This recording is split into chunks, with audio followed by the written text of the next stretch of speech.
All right, good afternoon, Wolfpack fans. My apologies for the tardiness on the airwaves here. Apparently, I'm the only one who knows how to set up the camera, and I got caught in traffic from Vancouver. But here I am. We are into the top of the second at Norbrock Stadium. OC Coyotes visiting the TRU WolfPack. 0-0 tie so far. I can tell you while I was setting up the camera that the Wolfpack left two on base, or stranded two. In the bottom of two, they have one hit. It looks like the Coyotes have one hit as well, which I think they actually just got. They just got their second hit. I think both have come this inning. So Coyotes with runners on first and second with nobody out here in the top of the second. Score is 0-0. Zach Robinson on the mound for the Wolfpack.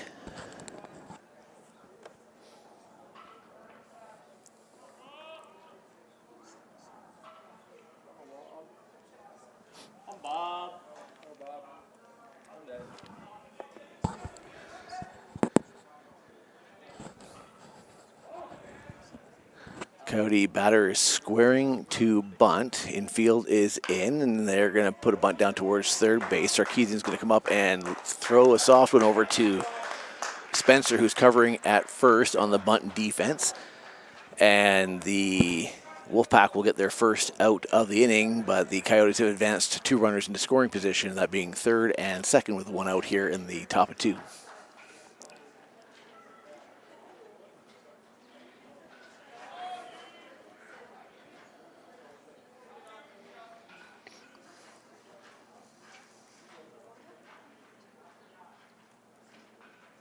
Defense in again for TRU.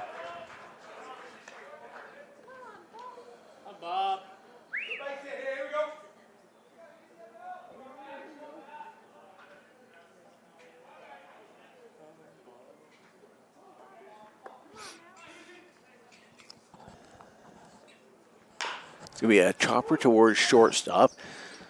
Manny Birch comes home for the out. So they get the lead runner, and they will prevent a run from being scored. So it was a slow chopper that went towards Manny Birch at short, played it perfectly, came home with it, and Lucas Miracle made the easy catch and tag on the runner that was coming home from third. So that'll be two away here now with runners on first and second.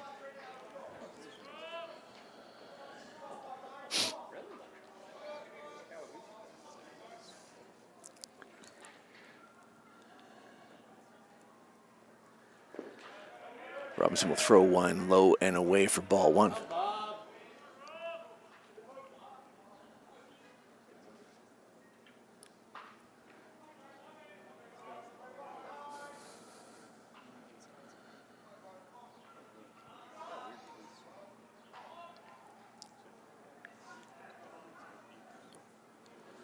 Swing and a miss, so Robinson evens the count at 1-1 with two away here in the top of the second.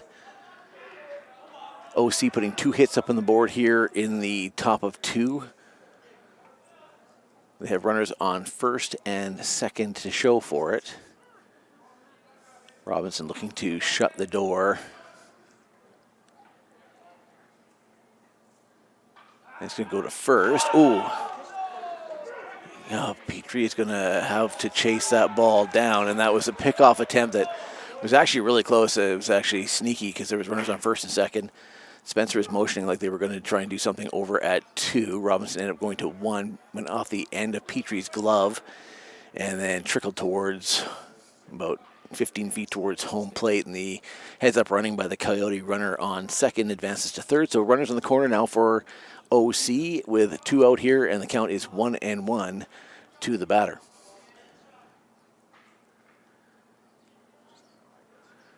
It's going to be slowly chopped down the third baseline. Oh, that ball stayed fair for a long time, and no one was moving to it. It ended up rolling foul.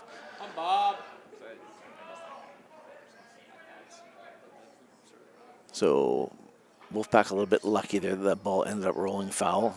I don't think anybody was moving. It looked like it was going to stay foul the entire time, and then ended up being a foot inside the foul line before it eventually hit something and rolled foul. So the count now 1-2 to the Coyote hitter, who is Carson Noski.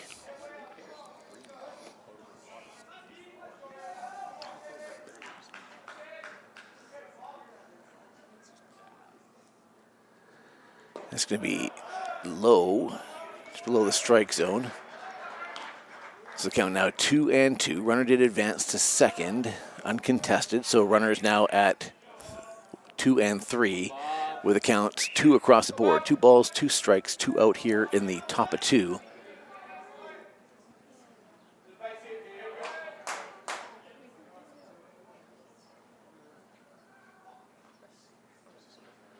And a swing, oh, it must have been a foul tip. Miracle not able to hold on to it, so Noski will live to see another pitch here. Count stays at 2s across the board.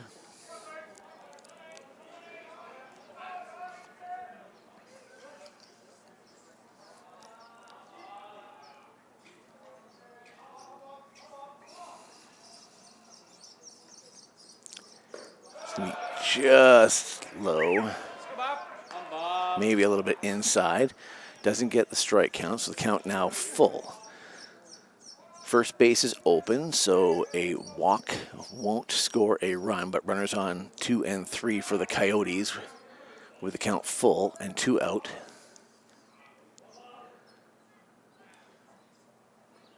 It's going to be a swing and a miss, so Robinson retires aside here and gives a fist pump in celebration, stranding 2 on base for the Coyotes, and the Wolfpack will go into the bottom of the second looking to break the 0-0 tie here at Norbrock Stadium.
Back here in the bottom of 2, shortstop Manny Birch leading off for the Wolfpack.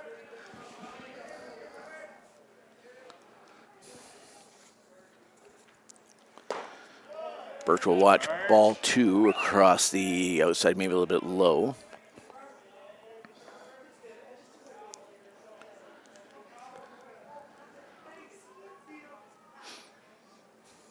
It's going to be inside for ball 3.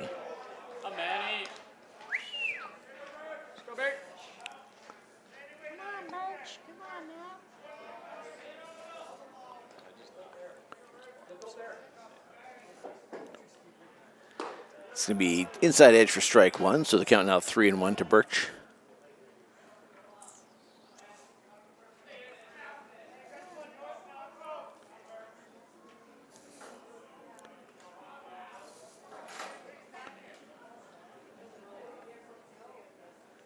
It's going to be a high chop foul. Might have a chance to stay in play, and it does stay in play, but the first baseman not able to get there in time.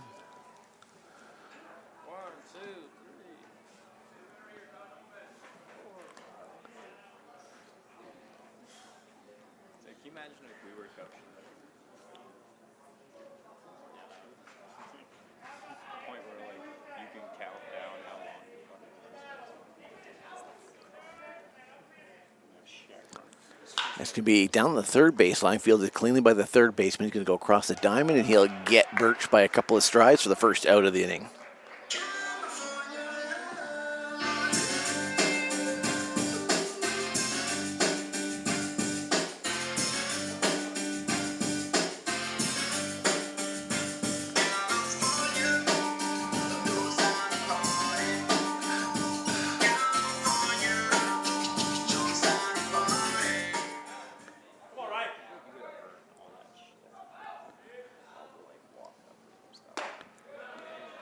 First baseman Ryan Petrie to the plate. He'll watch strike one.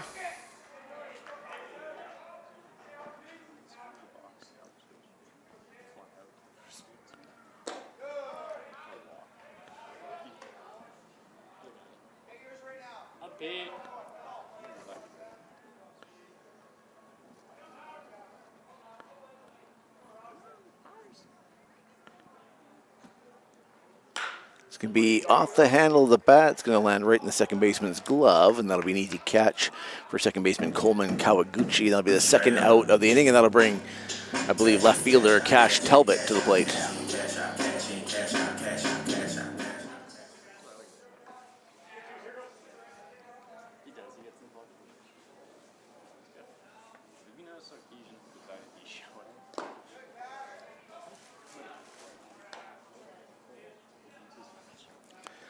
On the mound for OC is Ryan Powers.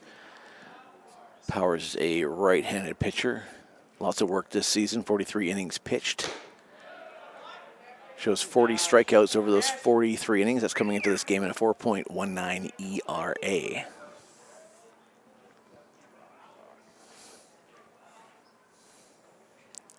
Ooh, and Talbot's going to wear that one off of, I think it's a hand. It was actually up high. I think he tried to lean back to avoid it hitting him in the shoulder area, and it brought his hand up and got it off the wrist.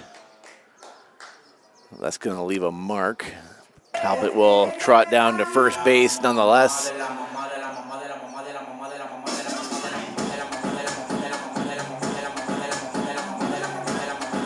So 2 out here in the bottom of 2. The Wolfpack have a runner on, and that's going to bring Noah Sarkeesian, today's third baseman, to the plate for TRU.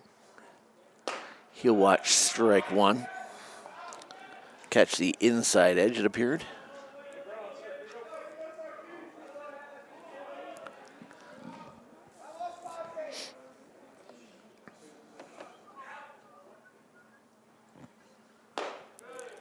And strike two called on Sarkeesian.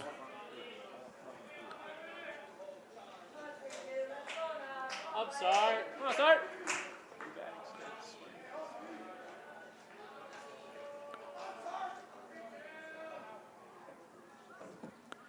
It's going to be low and inside, so that'll bring the count to 1-2.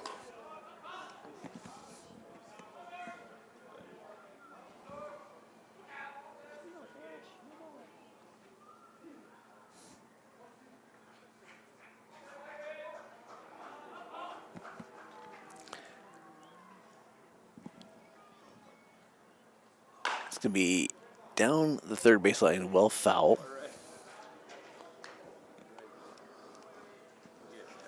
That'll keep the count at 1-2 with 2 out here in the bottom of 2. Number 22 on first base.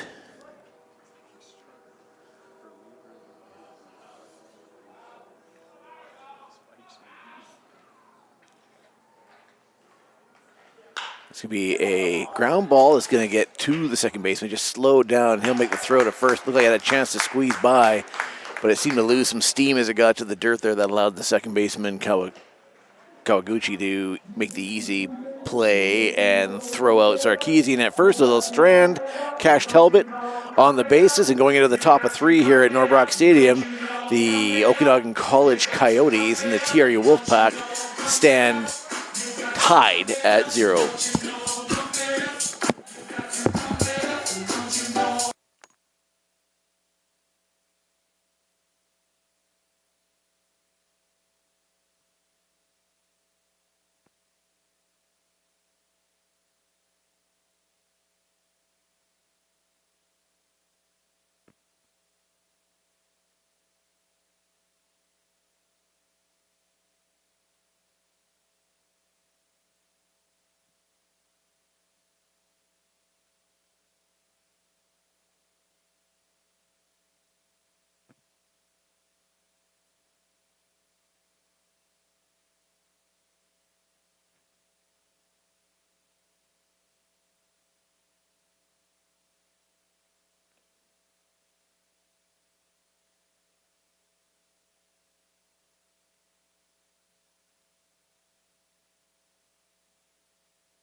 Iteration problem. Zach Robinson back on the mound here for the top of the third for the Wolfpack.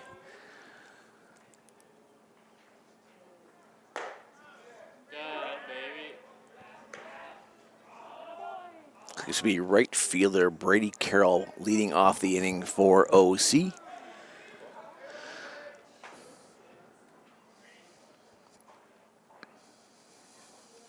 It's going to be a high fly ball, not particularly deep. Cash Talbot will concede to Kai Shek, who will make what looked like a bit more of a challenging catch than I thought it was going to be. That ball looked like it was coasting over to Talbot, and then he just kind of left it for Shek. I'm sure they were talking out there, and Shek makes a catch, and that'll be the first out of the inning. Of course, these two teams at opposite ends of the standings, both having very different seasons. Ball one to the batter Coleman Kawaguchi. These two teams, of course, met in the CCWS championship game last May, and what a game that was. Robinson with a strike to even the count. Wolfpack, who I think were down by 6 runs, as memory serves, at one point, stormed back, made a 1-run game out of it, and ended up having a chance with runners on base in the 9th. It's going to be a shallow fly ball back out to Cash Talbot. He'll make the catch. And that'll be the second out of the inning. And the Wolfpack fell just short in the end. Of course, that gave them high hopes for this season coming out. And anybody who follows the team knows that it wasn't the season that they had hoped it would be. The Wolfpack with a strong roster, but a lot of the depth made up of newer or freshman players. It's going to be a ground ball towards Sarkeesian. It's going to get just under Sarkeesian and just past Birch, so that'll be a base hit for the OC Coyote hitter.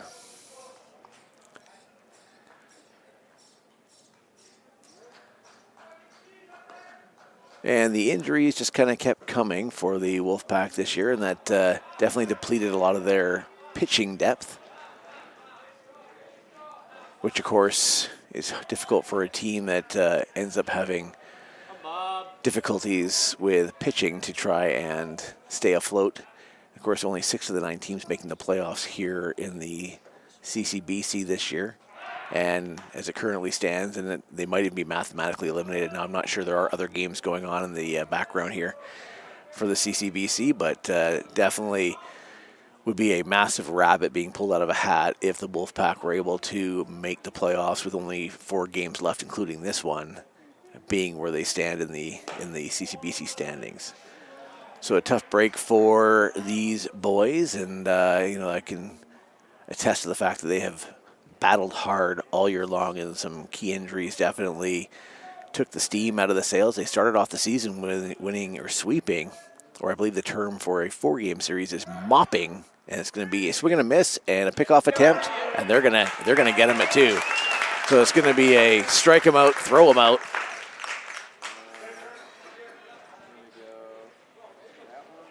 Miracle throwing the one hopper down to Spencer at second, who made the tag on, I believe it was Sauve was the runner, and that'll end the inning. Going into the bottom of the third, the Wolfpack will look to try and break the 0-0 tie here. This game, of course, technically the second to last game at Norbrock Stadium for the spring season. There'll be another game following this in the back end of the double header. So this homestand will be the last homestand for 6 seniors for the TRU WolfPack, who will be graduating and moving on to other things outside of TRU University, or Thompson Rivers University, and TRU baseball. I can tell you that's not how they wanted the season to go, but I know all 6 of these young men, and they have fought to the bitter end, and they'll continue to fight to the bitter end, if nothing else, for the pride they have in the way they play this game and the way this team represents on the field. believe there'll be a presentation in between games for the 6 graduating players, where they'll get a small gift of appreciation from the Wolfpack. Of course, these two teams not so much, but this team, the Wolfpack, will meet UFV tomorrow in Abbotsford for the final 2 games. It'll be the weird home and away doubleheader facing 2 different teams. And that'll be tomorrow at Abbotsford at Dellar Park, starting at noon, I believe, unless anything's changed on the schedule. And we're going to lead off the bottom of the 3rd with second baseman Carter Spencer. Spencer being one of the 6 graduating players I was just referring to. He's going to watch strike 1. Spencer, who got struck out on his first at-bat, is not happy with the strike zone that's been picked here by the umpire. And Spencer, who kind of subtly makes his disdain known, gets the support of his teammates from the dugout who weren't so subtle, and they get some words thrown their way by the umpire who had to stop the game. Spencer's going to square to bunt. He'll retract, and he'll watch the outside pitch get called for a ball. Spencer has to be careful as it's the outside pitch that seems to get called a strike here, so he'll go back to work with a 1-1 count. It's going to be a high chopper back to the pitcher. It's going to be fielded cleanly. Spencer will run it hard, but he'll be out by a few strides, and that'll be the first out of the inning. It's not the contact Spencer was looking to make up there. And he'll concede to right fielder Jared Sucro. Sucro also one of the 6 graduating seniors for the Wolfpack.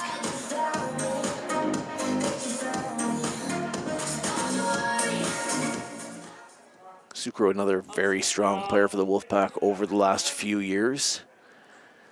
He's actually 1 for 1 today. He was batting when I showed up here to hook up some equipment, so I don't think you actually got to see it, but he hit what I believe was a ground ball up the middle. Got him on base. He ended up being stranded.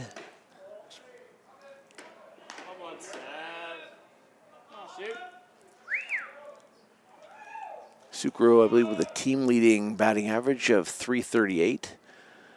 Spencer was .318. Sucro also with a home run, 18 RBIs. He'll watch high and inside for ball 3.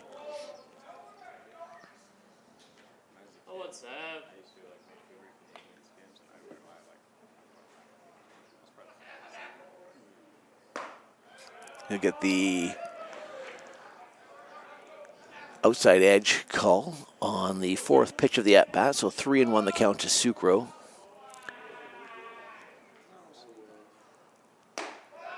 Sucro will take a 5-pitch walk, and he'll march down to first base. He'll get on base for the 2nd time in this game, and that'll bring Manny Recchi, the Wolfpack's designated hitter.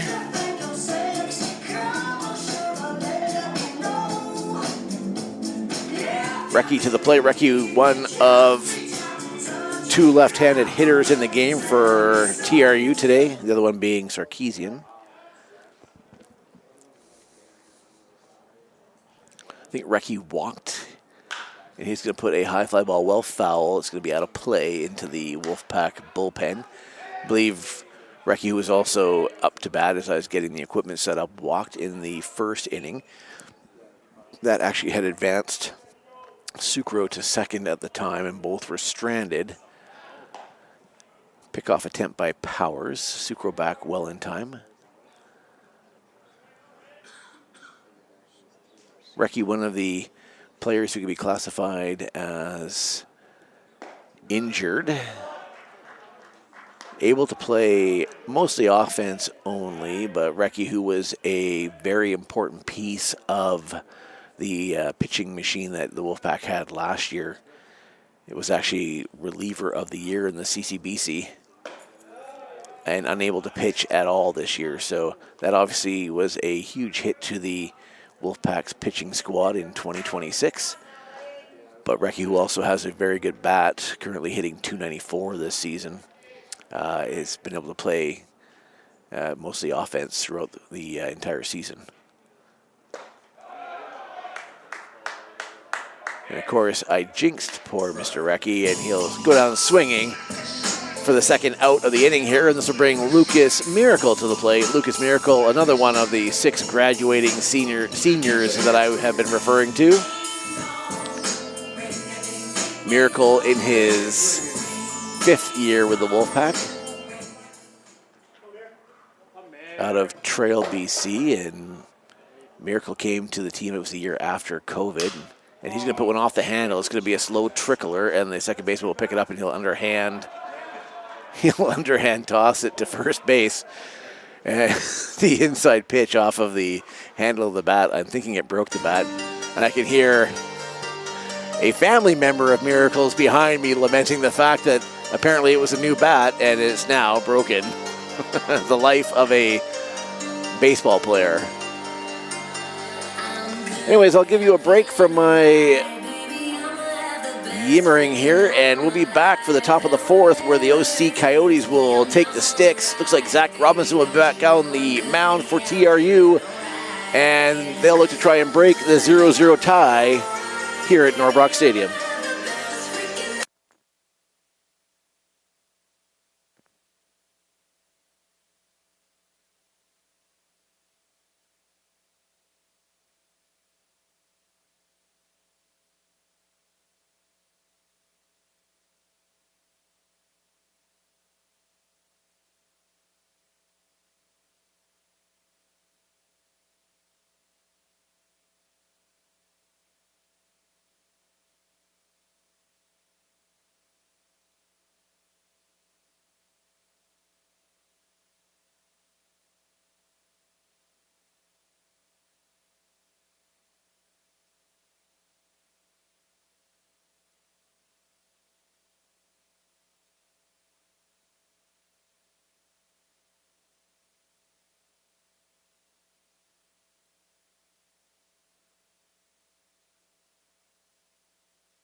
Foul ball will start off the inning for strike one. I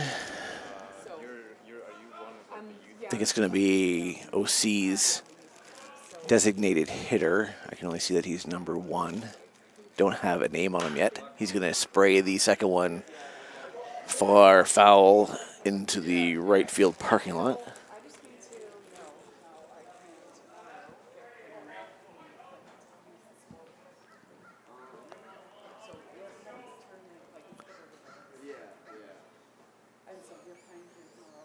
It'll be just a little bit low. Ball 1. So the count 1-2 to Rico Domingo is the designated hitter. Domingo with a very impressive .341 batting average. That's going to be a line out to left field. And it'll drop into the glove of Cash Talbot, who casually makes a catch at chest level. And Domingo will be retired for the first out of the inning.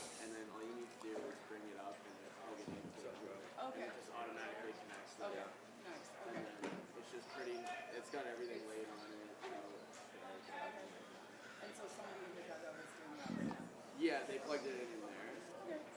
But you can plug it in up here. Or like, Yeah, just put it in there, and it will automatically connect to that. Okay. And I am assuming you guys are in Jack Swinton, the left-handed hitter for the Coyotes, playing first base today. Now at bat, Swinton 336 on the season. The Coyotes have a lot of hitters who are up there in the standings for batting average. Domingo, Swinton. I believe that Sauve is right up there. They've got a few batters that have got a very impressive batting average here in the 2026 spring season, and Swinton will watch pitch called a ball, probably guessing a little bit high. So 3 balls to Swinton, and Robinson will go back to work here. Yeah, Franco knows. And that'll, got the outside edge on that. So a 3-1 count now to Swinton. Robinson on the mound. He's allowed 3 hits so far this game. Robinson, another one of the graduating 6 from TRU in his 5th season. And he'll get Swinton to do a high fly ball. Looks like Scheck's coming over and he'll make the catch in left center.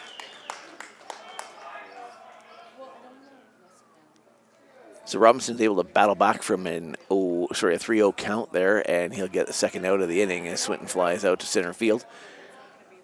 Robinson, who's had a very strong CCBC career. He was, I want to say, MVP, team's MVP in 2024, I believe, 2023 maybe. It's kind of weird the way they have to do there, and it's going to be a deep fly ball to left field. It's going to go foul, luckily for the Wolfpack, as it had plenty of distance, but ended up being about 40 feet foul of the left field foul pole. So yeah, I think it's maybe 2023. The team gets, or the player gets awarded it the following year, so it's kind of hard to keep track. But Robinson, who has had strong seasons all throughout his 5 seasons, including 2026, Robinson with 46 2/3 innings pitched with 40 strikeouts amongst that. Had a very impressive game last weekend against PBA. And he'll get the strikeout here. And Robinson will walk off. You know he's smiling under that that growly front as he walks off.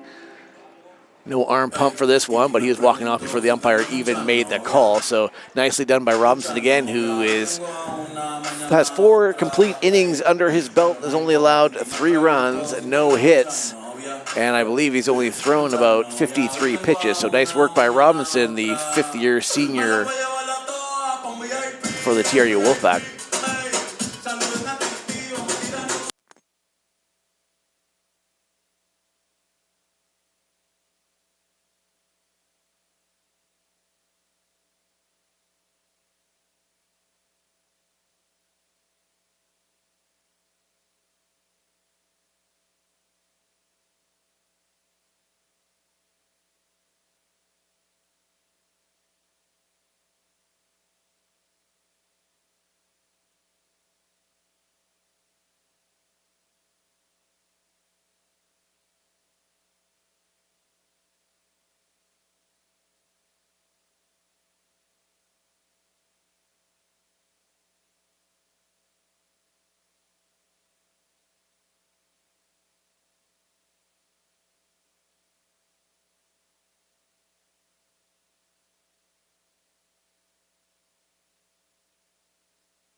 Kai Scheck, TRU Wolfpack center fielder today, will lead off the bottom of the 4th for the Wolfpack.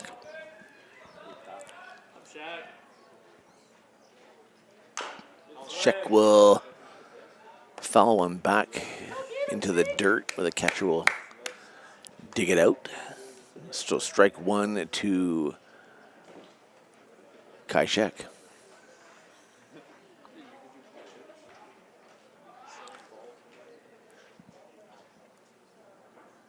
The curveball. Oh, Kai, I talk about it every game. He's the king of the check swing, and sometimes it comes back to haunt him there. I will say the base ump is in a good position to call that check swing, and he called it on check in that particular instance. So 0-2 the count to the center fielder. That's going to be just low. Sheck, a better man than I, able to not protect on that pitch, and he'll bring the count to 1-2.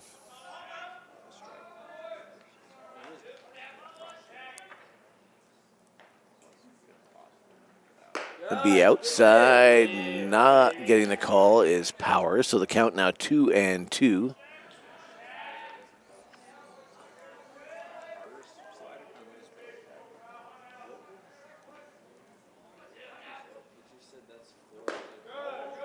And he won't get the call on that one either. So Sheck getting lots of close pitches here that he's very bravely leaving. Umpire giving Sheck the benefit of the doubt on 3 of them at least. So the count now full to Sheck with nobody out here in the bottom of the 4th. Score tied 0-0. That's going to be well outside. So I thought for a second the umpire was going to ring him up on that pitch, but he did not. So Sheck will trot down to first base with the walk, and the Wolfpack will lead off the bottom of the 4th with a runner on base. Ryan Powers back on the mound for the Coyotes. Powers approximately 58 pitches in to his 4th inning of work here. It's going to be low for ball 1. Manny Birch, the TRU WolfPack shortstop, batting with nobody out here in the 4th inning and a runner on first.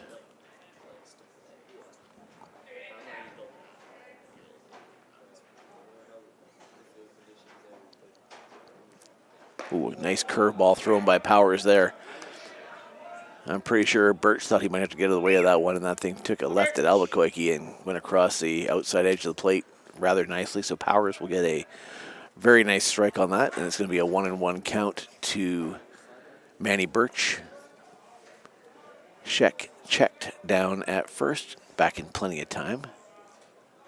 And Sheck getting checked again by Powers.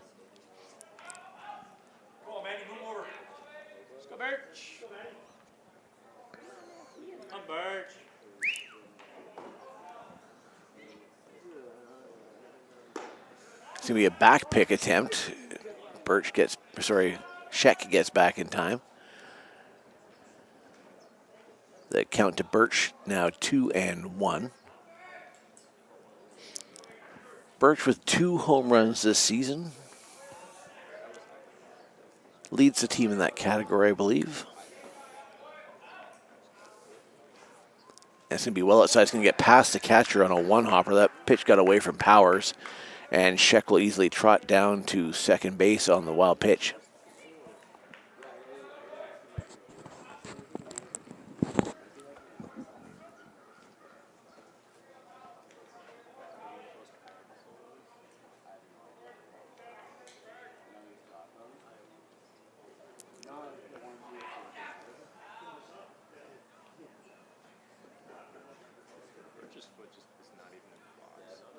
It's going to be a curveball well outside. Birch doesn't chase. Count now full to the TRU shortstop.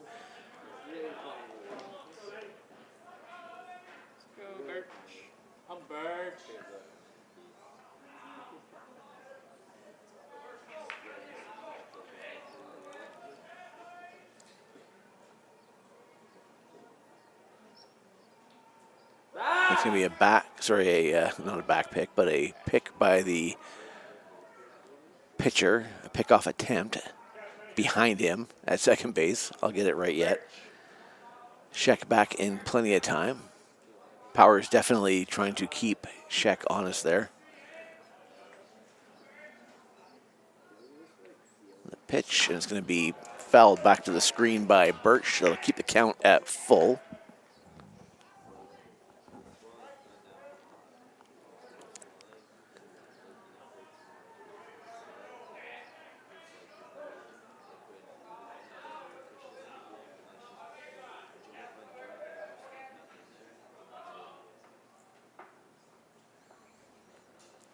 It's going to be a deep shot to center. It's going to be a line. Center fielder is going to make an easy catch, but Sheck will tag and go.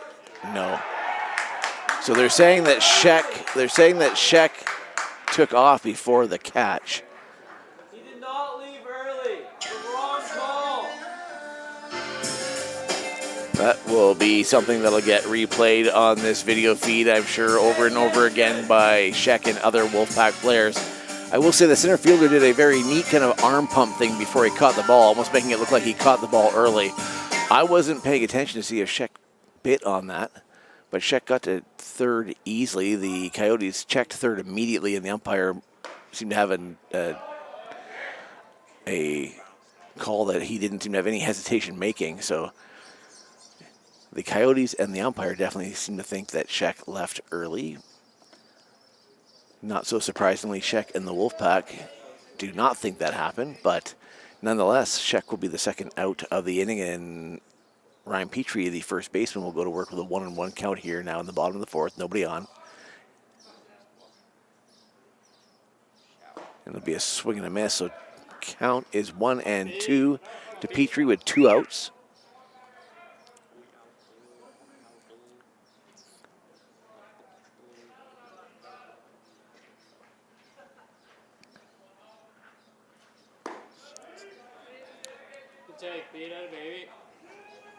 Yeah, Matt Hughes, the Coyote center fielder. I noticed it was pronounced almost like he brought his extended arm that was in front of him to catch the ball into his chest just moments before the ball arrived there, and then put it back out to actually make the catch. Fouled back to the screen to keep the count at 2-2. Two's across the board here. And it was a pronounced action, and obviously a purposeful one by Hughes. And my thought at the time was, I wonder if he's doing that to try and fool somebody, and it may have worked. Again, only the replay will be able to tell. It's going to be a swing and a miss, and that'll be strike 3 in the third out. So the Coyotes bend but don't break, and going into the top of the 5th inning, it will remain 0-0 here at Norbrock Stadium.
Zach Robinson back on the mound for the Wolfpack here in the top of the 5th. Good.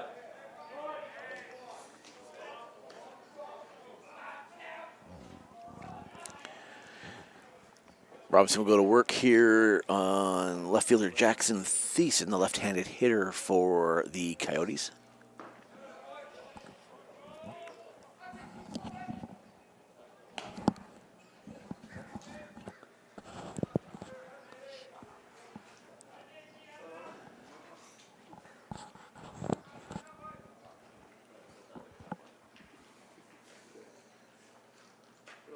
It's going to be a chopper towards Spencer at second base.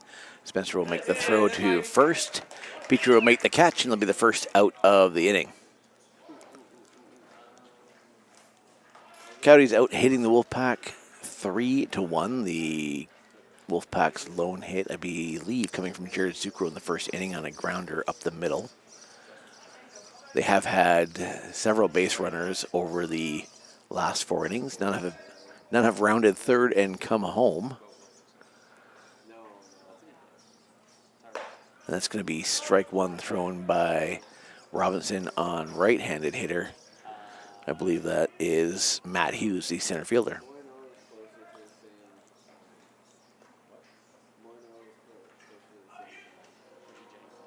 It's going to be chopped down the third baseline, well foul.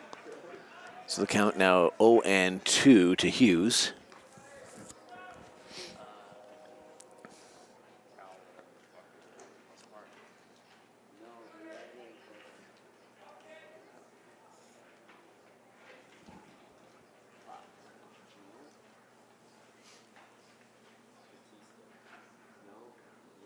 It's going to be out to right field. Sucro looks like he's got a beat on it, and he'll make the catch. And that'll be the second out of the inning.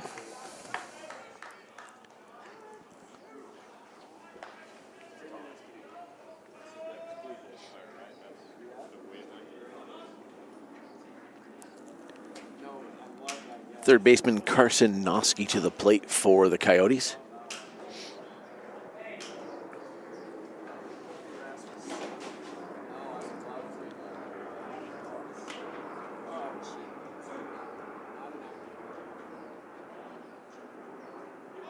Noski's going to square to bunt. It's going to go back foul. I think Noski may have bunted in an earlier at bat as well.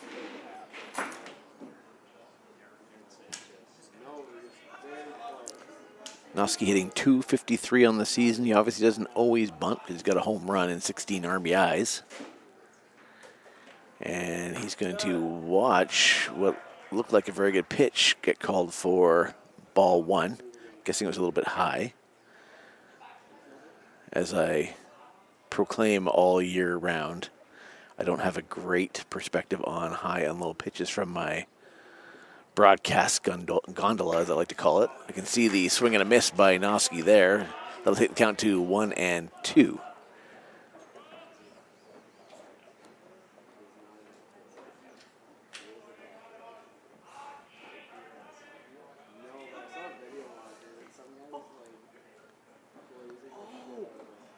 It's going to be a swing and a miss. Robinson happy about that. Robinson having a great game here, what might very well be his farewell game for the TRU WolfPack. He'll throw a clean sheet to throw some soccer talk out there in honor of course, FIFA coming to Vancouver. 3 up, 3 down, go the Coyotes, and going into the bottom of the 5th, the TRU WolfPack will look to break the goose egg as both teams sit at 0 here through 4.5 at Norbrock Stadium.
Left fielder Cash Talbot to the plate for the Wolfpack to lead off the bottom of the 5th.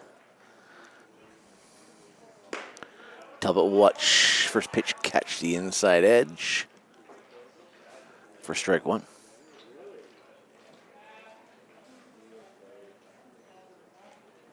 It's going to be a shallow fly ball.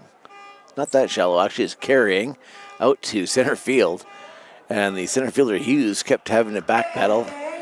It didn't look like it was going to have a whole lot of legs behind it, and then it just kept going, and it actually just came short of the warning track at the deepest part of the park. So obviously some decent contact behind that by Talbot, but this ends up being a deep fly for an out for the first out of the inning, and that'll bring third baseman Noah Sarkeesian to the plate.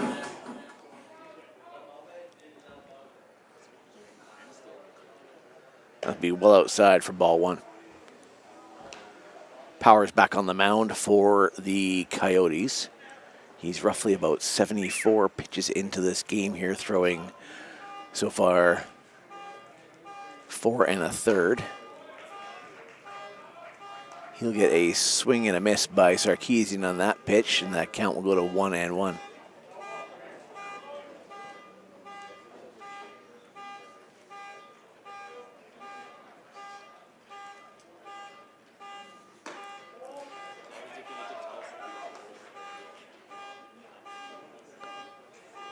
Pitch called a ball to make the count 2-1. I don't think Powers was too impressed with that call. I think he thought it caught a lot of the plate.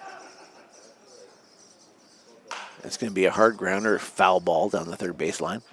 So the count now 2-2 to Sarkeesian.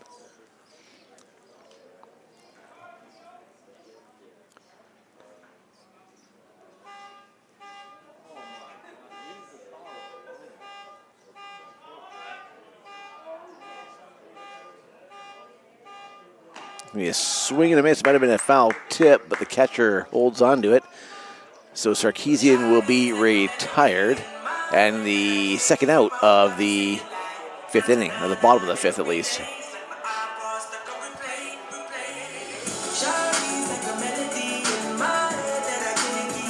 Second baseman Carter Spencer to the plate for the Wolfpack, looking to get something going here with 2 out in the bottom of the 5th. Spencer 0 for 2 in this game with a strikeout and a ground out. And he'll watch a ball called. I think it was a ball called.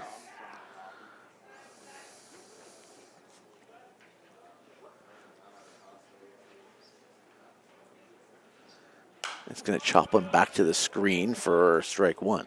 So count now 1-1 to Spencer with 2 out here in the bottom of the 5th. Score tied 0-0 between the Wolfpack and the Coyotes.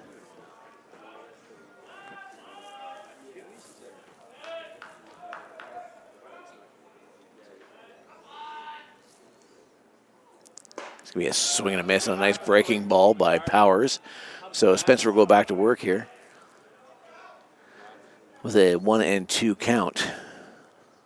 Looking to get something started for the TRU squad here in the bottom of the 5th.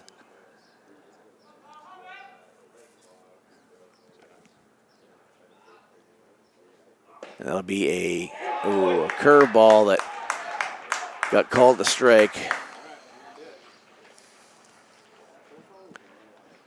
Spencer will walk off, not happy about the at-bat. Not sure if it's the call or his decision not to swing at it.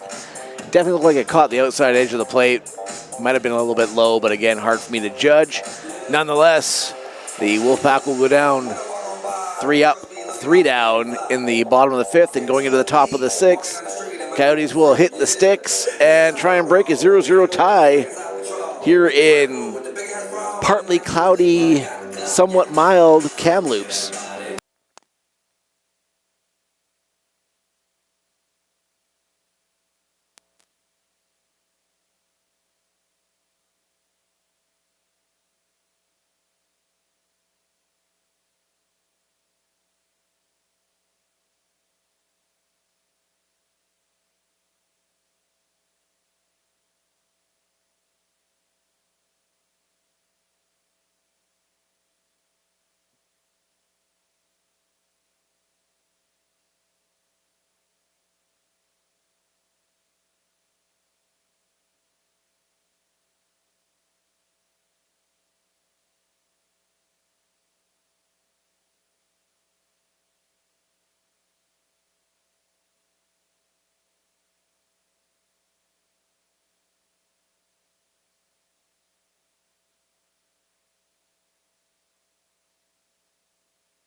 Zachary Robinson back on the mound for the Wolfpack here in the top of the sixth.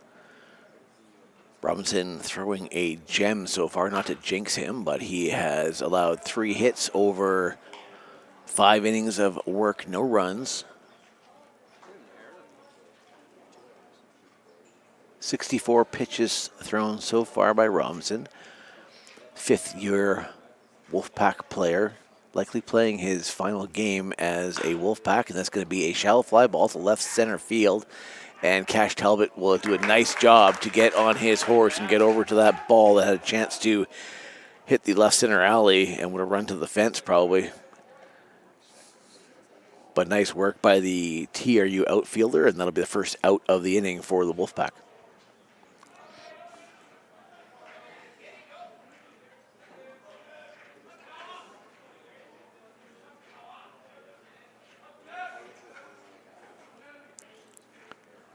It's going to be a well foul, out of play shot out to the Coyote bullpen. Coleman Kawaguchi, second baseman for the Coyotes, to the plate. Kawaguchi with a very impressive 357 average. He has 5 home runs and 28 RBIs. So an outstanding season for the Coyote second baseman. Looking at a 1-on-1 count here in the top of the 6th. And it's going to be a ground ball towards Birch, who will field it and go across the diamond. Petrie will make the catch.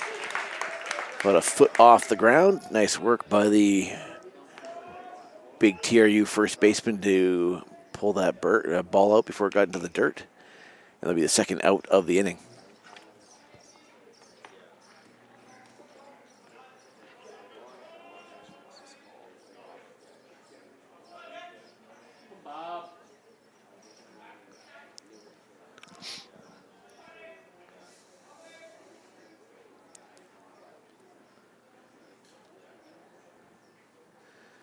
Robinson will start the 3rd at-bat of the inning with a strike. It's going to be the catcher for the Coyotes, Nick Sauve. Sauve, another Coyote hitter. I think he actually leads the league in average, or at least he's way up there. I'm not sure if he's still top of the charts, but I know he will be up there, and he's going to hit this one fair, just inside the right field line. And Sucro's going to have to chase that down, and that'll be a stand-up double for Sauve. That ball was hit with some zest towards right field, and it was slicing and landed probably within a foot of the foul line, maybe even less.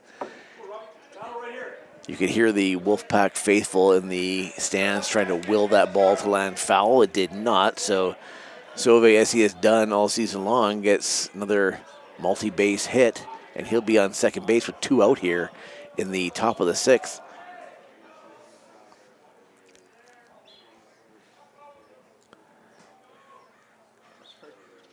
It's going to be another shot out to right field. Looks like Sucro's got a beat on this one. He'll make the catch.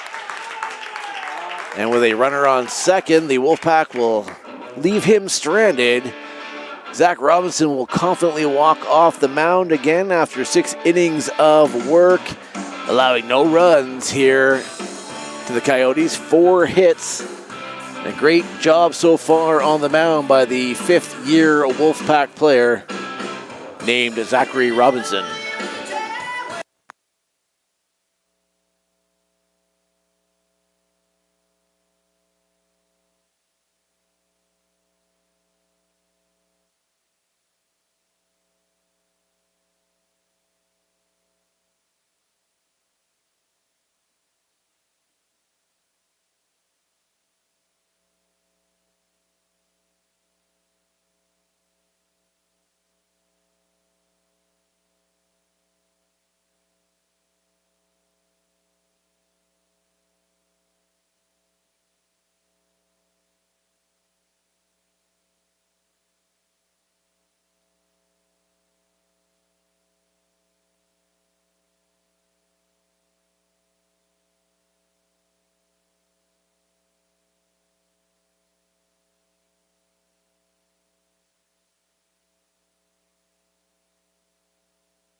Right fielder Jared Sucro leading off the bottom of the sixth for the Wolfpack.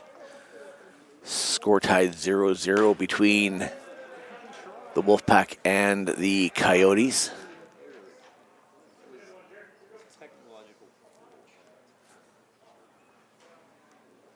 Looks like Ryan Powers is back on the mound for OC.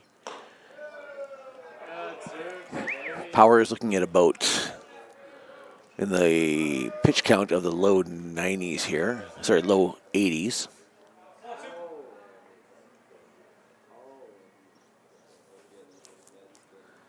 And Sucro will check swing. It'll be confirmed not a swing by the base ump.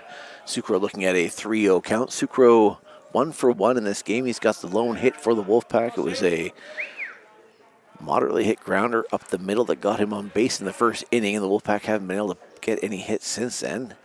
And he'll watch pitch down the middle for strike one. Count now 3-1.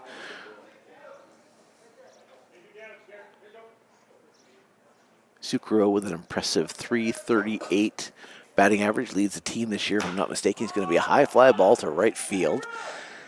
Right fielder is going to get underneath it, and he'll make the catch just on the fair side of the right field line to retire Sucro for the first time this game.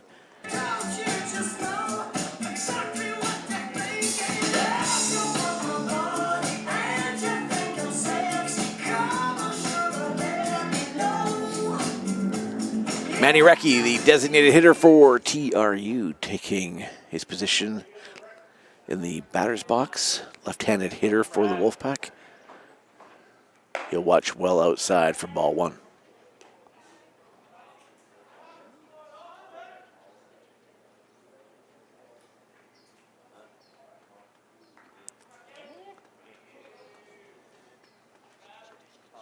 It's going to be low for ball two. Recchi quickly ahead with a 2-0 count. Recchi looking to get something started here for the Wolfpack offensively. Got on base with what I believe was a walk early on in the game. Guess it could have been a hit by pitch, but I think it was a walk. Sorry, I wasn't actually in the seat yet at that point, so going by what I was kind of hearing in the background at the time, that was 5 some odd innings ago. Recchi looking at a 3-0 count now, and he'll take that one for ball 4. So Recchi will trot down to first. That walk will prompt a visit to the mound by the OC catcher Sauvé, who will talk to Powers.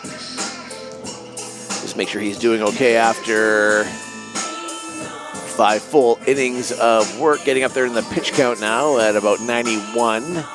And Lucas Miracle, the Wolfpack catcher,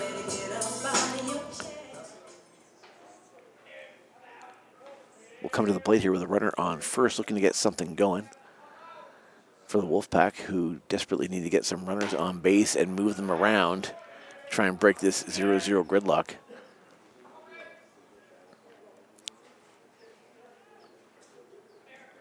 Miracle having another strong season for the Wolfpack. Hitting .295. Does an excellent job behind the dish. Takes a beating.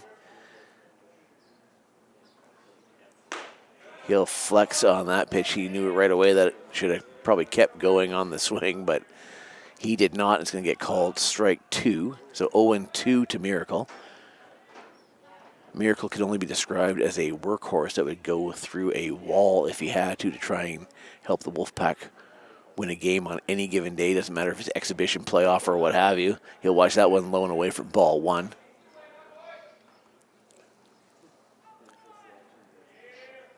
Miracle often in years past, right up to spring's training and early in the season, getting to pitch for the Wolfpack as well, and does a very admirable job at that as well. Usually middle relief, sometimes a starter. We'll watch ball 2 come across inside of the plate. Unfortunately, with some key injuries to this year's squad, it sees Miracle behind the plate almost exclusively now. And that, of course, not only keeps Miracle behind the plate, but it means he can't go onto the mound. So some other dynamics to the Wolfpack's injury issues this year that impacted their pitching. He's going to put a line drive Line drive to the second baseman, and unfortunately nothing that Manny Recchi could do about that. Manny Recchi had the lead off, took the jump on the hit. Second baseman made the catch and made the short throw over to first base to double up Recchi on the tag play. And that'll end the inning. So going into the top of the seventh, the Wolfpack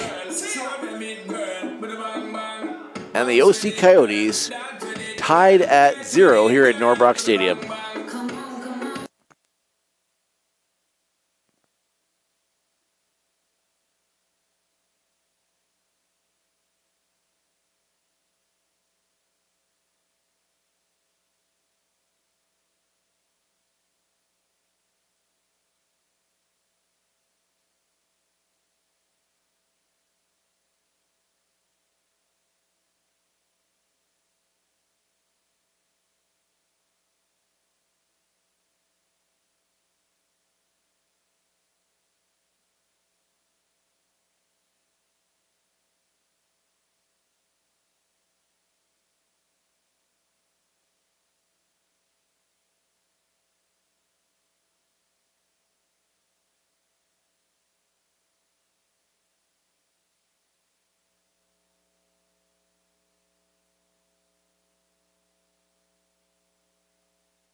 Zach Robinson back on the mound for the seventh inning. 6 innings of work under Robinson's belt. That's going to be a grounder towards Sarkeesian at the shortstop area. He'll throw a dart over to Petrie, who will throw it away into left field as Cash Talbot was doing his celebratory dance in left field over towards center field and had no idea that ball was rolling towards him. So a nice out, not a great round the horn by the Wolfpack, but they'll take the out, and they will have one away here in the top of the seventh.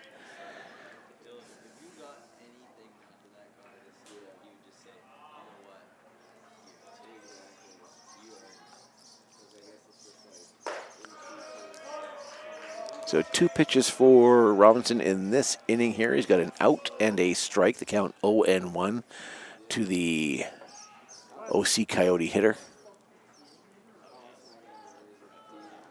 That's going to be, nice ground ball just inside the third base for a fair shot into left field. That ball just basically stayed parallel to that third baseline the entire way down and inside the bag by about 8 inches. No chance for Sarkeesian to make the play, so that was Caden Collins, the Coyote shortstop, who will be on second base here with 1 away in the top of the seventh.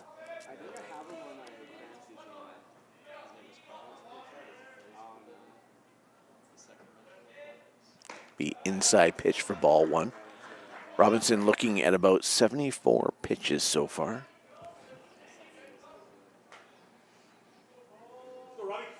That hit by Collins, just the 5th hit of the game that Robinson has given up.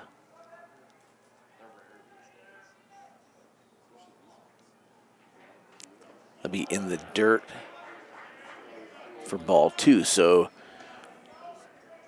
looks like the batter is Jackson Thiessen, the OC left fielder. He's ahead in the count 2 balls, no strikes. He's got a runner on second with 1 out here in the top of the 7th, and the score tied at 0.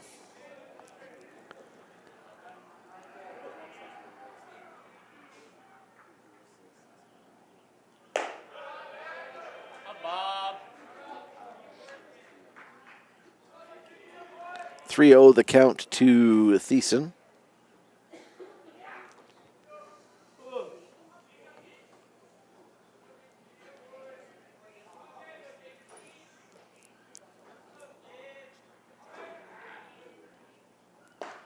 And get called strike on the outside edge. So 3-1 now, the count to the OC left fielder, left-handed hitter. 0 for 1 in this game.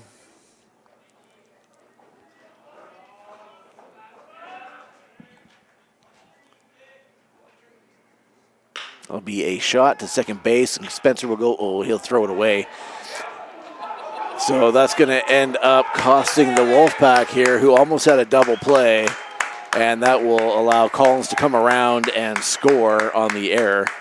I'm not sure it looked like Birch didn't have any chance to catch it. I'm not sure where it missed, but it sailed past Birch and into left, basically to the left field bullpen for the Wolfpack, which is unfortunate.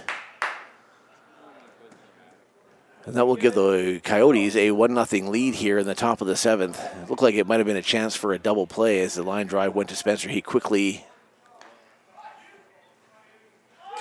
Oh, so they appealed at third. This is going to be tricky.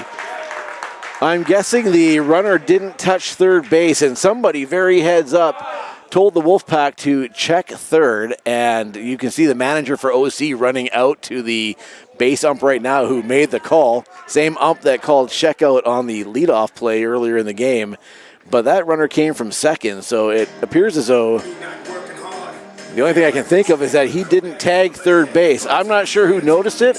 I'm not sure who told Robinson to check the runner on third, but that will pull back the run that scored in the top of the 7th. And we got ourselves a tie ball game again, folks. I don't know who it was that noticed that the runner missed third, but I'm pretty sure that Spencer, the second baseman, who's probably going to get charged with the error on the play that allowed that runner to originally come home and score, is probably kissing that person right now, thanking his lucky stars that got all retracted as the Wolfpack check third and the runner is called out. You don't see that very often. And the fact that it happens in what is now again a 0-0 game, when that play and that run put the Coyotes up by 1 in a game where no one has been able to score any runs, seemingly what could have been the dagger in the game gets erased just like that. We've got ourselves a 0-0 tie heading into the bottom of the 7th, where the Wolfpack will look to ride the momentum that they somehow gained from a run being wiped off the board. And we'll be back shortly at Norbrock Stadium.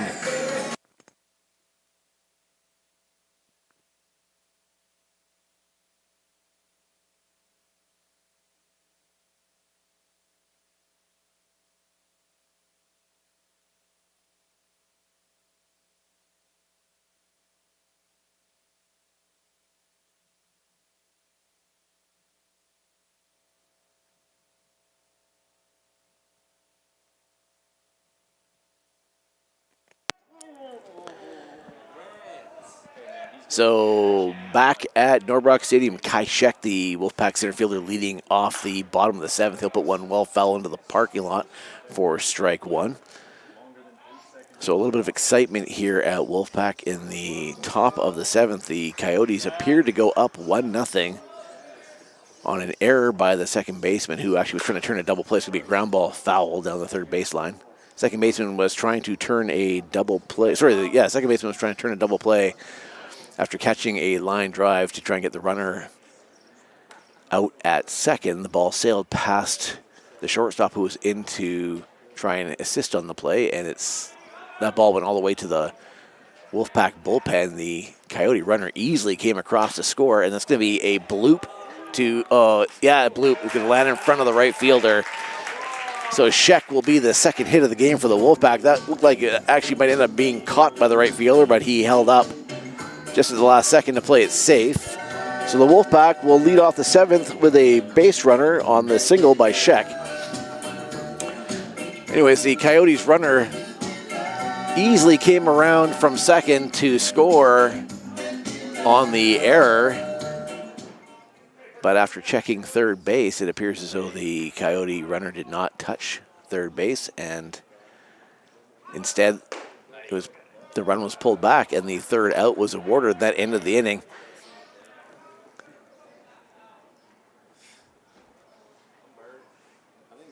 I'm sure the Wolfpack would love to add something more to the pile deemed exciting than just that. And Manny Birch will square to bunt. He'll pull it back. It'll be called a ball. So the count now 2-0 to Birch.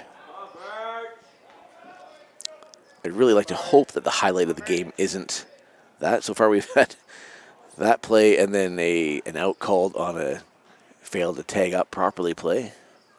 Leaving early, if you will. Again, probably lots of replays of this video tonight by both teams now, trying to see if, in fact, the umpire got that call right. Again, both times the base ump making the call, both times he made it very confidently without delay. So, and that's going to be a very high and inside pitch that Birch gets down. Pitcher makes a throw that almost got away from the first baseman. Nice job by Swinton, the first baseman, to hold on to that. But Birch does his job. He'll advance Sheck to second.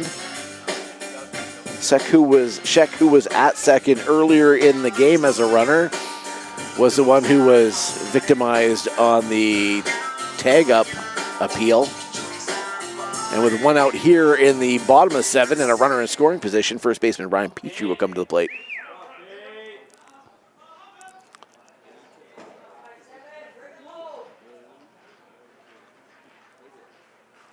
Petrie will watch the outside edge for strike 1.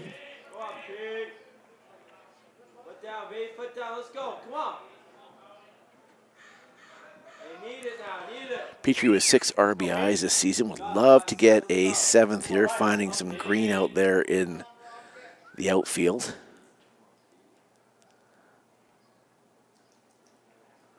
He's going to put one foul down the third baseline.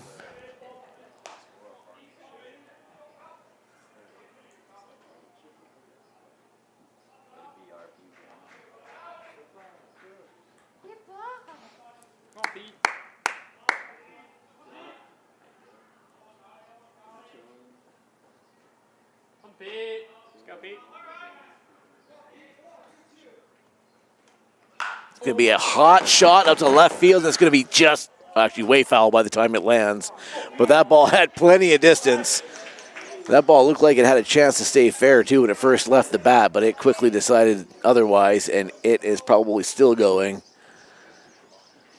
well left of the foul pole, unfortunately, by the time it got there. But great contact by the first baseman here, who now has 2 strikes on him, and will go back to work.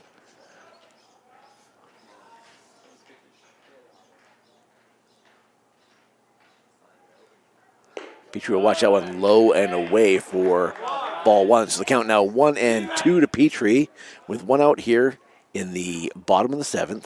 Runner on second for the Wolfpack, that being Kajcek, who got on with a single to right field. Score tied 0-0. It's going to be a fastball. It's going to be deemed just low on the tall first baseman for TRU. That will even the count at 2-2.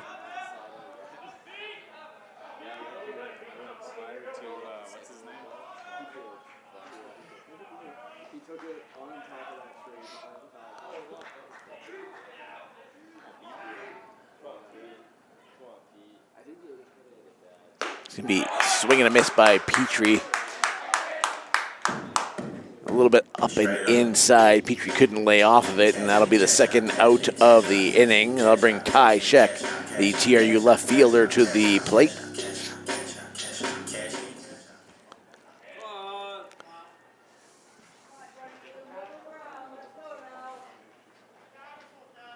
Cash Talbot left fielder at the plate. Right-handed hitter is going to be a attempted pickoff play on Kai Shek at second base.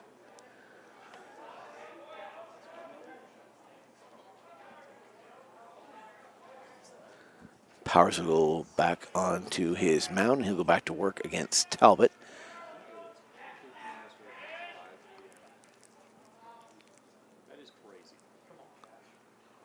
It's going to be strike one called on the fastball to Talbot.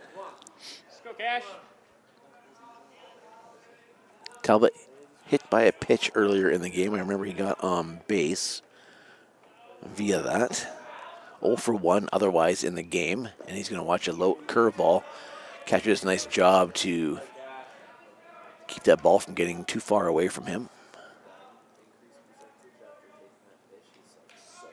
So Sheck stays at second. Talbot will go back to work with a 1-1 count here. 2 out, bottom of the 7th, 0-0 tie.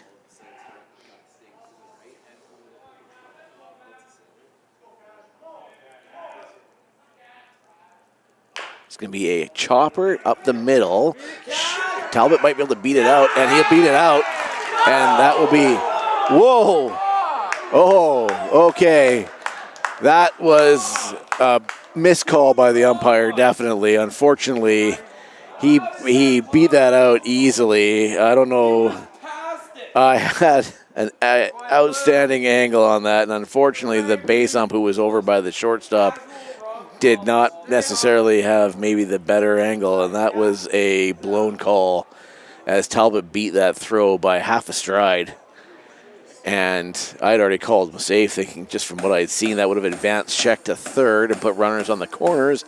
But the unfortunate call by the umpire, who apparently, this just in, folks, they are human, and that will end the inning. So going into the top of the 8th, looks like Zach Robinson will be back on the mound for the Wolfpack.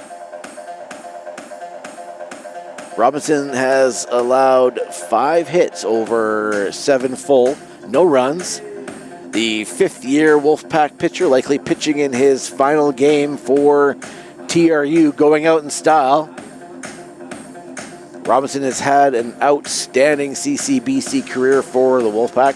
I don't have his overall numbers, but he has been a starting pitcher for the entire 5 years, usually a starter for every series.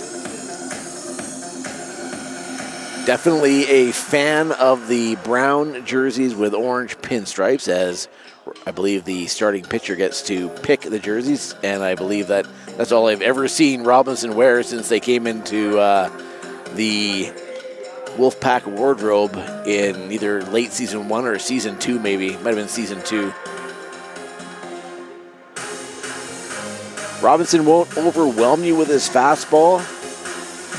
He's just very accurate, very consistent, and he works very well with his battery mate, Lucas Miracle.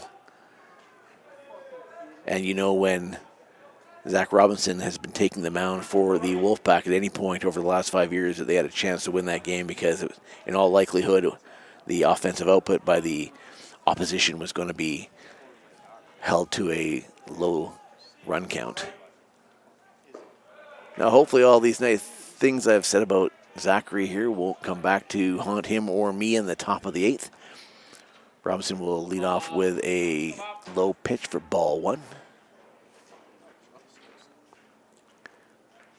He'll get that call on the inside edge for strike 1. So 1-1 now the count to OC center fielder Matt Hughes.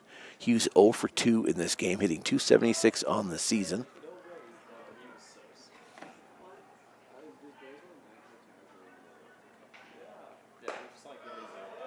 He'll get strike 2 called on the outside edge on the curveball.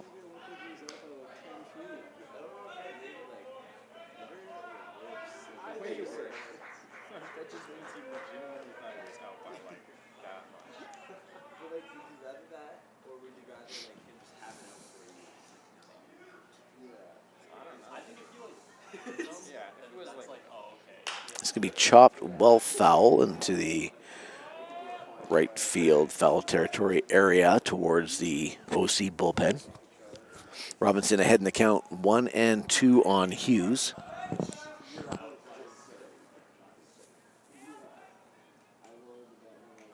They'll be in the dirt. Nice job by Miracle, able to pull it out. Not that there's any runners on base to worry about. Count now 2-2 to Hughes.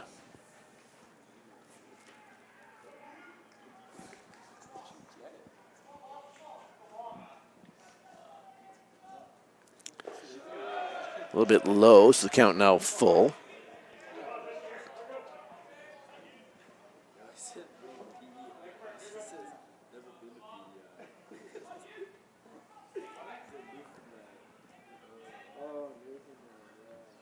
That'll be outside. So Robinson, who was ahead in the count at one point, ends up losing the battle, and Hughes will walk down to first. So a runner aboard to lead off the top of the 8th for OC.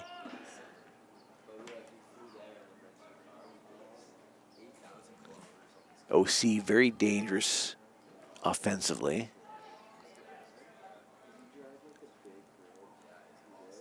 I know that seems weird for me to say that when they've got no runs through 7 here, but they are able to break out whenever they want. Nosk, the third baseman, is going to square to bunt.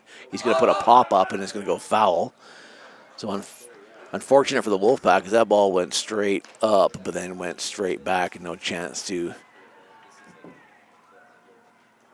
make the out or potentially turn a double, as a bunt will often create when it's popped up. Nosk will go back to work. Nosk 0 for 2 in this game. He's squaring early again, making no secret about it, and it's going to be a pickoff attempt by Robinson over to first.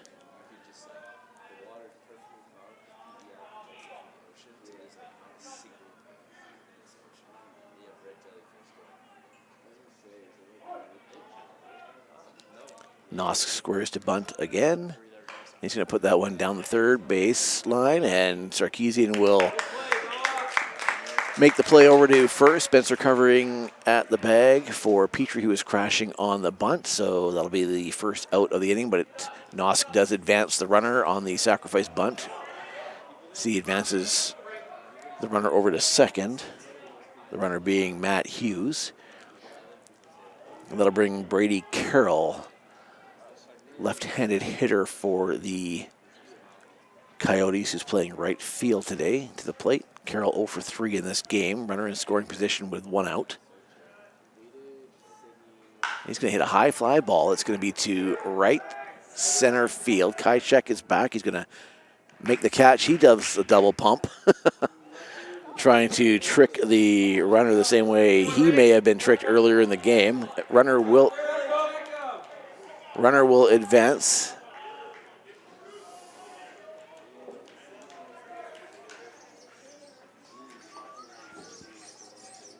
So Hughes will advance to third. I'm actually surprised the Wolfpack aren't checking just for the sake of seeing if the base ump will make another call on it. Definitely didn't look like he left early, but you never know. So a 2 out here in the top of the 8th. Coyotes have a runner on third.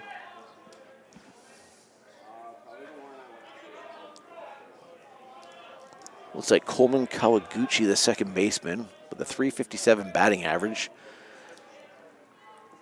And he's going to hit a shot to left field. That's going to have lots of distance, but it's going to be well foul. So very much like Petrie's shot in the previous inning. Lots of contact on that pitch by the batter. Or on that, yeah, you know what I mean.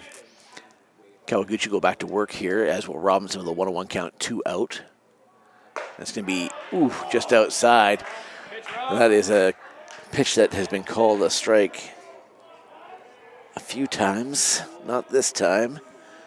So 2-1 the count now to the batter.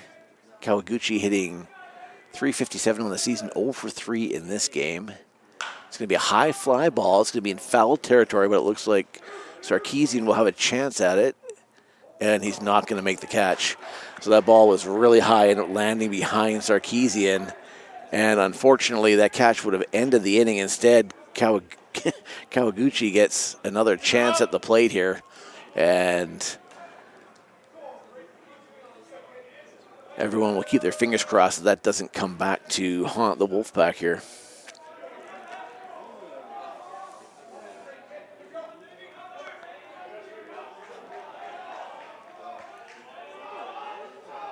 Twos across the board. Robinson delivering the pitch, and he'll be in the dirt. Good job by Miracle to keep it in front of him. That'll hold Hughes at third, and the count will now be full to Kawaguchi. Kawaguchi with 28 RBIs this season.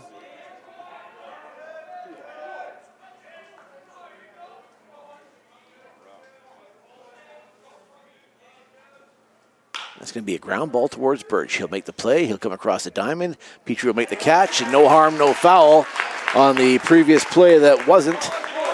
And the Wolfpack bend but don't break, and they'll shut down the OC Coyotes here in the top of the 8th. The score remains 0-0, and going into the bottom of the 8th, Wolfpack will look to try and get that all-elusive go-ahead run here at Norbrock Stadium.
Leading off the bottom of the 8th is Riley Penner, left-handed hitter for the Wolfpack, seeing his first action of the game into hit, I believe, for Noah Sarkeesian. He'll watch second pitch come across the plate as ball one, so 1-1 count. New pitcher on the mound for OC, and he'll go to work right off the hop by taking a grounder from Penner. And that pitcher is Aiden Maxwell, who fields the ball cleanly and goes to first for the out.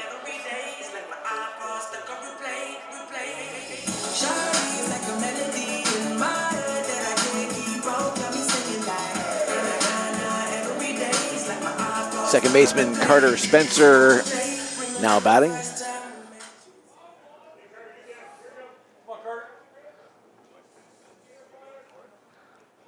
Spencer bunts down the third baseline. It's going to be a nice bunt, and he's going to get there. He was fair. What's funny is that he wasn't nearly as fair as Cash Talbot was in a previous inning. I will say, I think it was the pitcher came up and he threw a dart. I thought Spencer was going to be safe easily, and that ball left the pitcher's hand.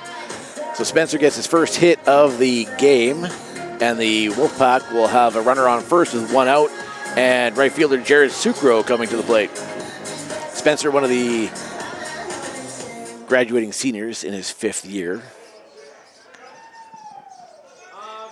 Good speed, likes to steal bases, and he'll get checked by Maxwell. Spencer taking a fairly conservative lead at first. I would suggest he's not looking to steal based on that lead. And he'll look for Sucro to try and advance him here. Sucro will follow that one back to the screen. Sucro and Spencer having played together for a good number of years here. Good friends on and off the field. Both very competitive players. Jared Sucro last year playing through a leg injury that, if you saw, it was black and blue. This is going to be a shot to left field. Left fielder's going back. He's going to stop at the track, just before the track. And that ball looked like it had chance before it got there. And it fell short of the track. But Jared Sucro got us all excited with what we thought might have been a shot that could have had a chance to get over the left field fence. But it falls short, and he'll be the second out of the inning, and that'll bring Manny Recchi to the plate. Manny Recchi, the designated hitter. Recchi with a home run this season and 20 RBIs, hitting .294. The left-handed hitter will go to work against the pitcher Maxwell here and try and keep the inning alive. Spencer still at first as the runner. Come on, Manny. Come on, Rex. That's going to be outside. Almost looks like it was a pitch out. It was that far outside, but either way, it's ball 2 to Recchi.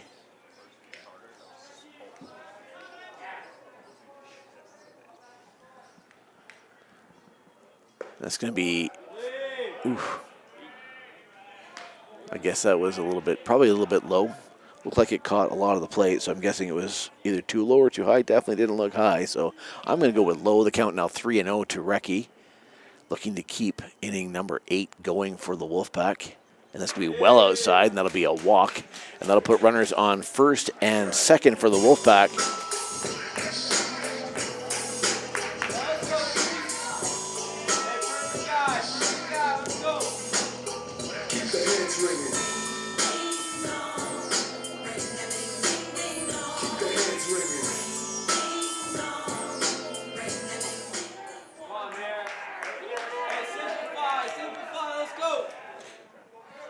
A little bit of life here in the stadium as the Wolfpack have 2 runners aboard. Lucas Miracle will be the batter.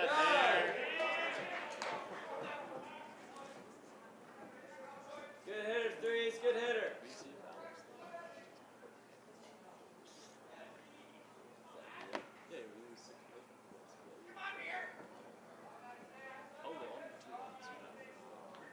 Give me a curveball. Ooh. You don't want it, you don't want it. Next one.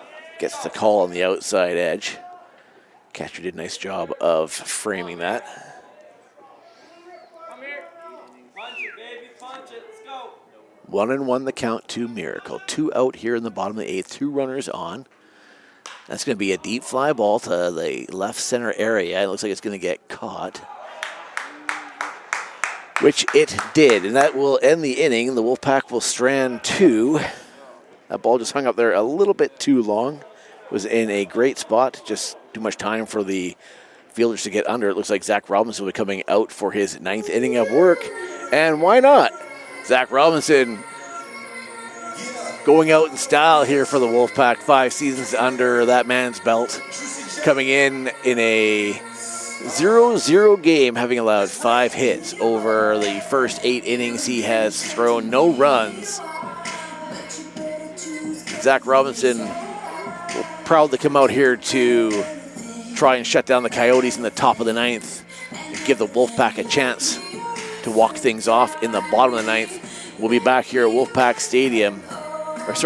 Stadium to watch the Wolfpack go back to work here in a minute.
Back at Norbrock Stadium, top of the ninth inning, 0-0 tie between the OC Coyotes and the TRU WolfPack.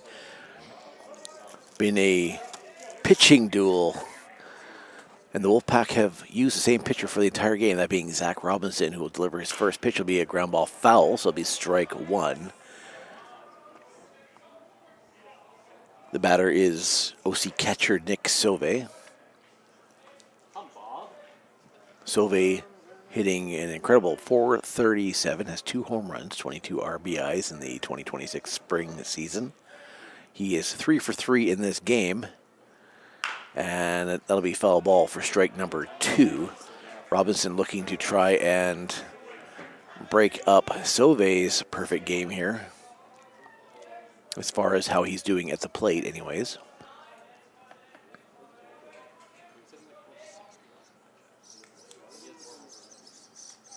Will be in the dirt. Sauve won't chase, so the count now 1-2. Robinson, knowing that Sauve is a strong hitter, will likely look to try and give him nothing to hit.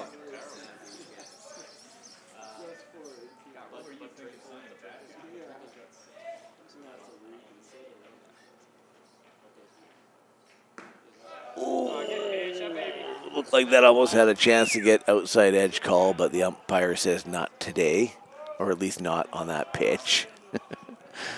And Robinson will go back to work now with a 2-2 count.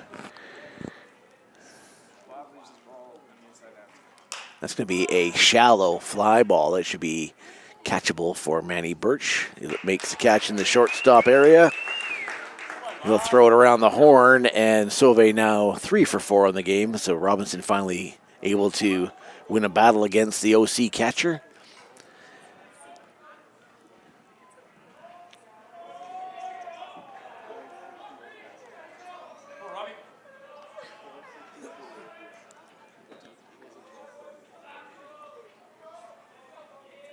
Designated hitter for OC, Domingo, will watch ball 1. Go on, Bobby. Now let's go, baby. Keep rolling,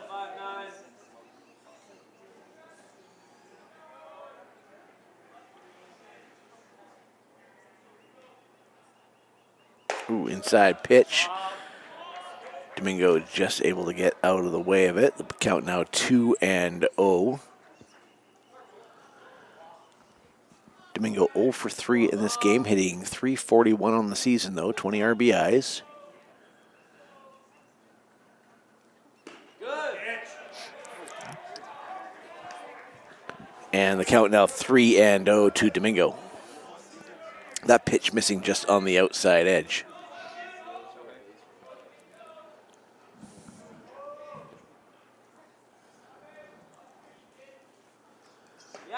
He'll get the strike call on that pitch. I think Domingo asking if that was about as low as the strike zone will go.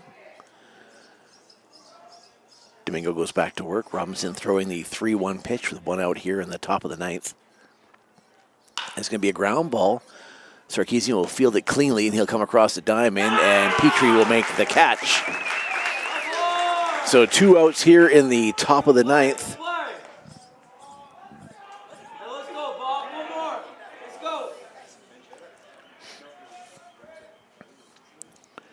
Jack Swinton, OC's first baseman, also having an excellent season offensively, will be a hard out here for Robinson and the Wolfpack. He'll get an outside edge strike called.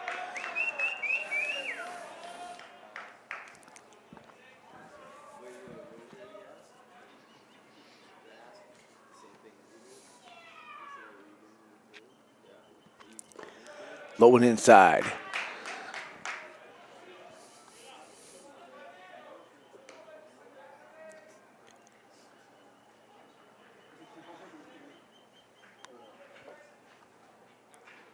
So the count 1-1 to Swinton, who's 0 for 3 today, is hitting .336 on the season.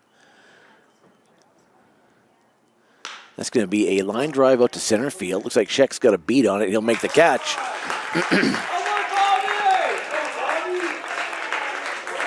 Zach Robinson throwing 9 complete innings here, and why not?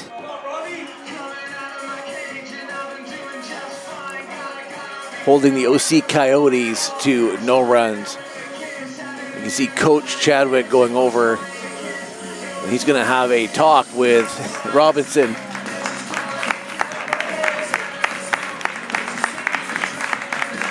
They'll embrace in a hug.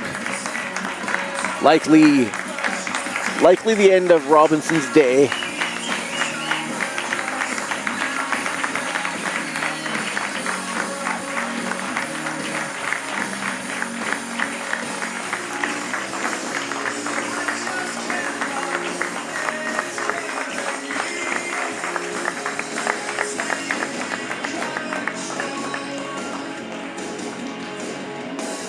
Sorry, folks, just trying to get you some perspective as to what we're looking at here. An emotional scene as Zach Robinson walks off the mound after throwing 9 complete innings, allowing no runs here against powerhouse OC Coyotes.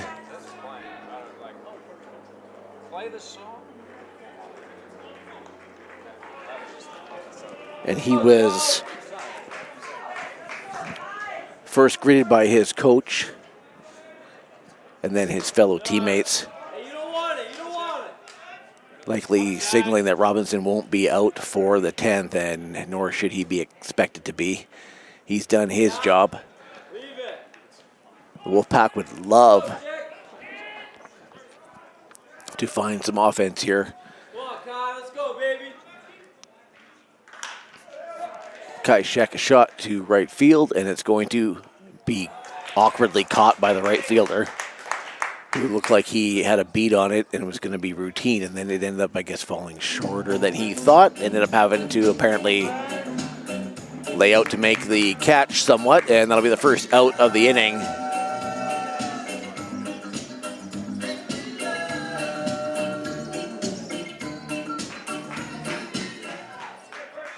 go, 3-8. Let's go, Manny. All you. Good hack. Good hack. Good job, Manny. Hey, see you there. Let's go.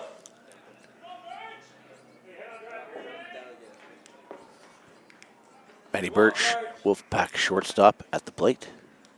He's going to put a ground ball just foul down the third baseline. Hey, let's go, 3-8. Come on, Birch. Aiden Maxwell back on the mound for the Coyotes.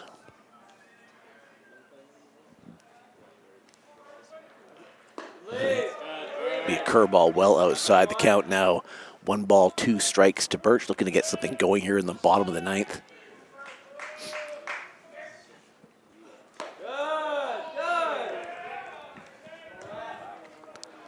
Count 2-2 to Birch, looking to get something started. Wolfpack have been held to 3 hits in this game. Oh,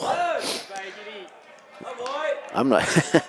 Birch almost swung at that. Birch almost got hit by that.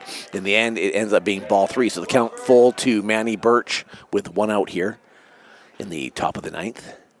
And that's going to be the high and inside pitch to be swung at. It's going to have a chance to go into no man's land. The left fielder will say no chance to that. And Thiessen will come over and make the catch and retire Birch for the second out of the inning.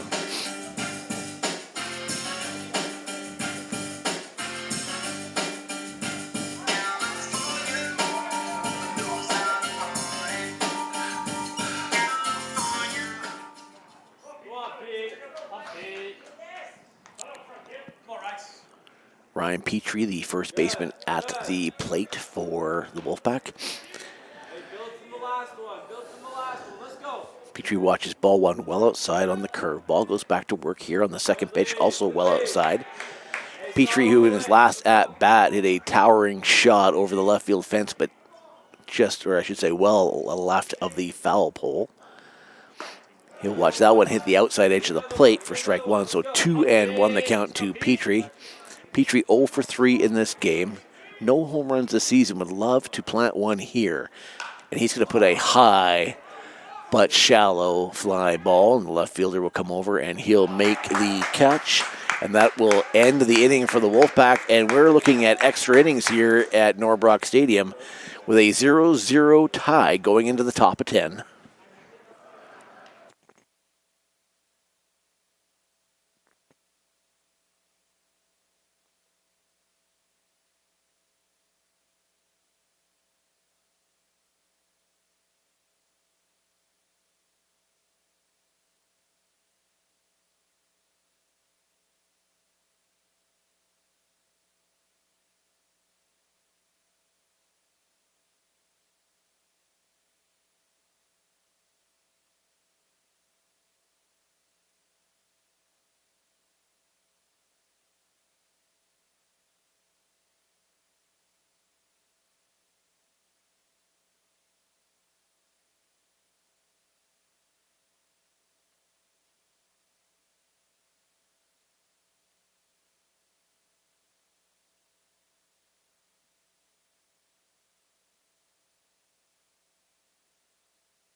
Okay, top of 10 here at Norbrock Stadium. 0-0 tie between the OC Coyotes and the TRU WolfPack.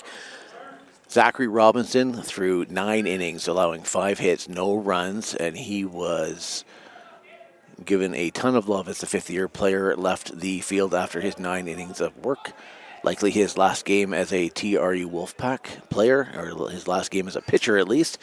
And that'll bring Carter Spencer out to the plate. And in the 10th inning, we'll start with a runner on 2.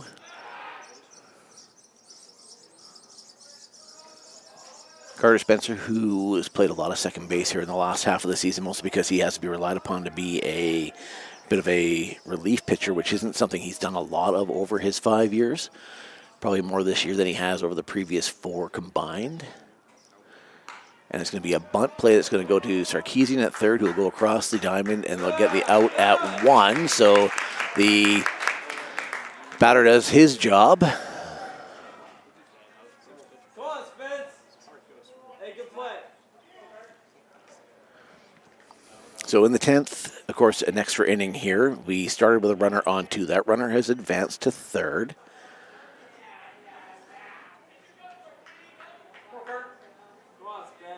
Spencer will go back to work against the second batter of the inning. It'll be a swing and a miss. Spencer, who's had pretty good success here in the last half of the season coming in. He's usually brought in towards the 8th, 9th, or in this case, 10th inning. If the game is close or if the Wolfpack have a lead.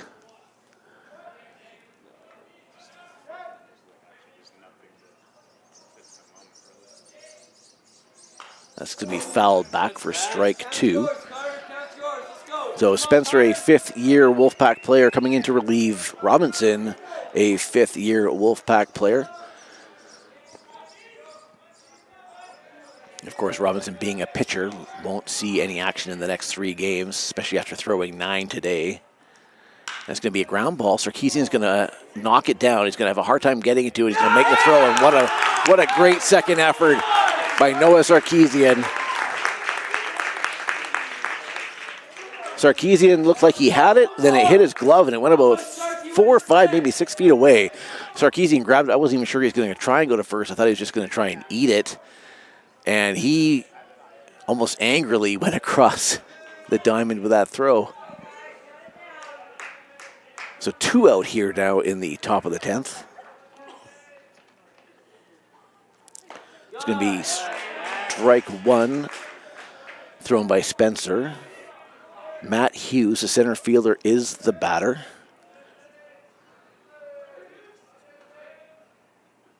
It's going to be a ground ball foul. So Spencer way up in the count now. Catch yours, Carter. Catch yours. Let's go.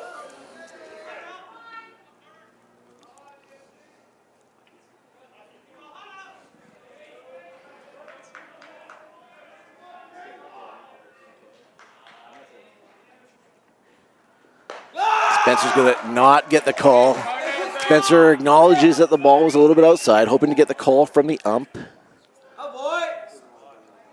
Hey, build from it. Let's go. Get him, Carter. It's going to be high fly foul. Looks like it's going to stay in. No chance for Petrie, who was on his horse over there. He actually bounced off the fence of the bullpen.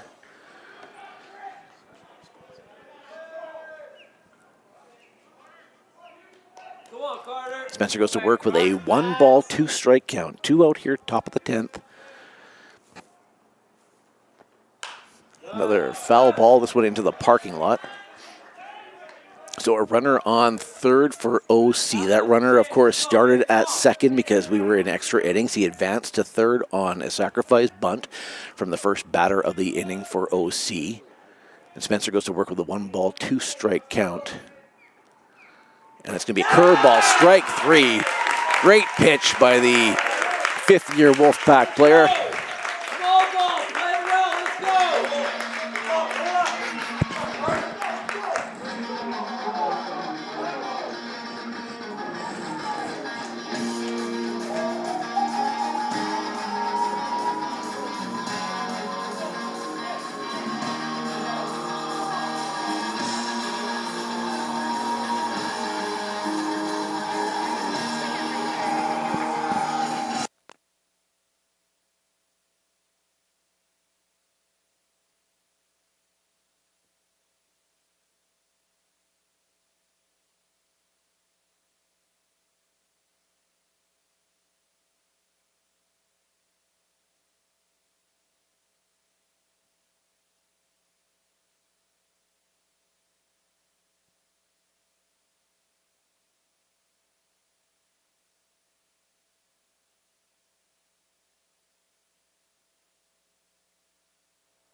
Straight up. Cash in, cash out, cash in, cash out, cash in, cash out, cash in, cash out, cash out, cash out, cash out, cash out. Welcome back to Norbrock Stadium here, folks. If you're just tuning in now, you're tuning in to what is a great game. No runs have been scored, but we've had a very interesting game here. We are in the bottom of the 10th inning. Zach Robinson went a full 9 innings, shutting down the OC Coyotes, allowing 5 hits, no runs. Carter Spencer came in the top of the 10th with a runner on second because of the extra innings, shut down 3 batters to end the inning. And now Cash Talbot, ooh, that looked like a block. Cash Talbot now at bat here in the bottom of the 10th with a runner on second. The runner is Jet Sinclair. And the Wolfpack would love to walk off this game here in the bottom of the 10th, putting a big old crown on a great effort by Zach Robinson. That's going to be a bunt that's going to go towards third base. The ball's going to get thrown to get Cash Talbot out at first, but not before Jet Sinclair advances to third. So Talbot does his job. He puts a runner at third, and Noah Sarkeesian come to the plate here with 1 away in the bottom of the 10th.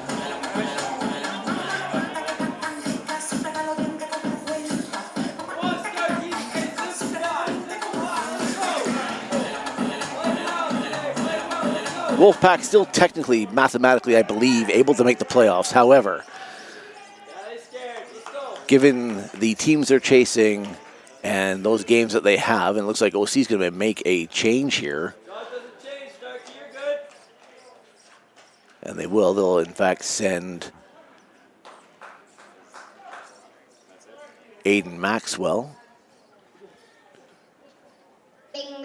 They'll relieve him, and they're going to bring in looks like a right-handed pitcher, number 15. We'll get some information on him.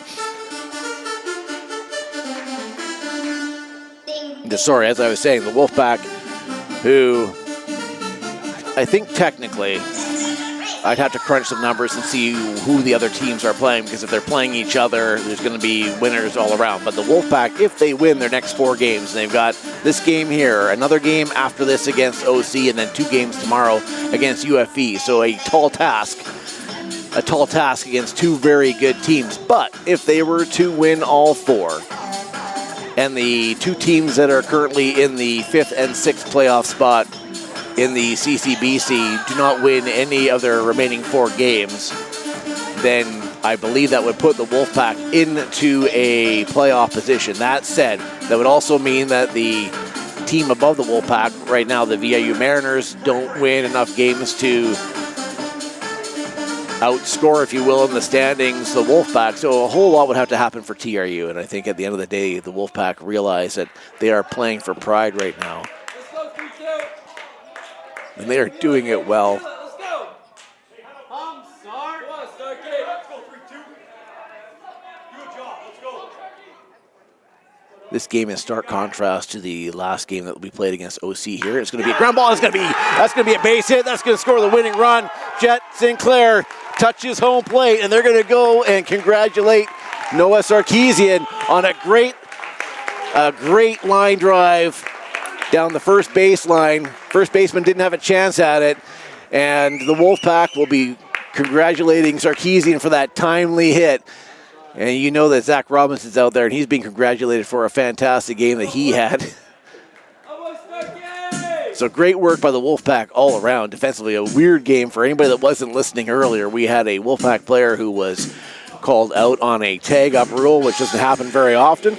We had then even more bizarre. So the OC Coyotes actually took a 1-run lead. I believe it was in the 7th inning on what was actually almost a double play. It was a line drive to Spencer at second.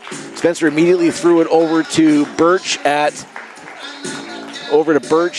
on second base, who was covering from short to try and double up the runner who was on second and would have been thrown out on the tag-up had the throw got there in time. But not only did the throw not get there in time, but actually went past Birch and sailed off into left field. And I'm still not sure what happened on that.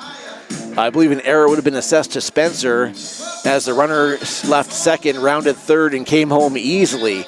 Robinson then took the ball onto the mound, and somebody who was very heads up told Robinson to check third. It might have been Robinson himself for all I know. They checked third. Turns out, I believe the OC runner didn't touch third, going from second to home, and he was called out. The run was wiped off the board,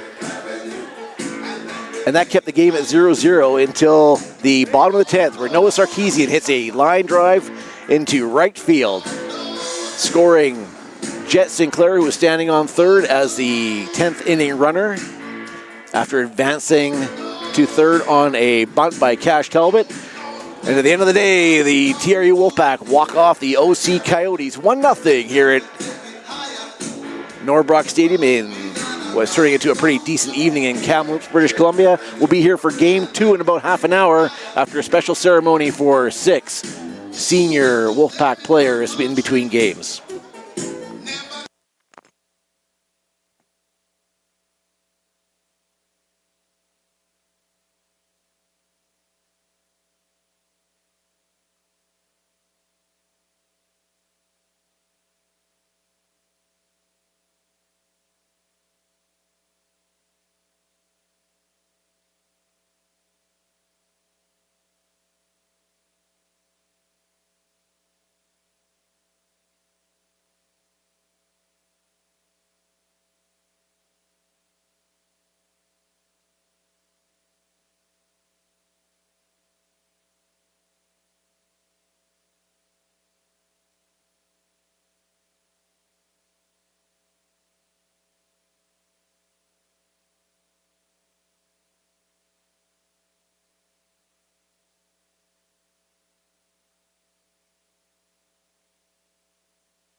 Welcome you back to Norbrock Stadium for the second game in the doubleheader of WolfPack versus Coyotes. WolfPack took game one in dramatic fashion, 1-0 in extra innings, walking it off in the bottom of the 10th. After graduating senior Zach Robinson finished off his WolfPack career in epic fashion, going 9 innings, allowing no runs.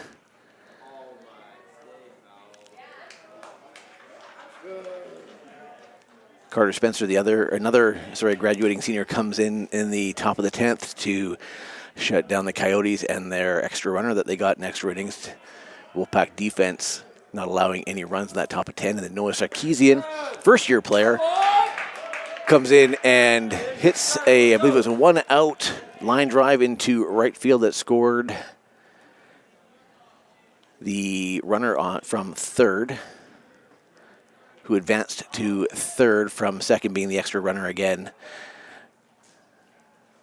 because of the extra innings. So now here we are in the top of the first in the second game, and graduating senior Keith Mamby on the mound for TRU.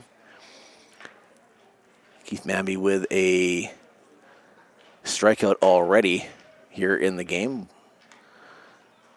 Currently 1 ball, 1 strike to the second Coyote batter. Good! Good pitch.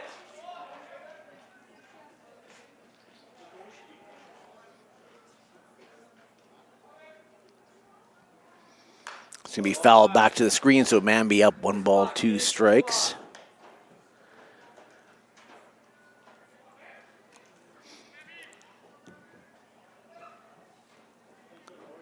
Mamby has been a fantastic pitcher for the WolfPack over, I believe, the last 4 years.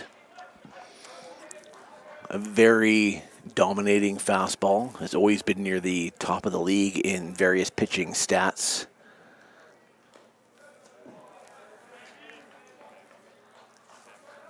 Was a key component to last year's run in the playoffs. Actually came in to pitch on short rest in the championship game. Bunch of foul balls being sprayed by the OC hitter, Coleman Kawaguchi. He played second base in the first game for the Coyotes. Not sure where he's going to be playing here in game 2, likely in the same spot. And Mamby go back to work, and the count is full. It has been full for a while here as Kawaguchi sprays off foul balls. When you talk about pitchers being a creature of habit and being into their routines, Mamby is the textbook definition of that. I've watched him from afar over the years, and he's got his routines, and he doesn't skimp on them, hard line drive down the third baseline. Sarkeesian had to react to it late and almost actually made an incredible backhanded catch down low on his opposite side, the opposite side of his glove, and didn't catch it, was able to knock it down. So that'll hold Kawaguchi to a single, and had that gotten past Sarkeesian, it would have been a double for sure. So the WolfPack defense will take that, and Mamby will go back to work now against, I believe it's Nick Sauve, usually the Coyotes catcher. Haven't seen where he's playing yet in this game.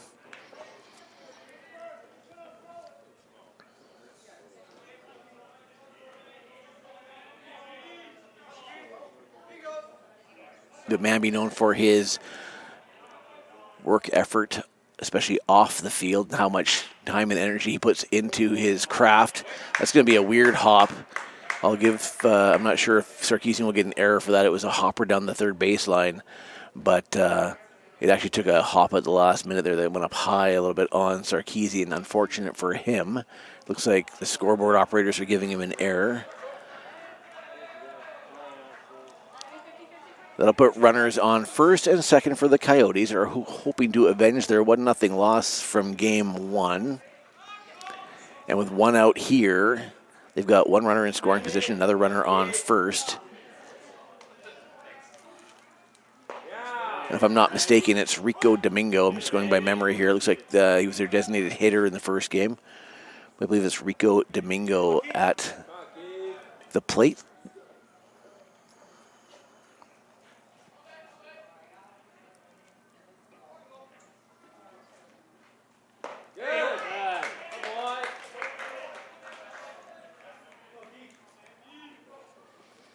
Manby with 33 and 1/3 innings pitched this season, at least the spring season. He has 20 strikeouts over those 33 and a third innings, 4.32 ERA.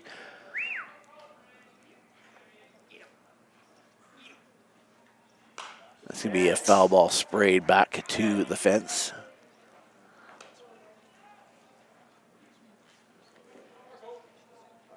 Hey, count's yours. 4-1, count's yours. Let's go. Domingo hitting .325 coming into this game.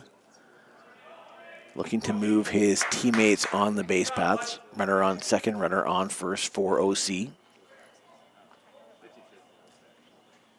It's going to be low. Hey, good miss. So 1 ball, 2 strikes.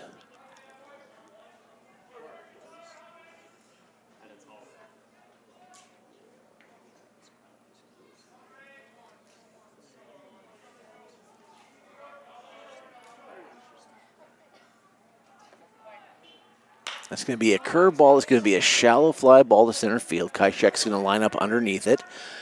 Runner will hold on second. Sheck will get the ball into the infield. Runners will hold all around. So runners on first and second still with 2 away now in the top of the first.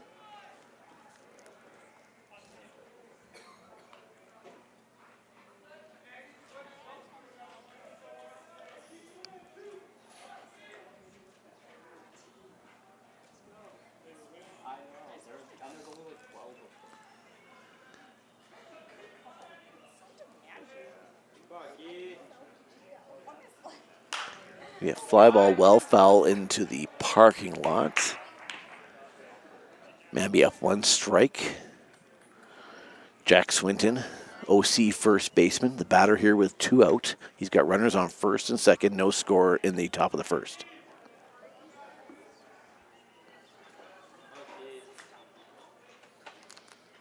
Swing and a miss for strike 2. So Manby way up in the count here. 0-2 to Swinton.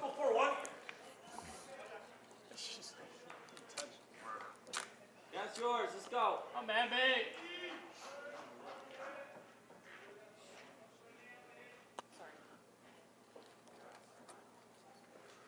Swing and a miss. So another strikeout for Manby. I believe that's 2 in the inning. And the Wolfpack will trot off the field looking to try and put some runs up on the board here in the bottom of the first. Wolfpack 0, Coyotes 0. Back in a couple.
Carter Spencer leading off the game for the TRU WolfPack, as he has done many times over the last 5 years. He's going to put a hit up the middle. It's going to be just outside of the reach of the second baseman, and Carter Spencer will start his final home game as a WolfPack with a single.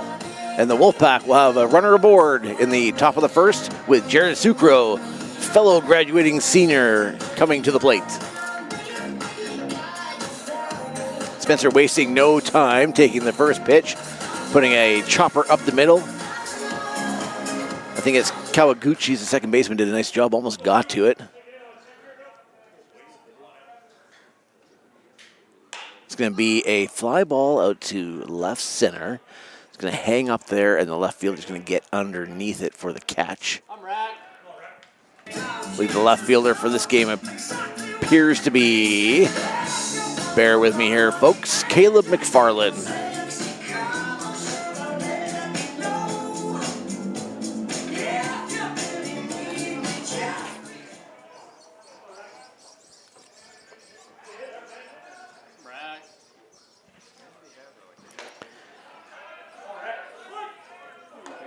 Manny Recchi, designated hitter, or at least I'm assuming he's the designated hitter to the plate.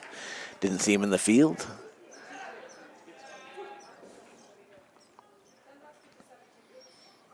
Swing and a miss. Recchi quickly down 2 strikes in the count.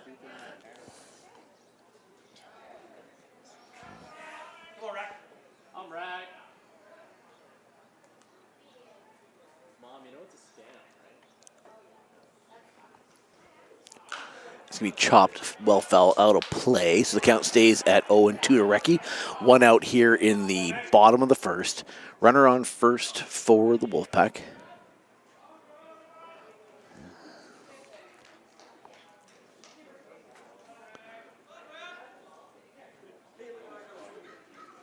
to be chopped, that's going to be slicing foul.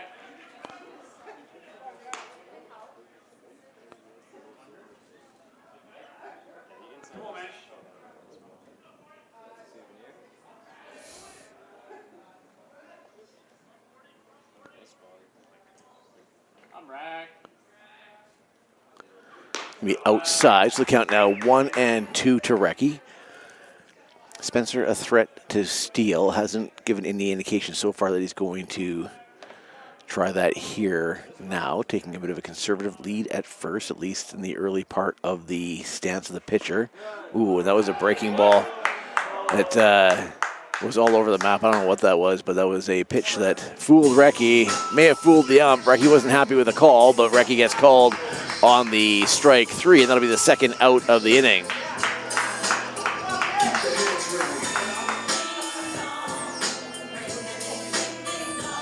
Graduating senior Lucas Miracle, catcher for the TRU WolfPack, to the plate.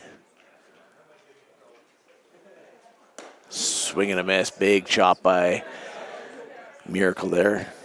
Unable to make contact, looking at a 1-strike count.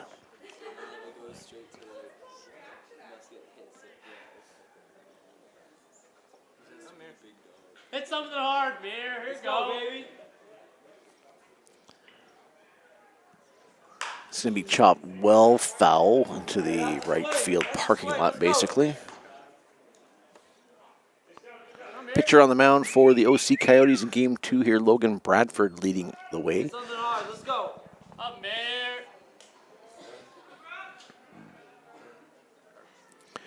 Bradford with 35 2/3 inning pitched so far, 33 strikeouts, and Spencer's going on a delayed steal, and Spencer will round second and go to third as Miracle hits a single into right field.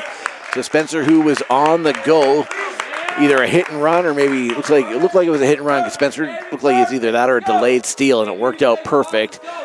Miracle does exactly what he needs to do, puts the ball on the ground into right field, and Spencer rounds second without hesitating, and now the WolfPack have runners on the corner here with Kai Sheck, the center fielder, to the plate. Come on, Sheck. I'm Sheck. Come on, 12. I'm 1-2.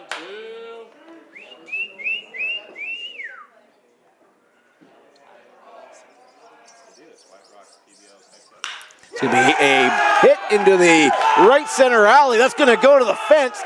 Spencer will trot home. Miracle's getting the wave home. And Kai Sheck will have a 2 RBI stand-up double, and the TRU WolfPack lead 2-0 early in the game here. Line drive off the barrel of Kai Sheck's bat, well over the head of the second baseman. I don't think it actually made it quite to the fence. I thought it was going to. It looked like it hit that plush grass out there in right center and slowed down. Wouldn't have mattered. Kai Sheck was standing up at second. Spencer and Miracle come around to score. And more runs scored here in the bottom of the second than there were in the entire 10-inning game in game one. So Manny Birch, shortstop for the Wolfpack, comes in. He's looking to trade places with Kai Sheck, who's standing as the runner at second. The pitch will be outside. Count 1-1 to Birch. Birch with 2 home runs this season, 12 RBIs.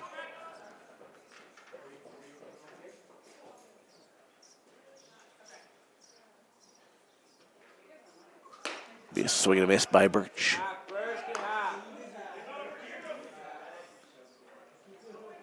All good, all good. I'm Birch.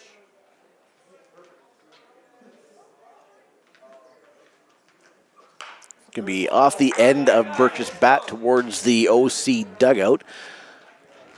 Count 1-2 with 2 out here in the bottom of the first. Wolfpack with 2 runs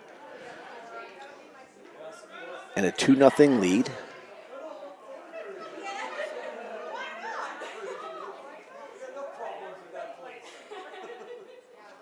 Oof, it's going to be a curveball that misses outside. Birch looked like he was going to chase, but thought better of it.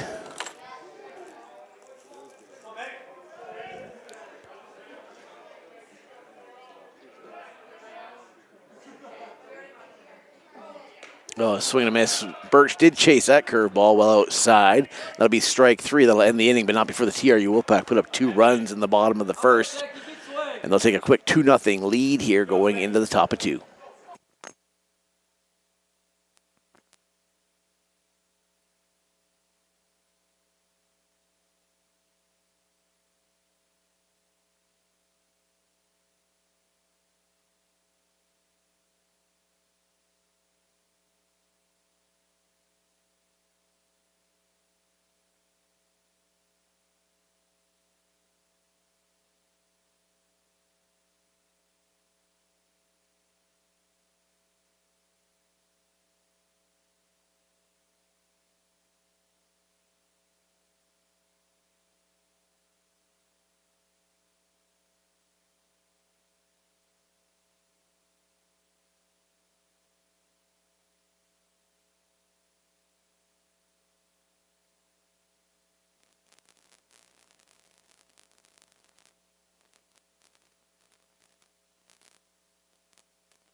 Welcome back to Norbrock. Keith Manby back on the mound in the top of the second here for the Wolfpack.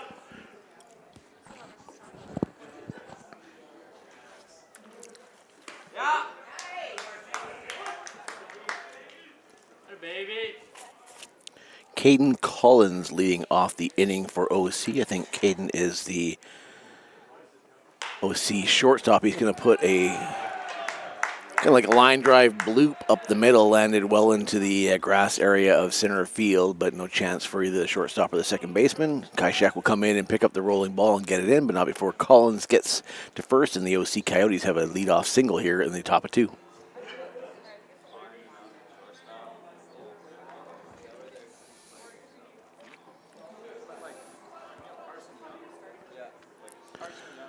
Caleb McFarland, the OC left fielder, now batting. Left-handed hitter for the Coyotes. He's going to bunt. It's going to be in the air towards the TRU dugout. Lands foul.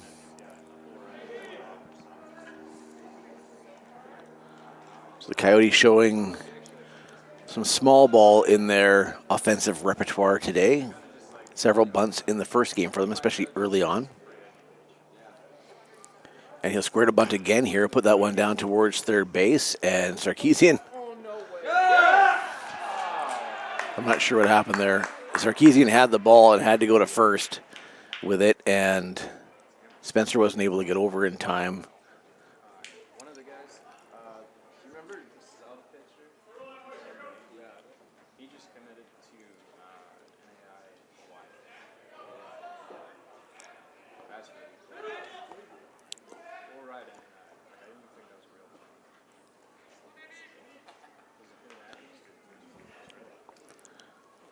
Spencer talking to the base ump there. I think they're asking for him to go check with the home plate ump. No doing, though, and the Coyotes have 2 runners aboard here with nobody out in the top of 2. Unfortunate as that should have been an out with a runner on second. It's going to be another bunt. This is going to go towards the second or third base again. Throw by Sarkisian. They'll get the out. I'm not sure where the cross-up was there because both Petrie and Spencer were kind of around the first bag area. So I'm not sure what happened. Spencer was the one that ended up catching the ball, but Sarkisian had to double pump because there was 2 guys there, but no one on the base, I think. That was for the previous batter. This one worked out much better for the Wolfpack, who now have runners on second and third. 1 out.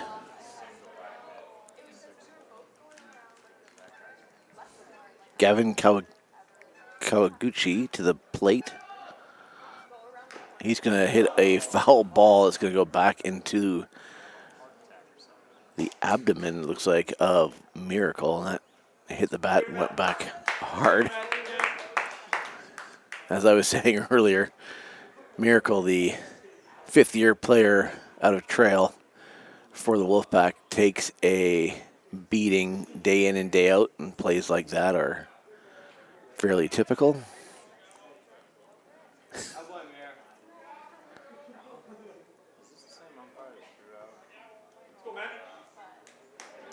And as is also typical, Miracle takes a lick and it keeps on ticking. It's going to be a foul ball back to the screen, so the count 1 ball, 2 strikes to Kawaguchi. This is Kawaguchi, the right fielder, not Kawaguchi, the second baseman. Gavin, not to be mistaken for who I'm assuming is his brother Coleman. That's going to be curveball that Kawaguchi just gets the end of his bat on to foul it off. So count 1 and 2 to the Coyote right-handed hitter. Runners on third and second for OC.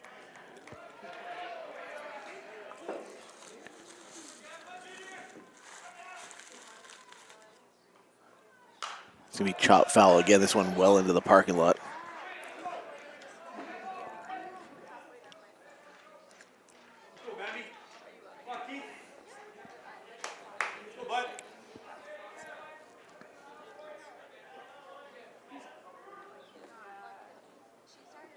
It's going to be a shallow fly ball. Looks like Spencer's going to go back and make the catch at second.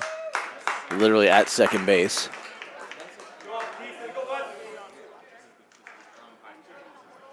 So that'll be the second out. So the runner's still on second and third for OC. Mamby will reset on the mound and he'll go to work against, I believe, Brady Carroll, the OC center fielder. Carroll, a left-handed hitter. hitting .295 this season. He's going to watch first one come in a little bit high for ball one. Carroll does have 3 home runs and 17 RBIs, and with a runner on second and third, he's looking to add to that here. Manby and the Wolfpack defense will see what they can do to try and shut down the threat. And he's going to get a called strike, so the count now 1-1 to Carroll.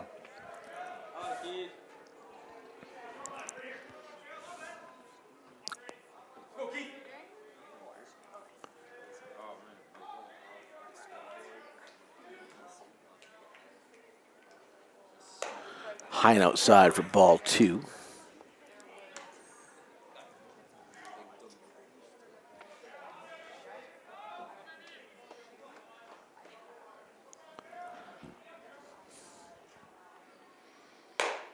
Outside, Carroll won't chase, so the count now, I believe, 3-1. You go, kid. Open spot at first base, so a walk won't score a run. It's going to be fouled off into the parking lot, so the count now full.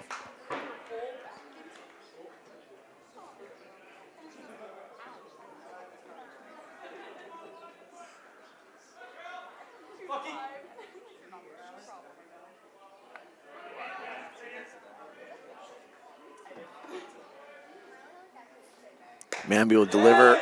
Oh, he's going to get rung up on strike 3. So that pitch looked a little bit low and inside. There was some hesitation from the umpire in the way he calls strike 3 there. He kind of drifts slowly into his stance to start the lawnmower, if you will. And the OC batter thought he was getting a ball for a walk and looked shocked when the strike 3 call came out. So Keith Manby retires the side. The Wolfpack bend but don't break. They allowed no runs in the top of 2, and going into the bottom of 2, the Wolfpack look to add to their 2 as they lead 2-0 over the OC Coyotes.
First baseman Ryan Petrie leading off the bottom of the second inning for the TRU Wolfpack. Wolfpack up 2-0 with 2 runs they scored in the bottom of the first. It's going to be a ground ball down the first baseline. That'll be fair. Petrie's going to round first, and he's going to go for 2. The right fielder's going to come up chucking, and the big first baseman slides into second with a double to lead off the second inning.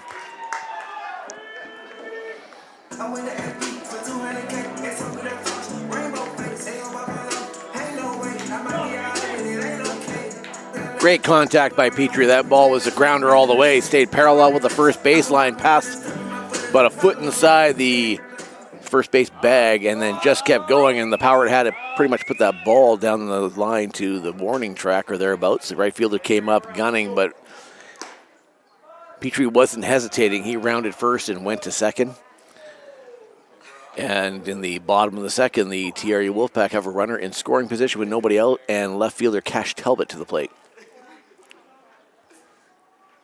It's going to be a shallow fly ball in foul territory. It is playable, and Swinton will come over and make the catch. That'll be the first out of the inning.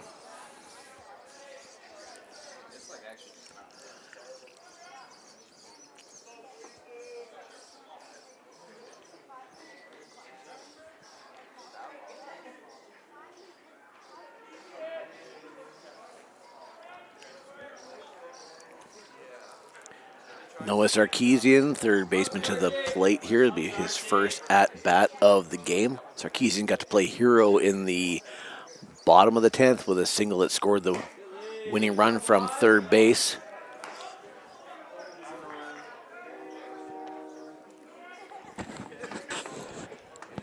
That capped an incredible game by Zach Robinson, who came in and threw 9 scoreless innings for the Pack.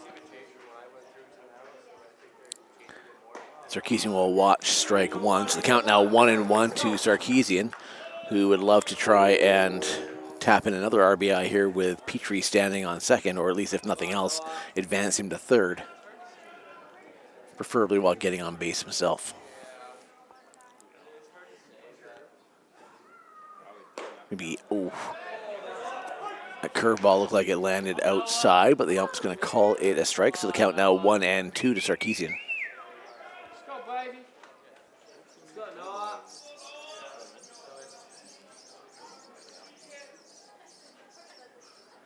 It's going to be a swing and a miss. So Sarkeesian goes down swinging. That'll be the second out of the inning. So 2 away here. That'll bring second baseman Carter Spencer to the plate. Spencer, who singled in his first at-bat, swinging at the first pitch, as I recall. Come on, Carter.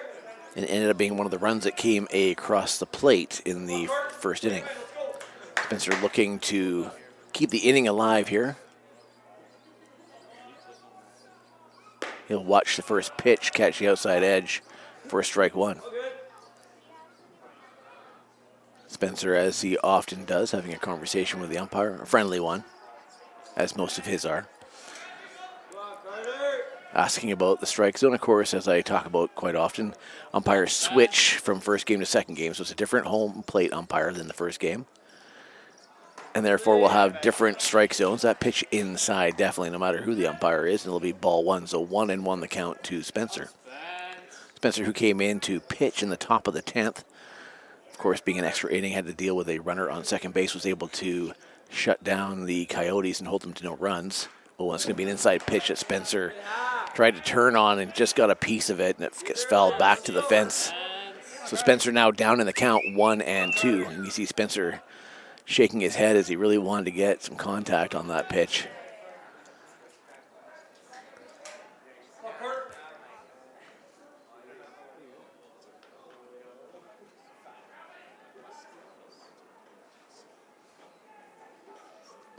Be in the dirt, so Spencer drives the count to 2-2. Spencer takes up his 2-strike stance. Petrie still on second base. 2s across the board, 2 balls, 2 strikes, 2 out here in the bottom of 2. The Wolfpack leading 2-0. That's going to be high for ball 3. So the count now full. See it well, one. See it well.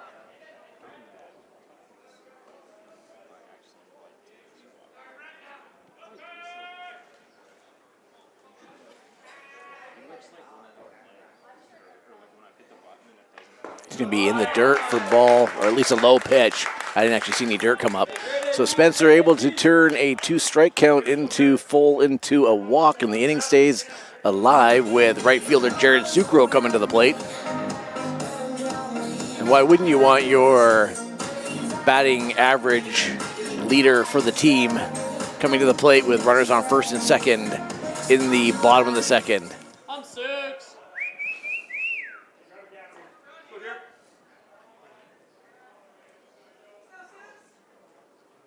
It's going to be a swing and a miss for Sucro. Come on, Sam. Come on, shoot. Go on, Suits. They need it. Need something. Let's go.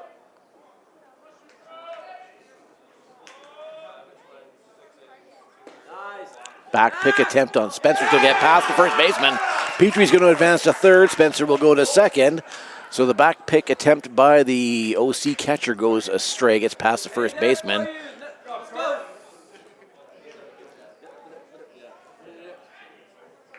I'll shoot. Come on now, right guy. So now 2 runners in scoring position for Sucro, who's looking at an 0-2 count. Hey, be a hitter, 1 set, be a hitter. Let's go. Baby. You win this. Let's go. Spencer with a massive lead at second. Nobody protecting him. Petrie making his way down the line. It's going to be a swing and a miss. And I jinxed Jared Sucro, as I do with many players who I talk about glowingly. And Jared Sucro, goes down swinging on, I believe, a 3-pitch strikeout, and that will end the threat. The Wolfpack don't score any in the bottom of 2. They leave 2 stranded, and they'll go into the top of the third with a 2-0 lead.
Keith Mammy back on the mound for the TRU Wolfpack here in the top of the third. Coleman Kawaguchi, OC second baseman, to the plate to lead off the third for the Coyotes. And he's going to put one off the end of the bat. It's going to be a shallow fly ball. Spencer lays out trying to catch it coming in from second base. Unable to make the catch. That ball was a high fly ball that was into no man's land. Spencer went a long way trying to get to it. Petrie had turned around and started running. I'm just glad the two of them didn't collide. And Spencer just comes up short on the diving attempt. Ball lands. Kawaguchi gets to first. And the OC Coyotes will lead off the third inning with a base runner. Nick Sove, the OC catcher, batting. He's going to square a bunt. Nice bunt down the third baseline, and nobody was expecting it, apparently. Sove gets to first base uncontested. OC, who's been bunting quite a bit anytime they got base runners on. Didn't get any kind of shallow defense or bunt defense from the Wolfpack there, and with runners on first and second, we've got the designated hitter, Rico Domingo, coming to the plate. And it appears as though the Wolfpack infield will stay at a regular position. Petrie looks like he's coming in a little bit. They're trying to communicate to Sarkeesian here. Domingo did square to bunt. Got the strike called. I believe he retracted. I was actually looking to see what was happening with the infielders here.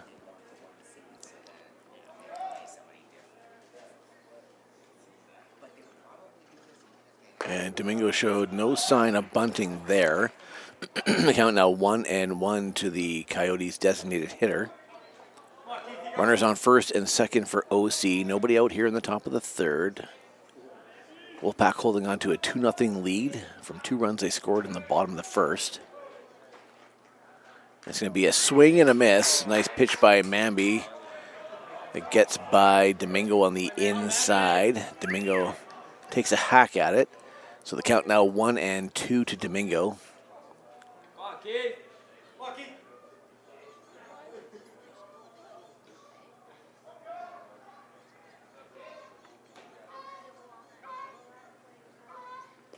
Pitch going to get away from... Back Runner's going to come home from third. That ball was low and hopped, basically hit the ground in front of Miracle. I don't know if it hit his foot or his shin guard, and it hopped up way high and kept going back. Miracle had no idea where that ball was. Sorry if I was shouting into the mic. I tried to cover it while I was helping poor Lucas Miracle figure out where that ball went.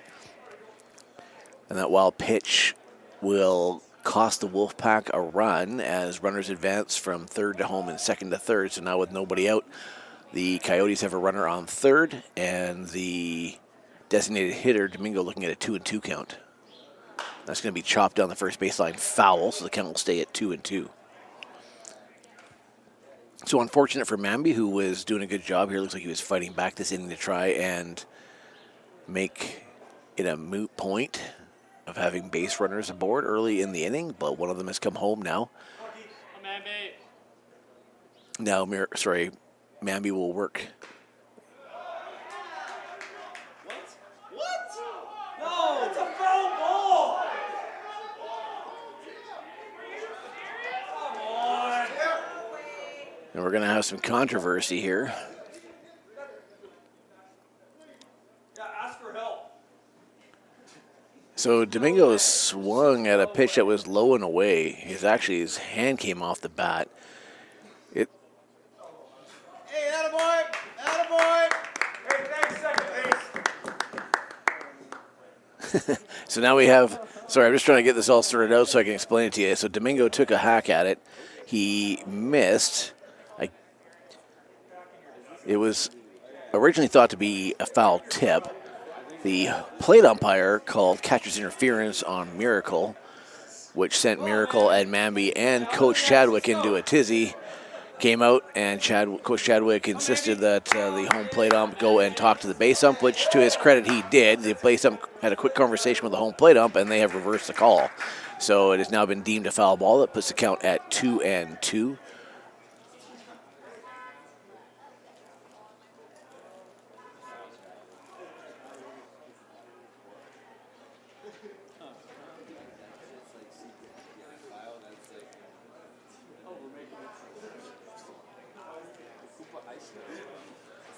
Just a quick or a short delay while Miracle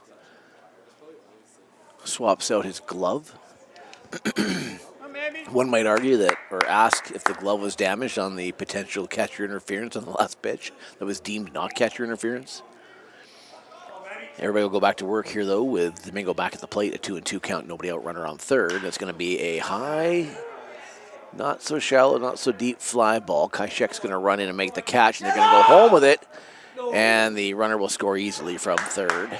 So the game is now tied at 2 with a sacrifice fly by Domingo, scoring the runner from third. 2 runs here in the top of the third by the OC Coyotes have tied this game up at 2, and that'll bring Jack Swinton to the plate for OC.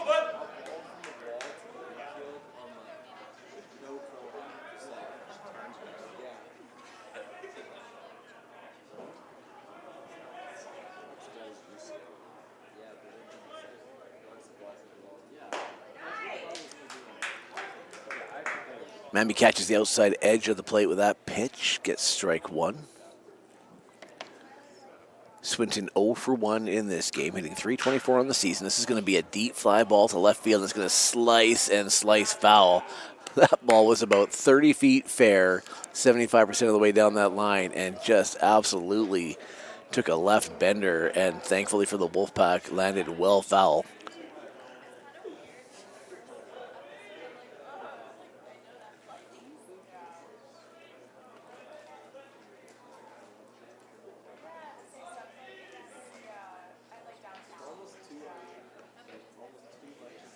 Give me a ground ball towards second base. Spencer's going to field it, and then it's going to go to the pitcher, Mamby, who doesn't catch it.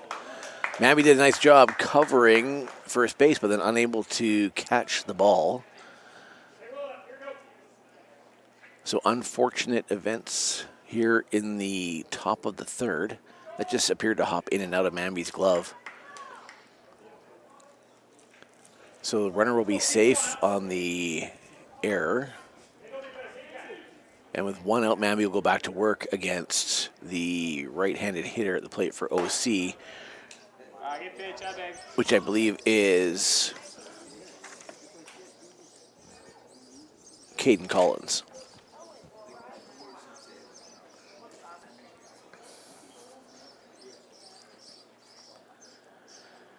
Runner's going. It's going to be a hit up the middle.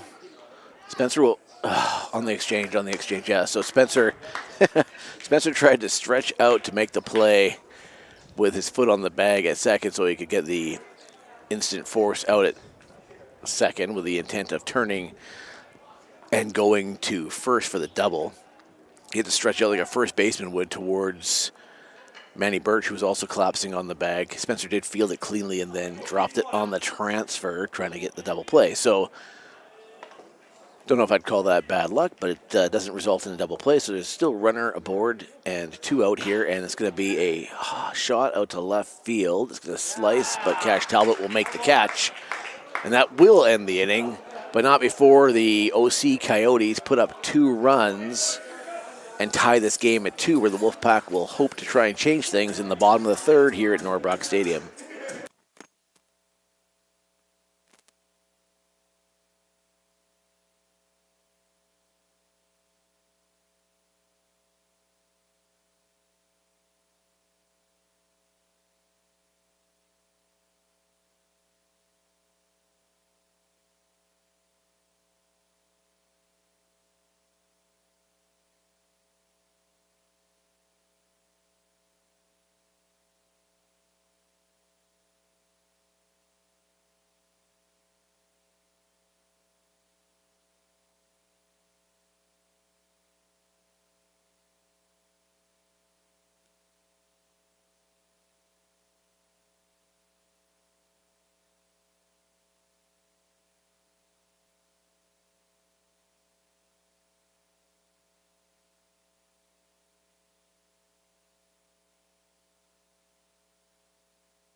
Manny Recchi leads off the bottom of the third for the Wolfpack, and he puts a ground ball right down the first baseline, and it just drifts up to the foul side when it gets to the bag, so that'll be strike 1 on Recchi.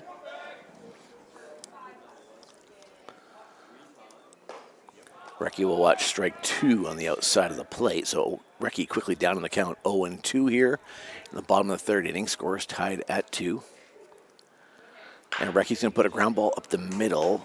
Kawaguchi's going to get to it. He's going to have to hurry the throw, and it's not going to get there in time. So a nice play by Kawaguchi to get to the ball. A nice play by Kawaguchi to get the throw quite accurately to first base, I might add, as he was throwing on the run away from the bag.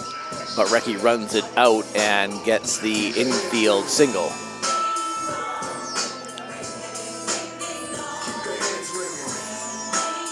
So we've talked about a lot of the graduating seniors here, many of the 6 that the Wolfpack have playing their last home game. Inside pitch just misses Miracle. Ball 1. Of course, Zach Robinson starting today's game, going 9 complete innings.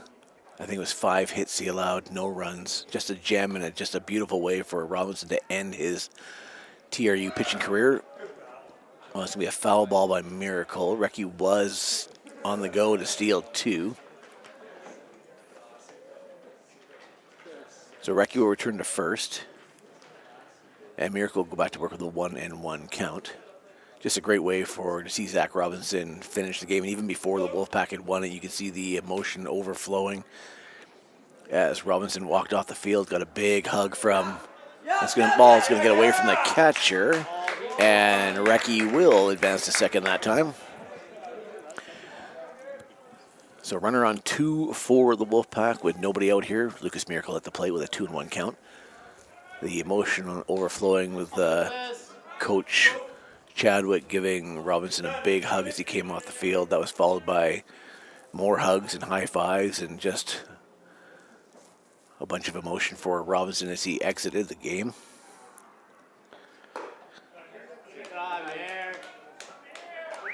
Fifth-year graduating senior Carter Spencer then comes in the top of the 10th in relief of Robinson. Shuts down the Coyotes, who started with a runner on second. That allowed the Wolfpack to go into the bottom of the 10th and, of course, walk off the game in dramatic fashion. Keith Manby, graduating senior, now starting game number 2. And as we speak, graduating senior Lucas Miracle, who has been a stalwart behind the plate for the Wolfpack for the last 5 years, will take a walk and he'll trot down to first as well. Jared Zucro, of course, who we've talked about a lot today, team leader with his batting average, which I think was at .329 coming into the last game. But we haven't got to talk about Donovan Collier yet. Donovan Collier is a pitcher for the TRU WolfPack. And he, I believe, will be making his start tomorrow, unless, of course,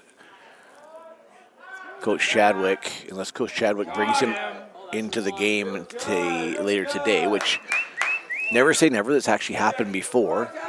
So we might get to see Donovan today, but Donovan Collier, another integral part of this Wolfpack team over the last, I think Donovan's been here the full 5 years, and that's going to be a high bunt, and that's going to be bad news. And in fact, it is bad news. So a pop fly bunt put up by Sheck isn't not only not going to advance the runners, it's going to actually result in a double play. So Miracle gets doubled up at first as he was on the go with the bunt. Recchi will stay at second, but now instead of runners on 1 and 2 with nobody out, we got runners on 2 with 2 out, and that'll bring Manny Birch, the shortstop, to the plate. So unfortunate for Kai Schechter, wasn't able to get that bunt down. I will say Kai Sheck has actually come a long way with his bunting. I remember watching Kai Sheck in preseason ball in Arizona, and he was just frustrated when he was in a bunt situation. He's actually come a long way over the season and has been quite successful in that regard. Ooh, that pitch either got tipped by Birch or missed altogether, but it ended up going off the face/helmet of Sauvé, and it knocked his mask flying. Sauvé looks no worse for wear. Throws the mask back on. Umpire will take the cordial walk to the mound to give him some time. And Bradford will go back to work on the mound against Manny Birch with a 1-on-1 count.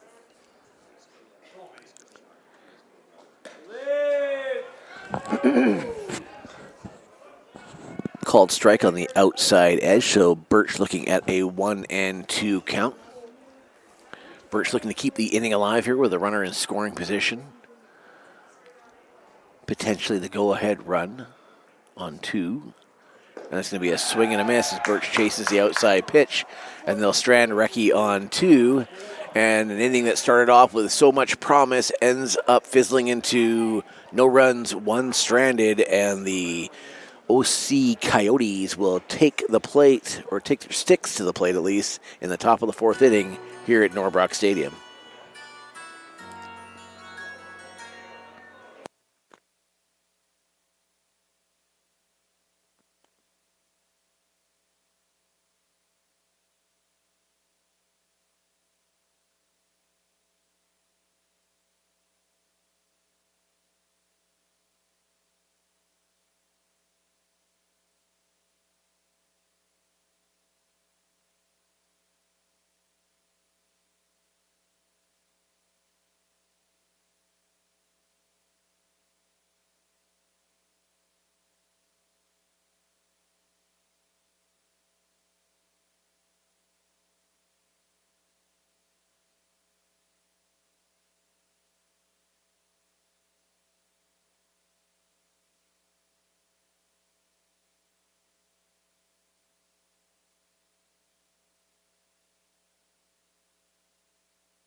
Keith Mamby back on the mound for the top of the 4th inning. Through 3, Mamby's allowed 2 runs on 5 hits. Come on, Keith.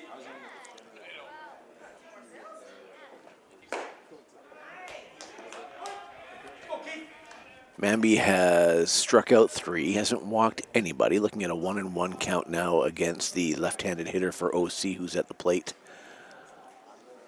That's going to be a shallow, somewhat shallow fly ball, mid-range actually, to the left fielder Cash Talbot, who will make the catch. Actually scratched at it. Looks like Charlie McMurrin has gone into the game in left field.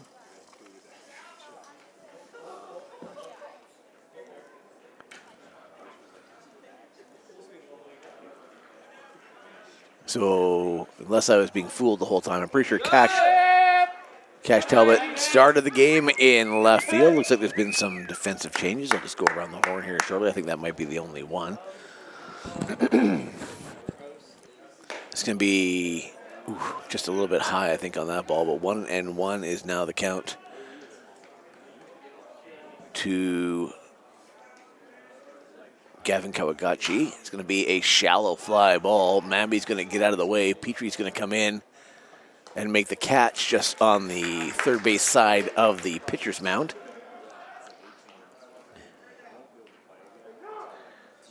They're giving Petrie a bit of a laugh as Petrie made the catch in an area where there was 3 other players, but Petrie came in like a freight train and was calling it loud, so the other 3 boys got out of the way. Mamby knows what he's doing. He got out of the way right away. And Petrie doesn't let them down, making the catch for the second out of the inning.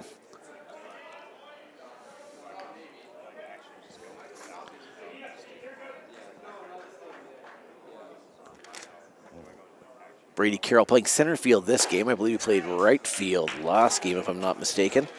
He'll be your Coyote hitter right now. He's left-handed batter, looking at a 1-1 count. It's going to be a fly ball out to right field.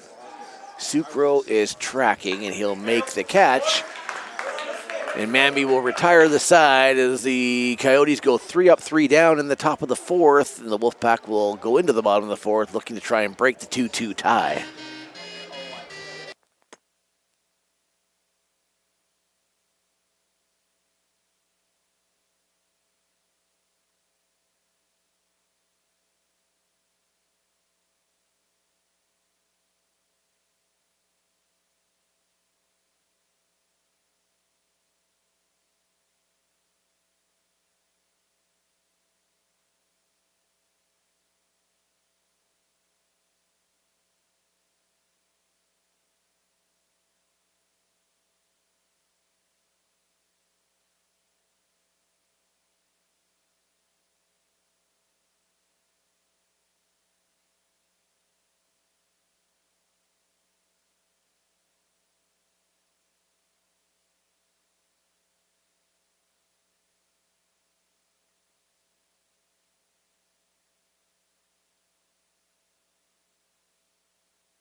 Back at, sorry for clearing my throat on the air there, rookie mistake.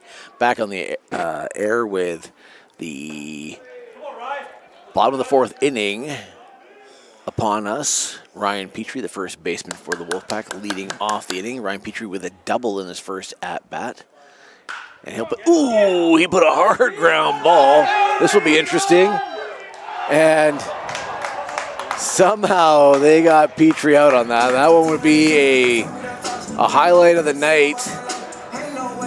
on a lot of different stations. That was a hard ground ball. Great contact by Petrie. It went right back at the pitcher along the ground. The pitcher who was still in his follow through on his pitch. It obviously hit a solid part of the shoe on the pitcher's foot. He's still laughing about it. You could hear it from up here. He didn't even wince, and it went shooting towards the third baseman. Unfortunately for Petrie, it was right at the third baseman. So write that one up. The 1-5-3 out, I guess. That's going to be a ground ball down the third baseline. Charlie McMurrin getting his first bat of the day. Came in to replace Cash Talbot in left field last inning.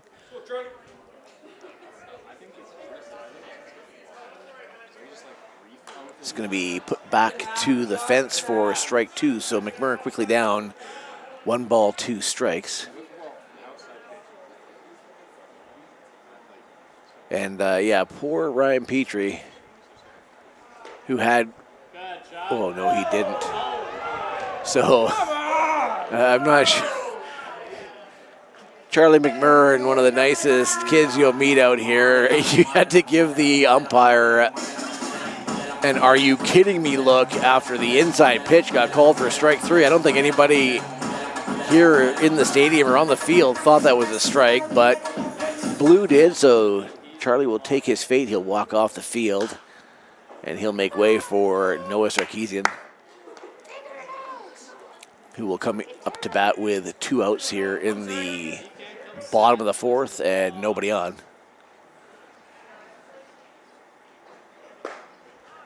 And that's going to be strike 2 on the fastball.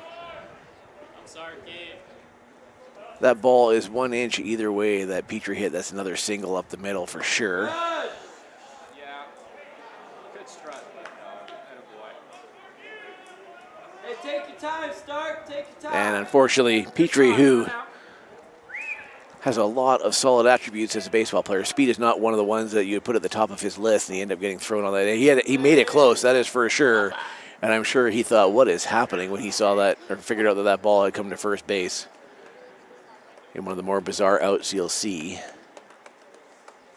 Noah.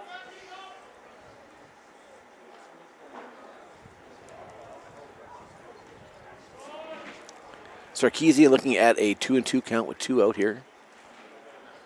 He's going to put this one basically protecting the plate and doing it well on that pitch. That foul ball into the left field parking lot. That'll keep the count at 2s across the board. 2 balls, 2 strikes, 2 out. 2-2 tie here.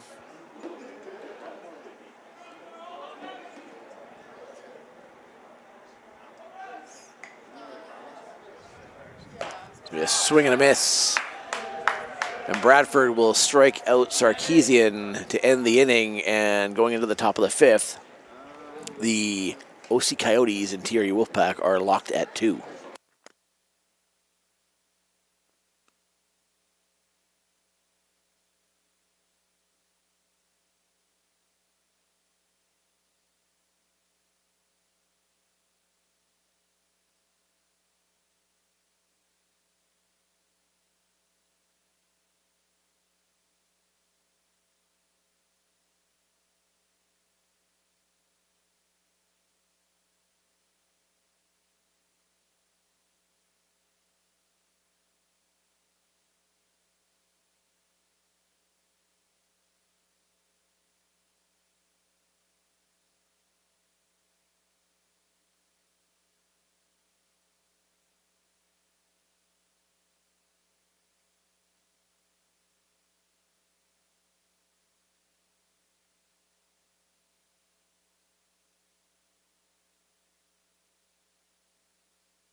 Keith Manby back out for the top of the 5th for the Wolfpack. Curveball, it looked like the batter was waiting for it to hit him so he could take his walk, and the ball nicely curved in and caught the inside of the plate for strike 1.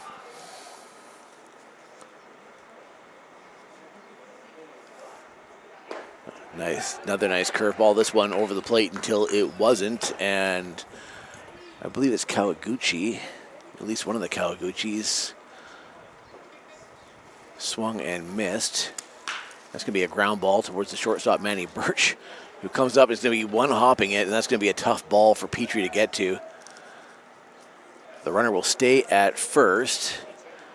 Birch, who usually has a very accurate arm, as soon as that one left his hand, it was actually thrown very hard, but it was heading towards the ground about halfway along its path, and it had so much zip on it that Petrie didn't have any chance to try and pick that one up. So that'll be an error to Birch, and that will put a base runner on here to start the 5th inning for the Coyotes, which is unfortunate for the Wolfpack.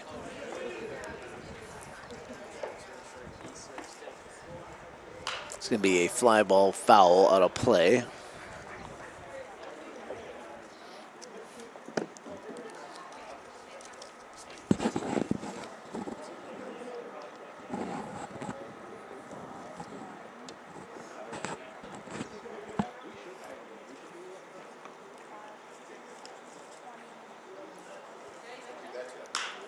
It's going to be a deep fly ball to right field.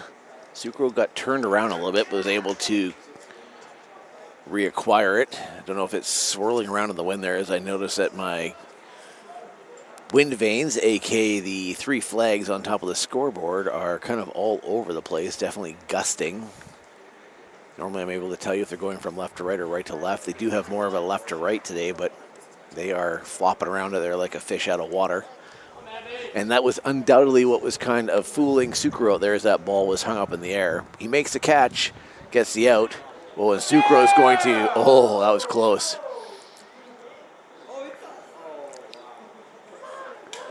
So that was a heck of a pickoff move by Sucro, and he put that dart over there. I think even the OC runner thought he was out.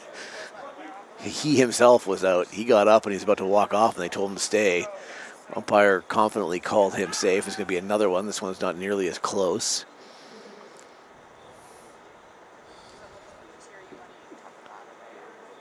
Manby with a very impressive move to first base here. That will undoubtedly keep the runner thinking. It's going to be a ground ball up the middle. Oh, Spencer lays out, but just misses it. That would have been a heck of a play if he was able to get to it. Went airborne for a solid couple of seconds. Now he's trying to probably catch his breath because he landed hard.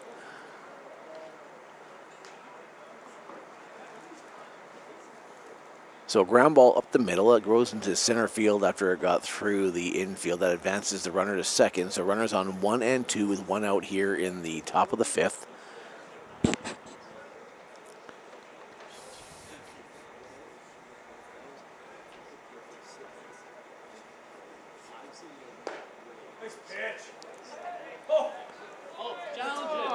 Jack Swinton, the batter for OC, left-handed hitter, playing first base, I believe.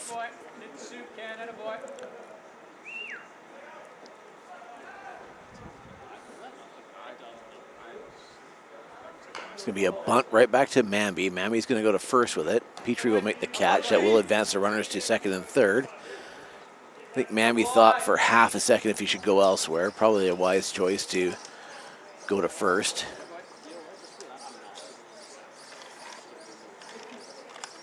So now 2 away here. Still the top of the 5th. It's Caden Collins to the plate, shortstop for OC. He's working with runners on second and third, and he'll get called strike 1 for a ball on the outside part of the plate.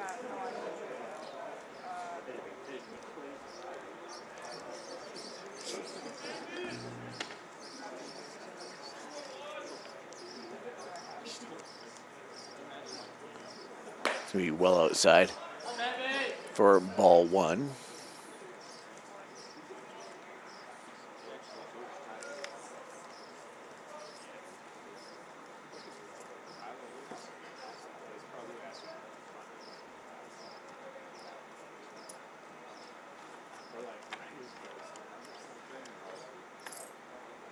to be fouled back to the screen.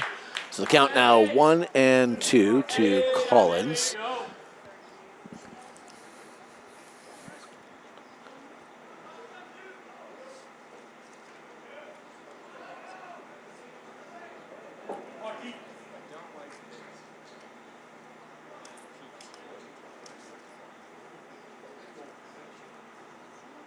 Be a ground ball down the third baseline.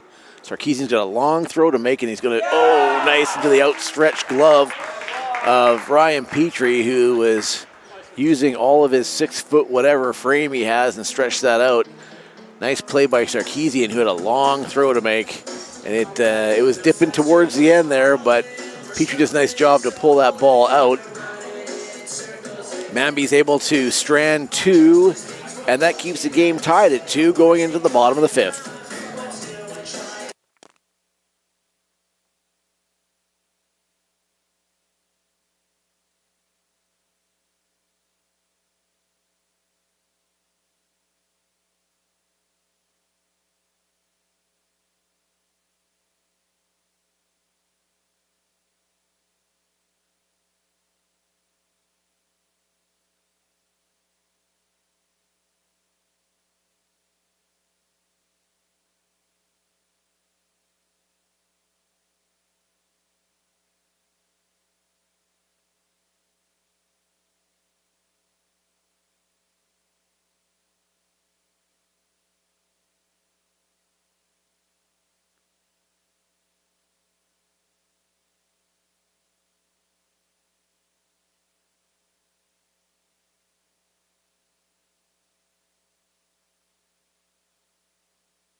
Carter Spencer, second baseman for the TRU WolfPack.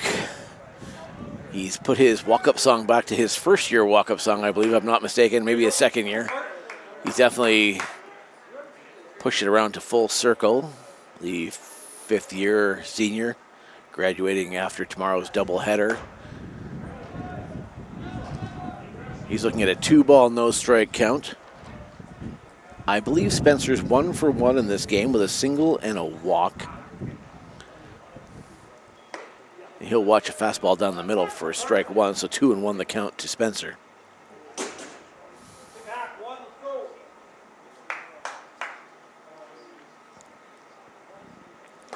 Be outside for ball 3.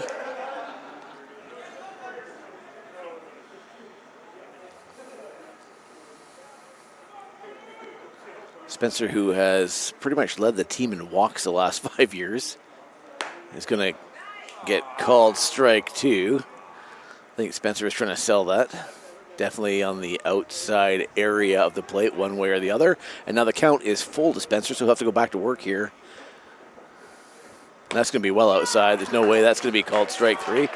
Spencer will hesitate momentarily just in case, and he'll trot down to first base for his, I believe, second walk of the game. Again, Spencer never afraid to take a walk. He'll do anything to get on base. Very good at working the count. Often a league leader in walks. I don't think this year's any different. Jared Sucro, right fielder, to the plate. Jared Sucro flashes a walk. Flashes a bunt. Pulls it back right away, and then they try and backpick Spencer, who is probably trotting towards third a little bit, anticipating a potential bunt there. Last time they tried that, the ball went into right field, and Spencer advanced to second, but this time they're able to complete the play, and Sucro's squaring early to bunt, and it's going to go Spencer, who is barely a foot or a stride off the bag, steps back.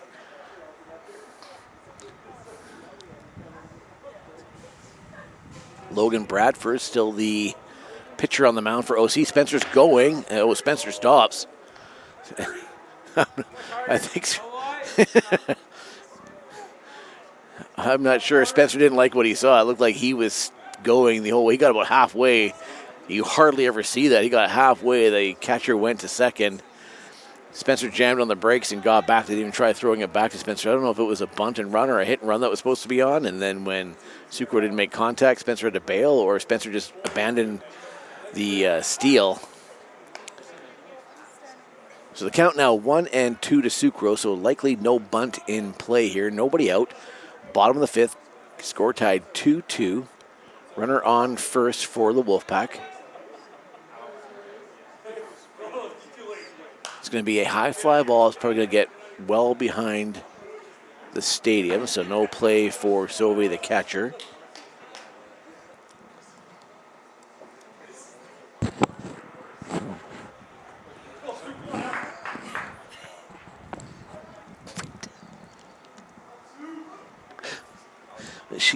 She pulled it? Well, sorry, I got distracted there, but same thing. Spencer's going to go to third here. Spencer's going to go from first to third on an overthrow, and he didn't need to, but he'll do his patented head first dive into third base.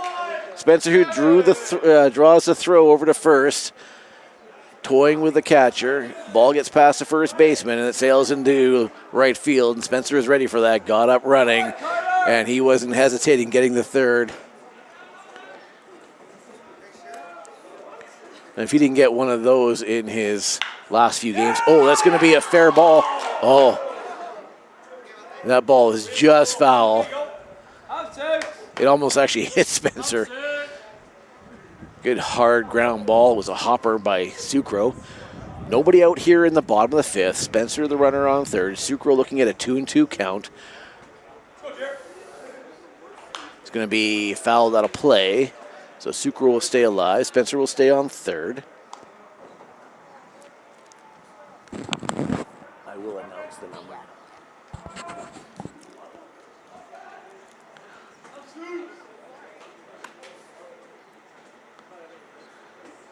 It's going to be fouled out of play again. Good job by Sucro protecting the plate there. That one went off the very tip of the bat.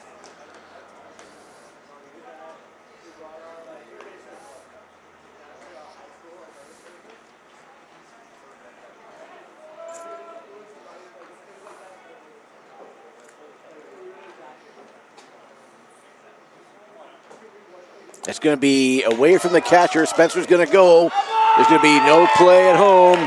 Spencer's going to slide head first into home plate, creating a big mound of dirt or dust, if you will, into the air. And his teammates will come out and congratulate him. And he'll be the go-ahead run here in the bottom of the fifth. And still with nobody out, Jared Sucro goes back to work with nobody on, and the count being full. That's going to be another outside pitch. So Sucro wins the battle there. A good one between him and Bradford.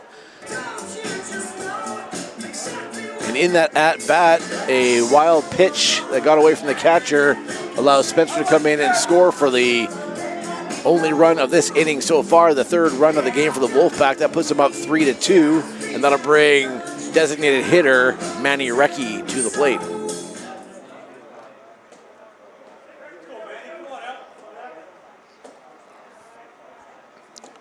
Ooh, it's going to get away from the catcher. Recchi, who squared to bunt, retracted, and Sucro is now standing on second base.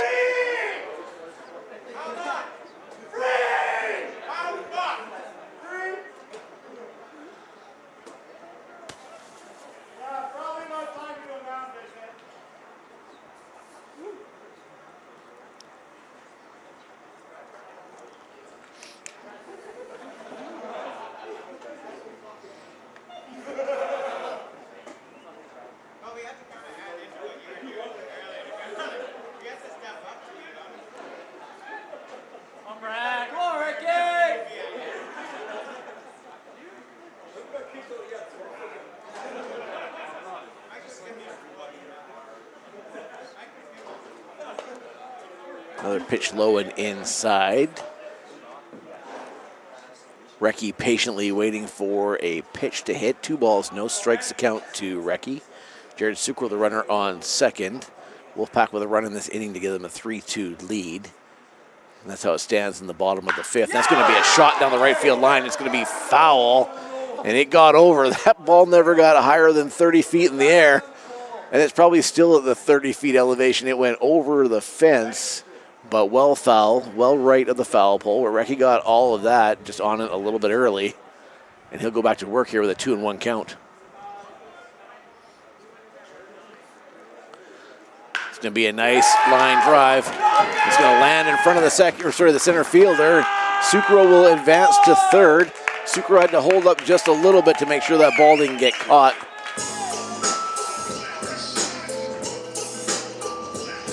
So a nice line drive into center field by Manny Recchi will give him a single. That makes him 2 for 3 in this game.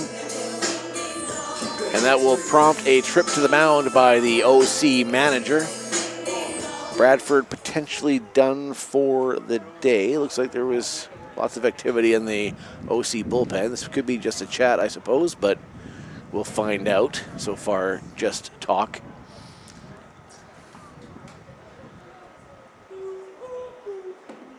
And Bradford will stay in, as it would seem. So just a quick talk to the pitcher by the manager.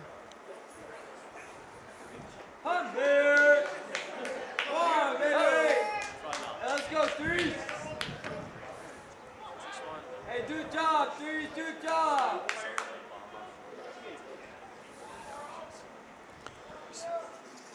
Lucas Miracle to the plate. Come on, baby. Miracle working with runners on the corner, nobody out. That's going to be a ground ball. It's going to get between third and short. That'll go out to left field. That'll easily score Jared Sucro. And that'll give the Wolfpack a 2-run lead here. Still with nobody out. Runners on first and second. And that'll bring Kai Shek to the plate. Kai Shek, who's probably hoping that he's not getting a bunt single right now. Or a signal, sorry. A bunt single would be great, but the bunt signal will probably cause Shek to shudder a little bit based on what happened last time. He's squaring the bunt. He'll retract it. So Shek square was up in his last at-bat with runners on first and second, and I believe nobody out, and could not get the bunt down. The bunt turned into a pop fly, turned into a double play, and pretty much ended the threat that the Wolfpack had going in that inning. So he's in the same situation here, and he's going to not offer a bunt on a pitch on the outside edge called a strike, so the count now 1-1. One hopes that Shek is not trying to ride out the count till it gets to a point where he can't bunt. I know he can bunt. I've seen this kid do it lots. He's actually very good at it. And it's going to be a weird move by the pitcher. Got him. That's his one. Got him. Hey, move. He comes off the mound to basically Hey, do it. not throw the ball to second to hold Recchi on. Probably done to try and get the runners honest and prevent them from moving early on an attempted bunt, likely coming from Shek here. And he's going to offer the bunt, but miss. So that'll be strike 2. So the count now 1-2. The bunt likely coming out of play here. Never say never, as I like to say. But in all likelihood, Shek will swing away on any pitch he likes. Runners on first and second. Nobody out here in the bottom of 5th. Hey, let's go, baby. Let's go.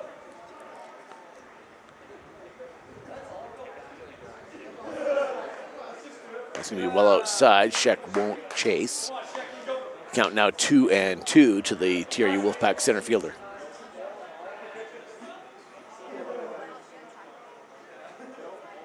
Come on, Shaq. Do job, baby. Do job. Come, Shaq. Come, Shaq.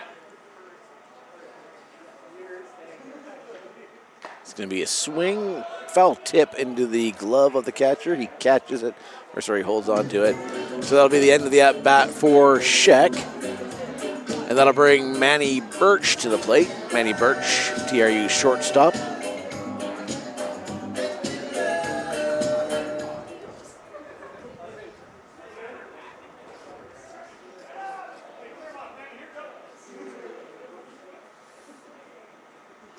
be high and inside for ball one.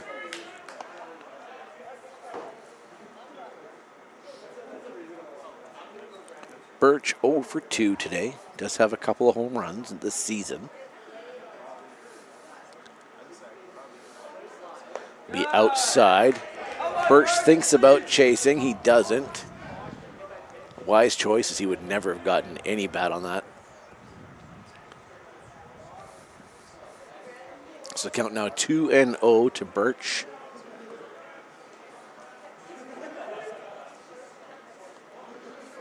It's going to be a nice line drive into the left center gap. That's going to score Recchi. That'll advance Miracle to second.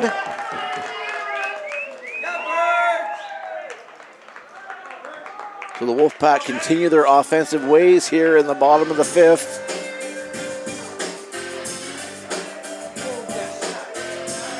And that'll prompt another trip to the mound by the OC manager, and my guess is that Bradford will in fact be relieved of his duties.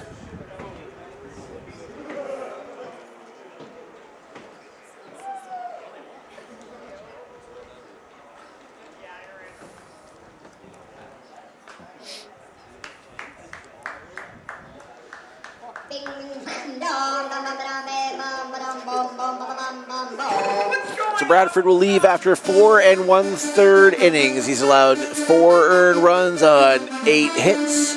He's walked 4, struck out 8 after facing 24 batters. And we'll be back after this pitching change.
So new pitcher into the mix for the Coyotes. He'll face Ryan Petrie, TRU's first baseman.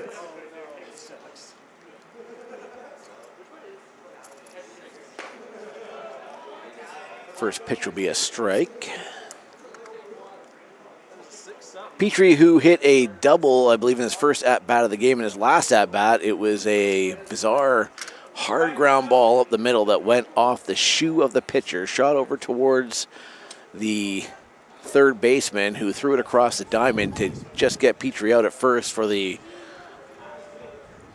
very popular what did we say it was? The 153.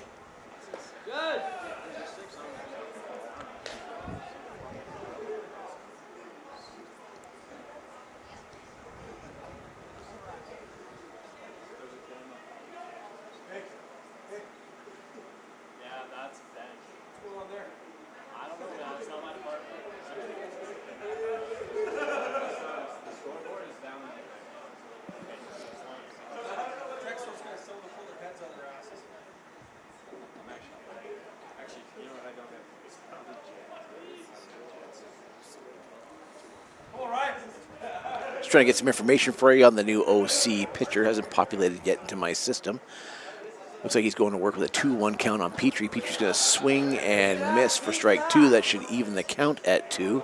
WolfPack with a 5-2 lead here in the bottom of the 5th. 3 runs in the bottom of the 5th to add to the 2 runs they got in the bottom of the 1st. They are currently out hitting the Coyotes 8-6.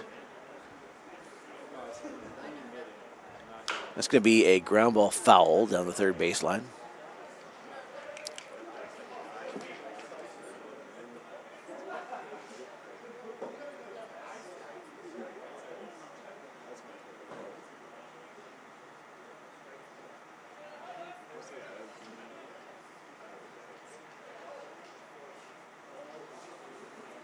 Big. 2-2 the count to the WolfPack first baseman. He's going to put a ground ball between third and short. That'll advance Miracle to third. That'll load the bases. Nobody comes home on the hit. But another nice, solid ground ball hit between third and short.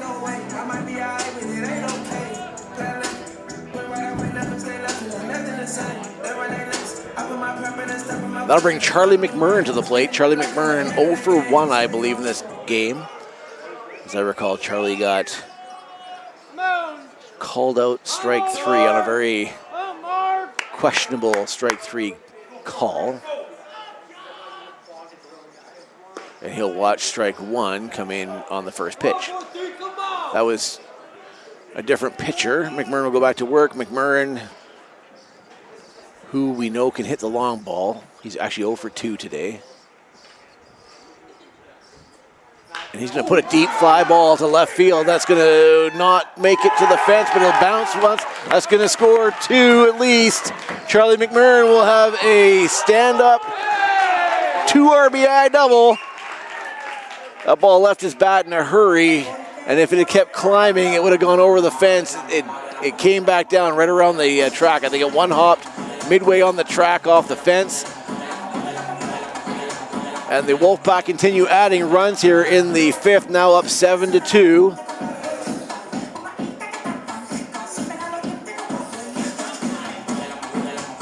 The player having to come out of the dugout to go grab all the equipment being held by the first base coach. That's always a good sign that your team's having some success on offense when the first base coach is holding all the equipment.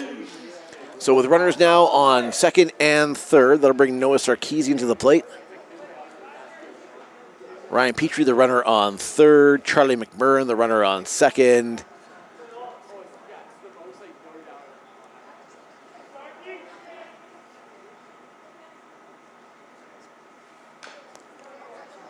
Sarkeesian will foul that one off, and that'll be for strike 1.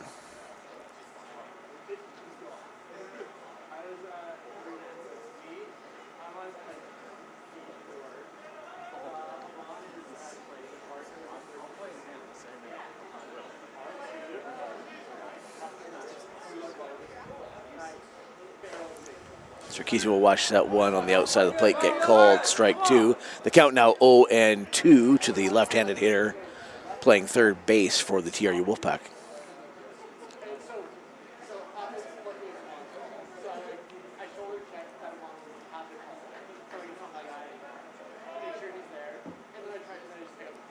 Swing and a miss. That will send Sarkeesian down swinging. So 2 out now in the bottom of the 5th. That'll bring Carter Spencer to the plate. I think Carter Spencer may have led off this inning, unless it was Noah Sarkeesian himself. No, I think it was actually Spencer. Spencer led off this inning. So we have gone full circle on the lineup card here in the bottom of the 5th, and Spencer will try and keep it going with runners on second and third. The foul ball that goes back to the fence, the backstop fence, that is. Spencer 1 for 1 in this game with a couple of walks, I believe, hitting .315 on the season, 17 RBIs. Would love to add another 1 or 2 here with runners in scoring position here in the bottom of the 5th and 2 outs.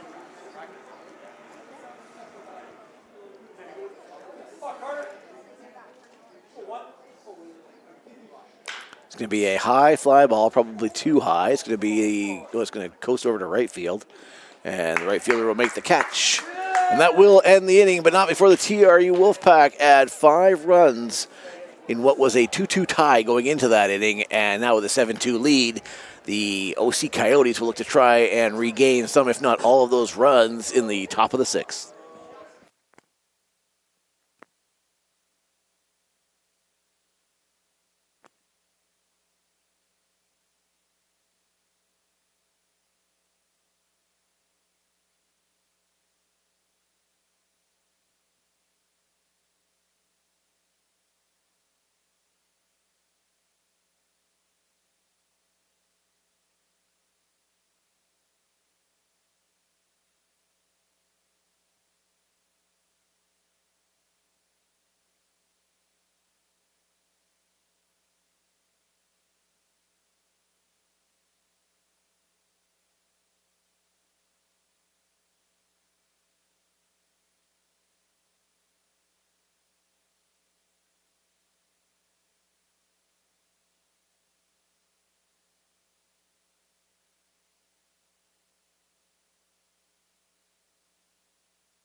Keith Mamby back out for the top of the 6th. Keith Mamby having a game of his own here, following in the footsteps of his friend Zach Robinson, who had a phenomenal first game. Keith Mamby playing in what is, in all likelihood, his last game as a Wolfpack, or at least his last start as a Wolfpack baseball player.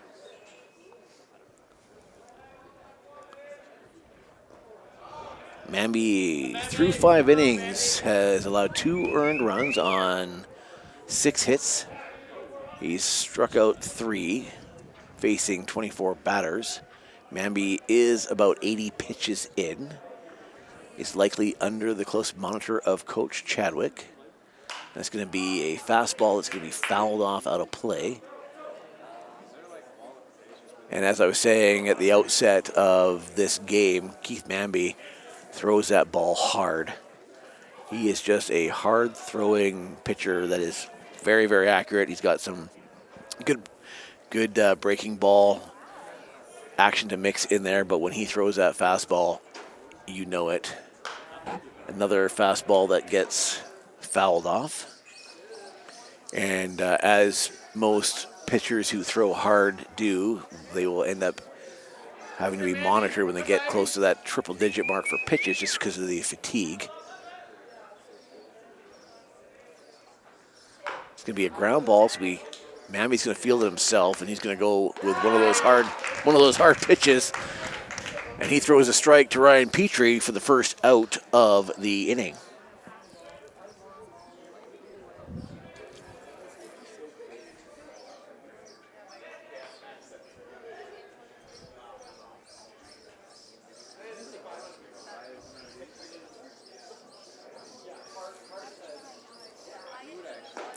A nice curveball. There's that breaking ball mix that I'm talking about.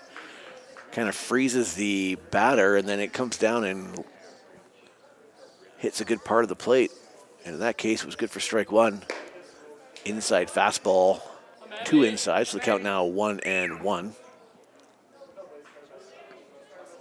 I believe it's Daniel Kovacevic to the plate, left-handed hitter. And he's going to take a swing at another breaking ball by Mamby. You could tell that Kovacevic's timing was off on that. He's probably looking for the fastball. And he was way early on it. The count now 1-2 to Kovacevic. And that's going to be way outside. Kovacevic won't chase. That'll make the count 2-2. Mamby also doesn't waste any time between pitches, which I love. He's all business. It's going to be a swing and a miss. And Keith Mamby will get his 4th strikeout of the game. He's also got. There's a couple of kids that have like all white. I don't see any action in the WolfPack bullpen. That doesn't mean that I didn't miss some earlier. Ooh, let's go. That breaking ball is going to not break, and it's going to end up behind the batter.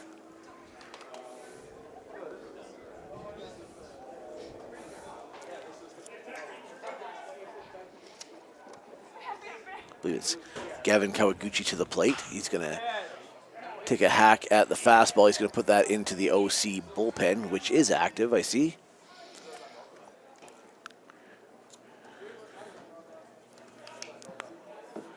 Now, the WolfPack are often required to go to somebody playing already on defense to pitch the way this year's injuries have played out. So while there's no activity in the bullpen, Mamby could still be on a short leash here depending on how his arm fatigue goes. It's going to be a chop ball down the first baseline. Ryan Petrie will grab it, touch first. And that will end the inning. Another solid inning by Keith Mamby. 3 up, 3 down. And the WolfPack will go back to work in the bottom of the 6th, hoping to add to their 7-2 lead.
Jared Sucro leading off the bottom of the 6th inning for the TRU WolfPack.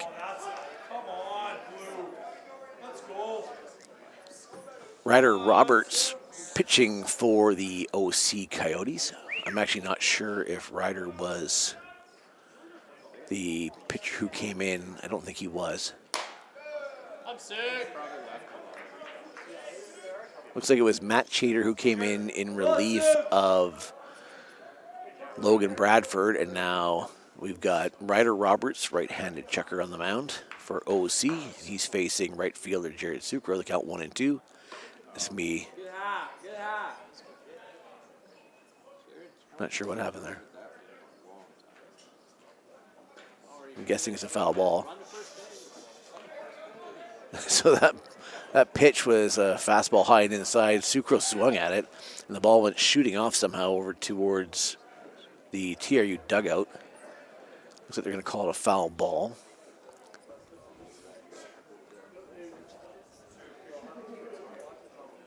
It's going to be a high fly ball out of play. Keep going, Sue. 96.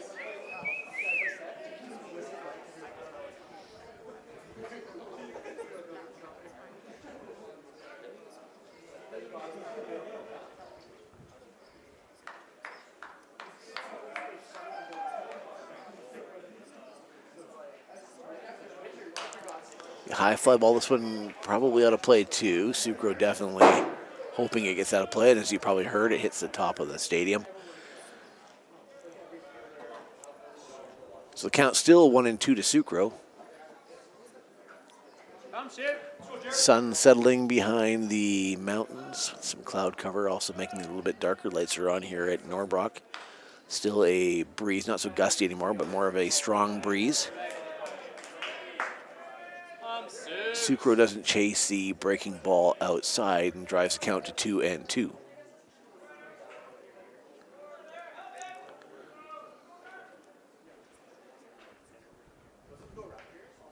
It's going to be a deep fly ball to left field. This ball's got legs. This ball is, it's off the left fielder's glove. It's going to be a fair ball. Sucro's going to round 30 to hold up because the ball's in left field. Sucro not able to get to third.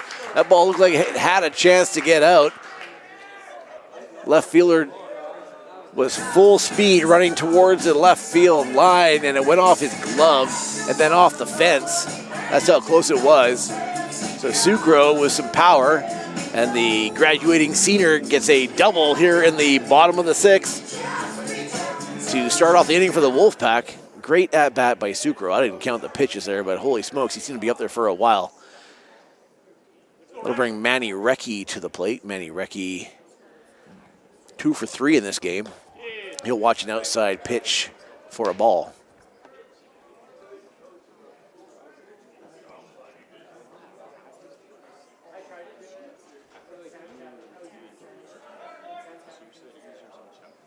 I think it was 8 pitches to Sucro there, if my math is right.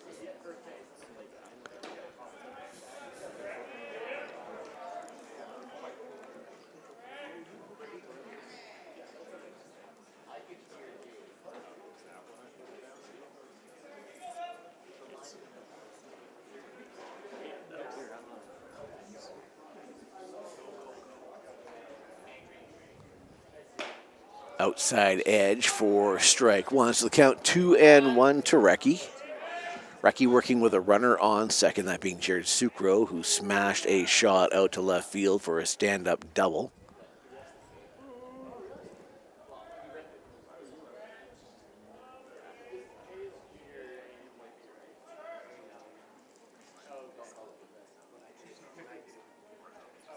Ooh. The pitcher lost the handle on that, and that fastball went right into the shin area of Recchi, who is waving off any assistance from the dugout, and he'll run it off heading down to first. Recchi does wear a protective leg guard. I'm not sure if it actually hit it. I'm not even sure if it was on the proper leg. But you can see that Recchi is trying to shake that off there. Even if it was just the impact on the protective wear, that's going to potentially leave a mark. Thank God if it didn't hit him straight on an ankle bone or something like that, because that ball had some zip behind it. And it looks like Roberts just lost the handle on it when he let it go. So when all's said and done, that'll bring Lucas Miracle to the plate. Runners on first and second with nobody out. Lucas Miracle will watch a fastball down the middle for strike one.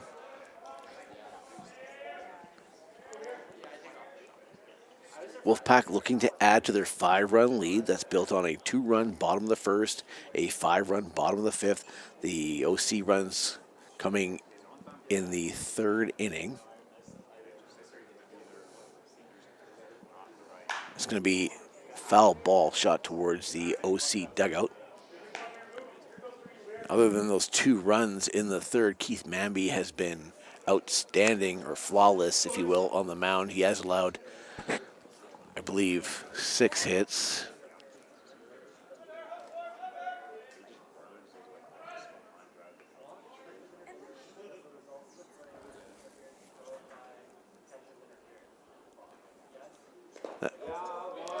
That ball is low and in the dirt and a little way. The catcher does a really nice job keeping that ball in front of him. It's on the catcher's opposite side of his glove, so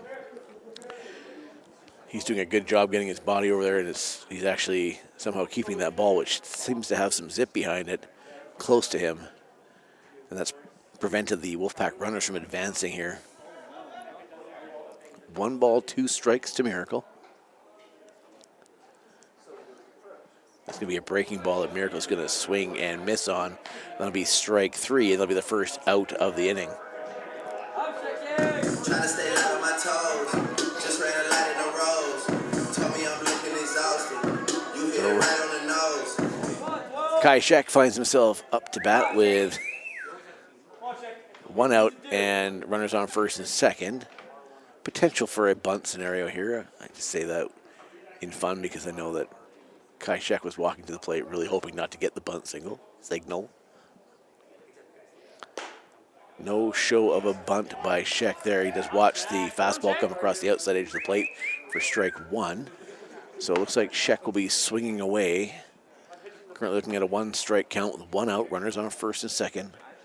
Wolfpack with a 7-2 lead. No runs here in the 6th inning.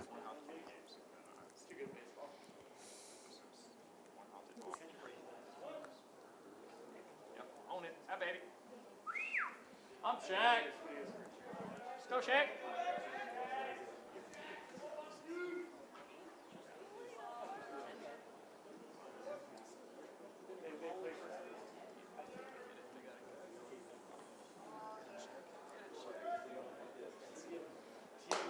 Be another outside edge pitch.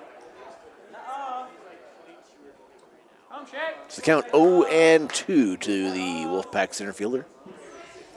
Shek is 1 for 3 in this game, hitting .279 on the season with 26 RBIs, another potential one standing at second base.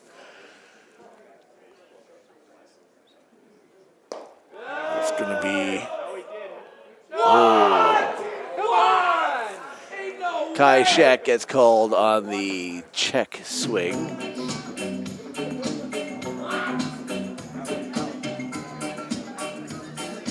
So that'll give the Wolfpack 2 outs now with runners on first and second, and shortstop Manny Birch to the plate. Manny Birch will try and keep the inning alive, advance the runners, preferably in a manner that would score them.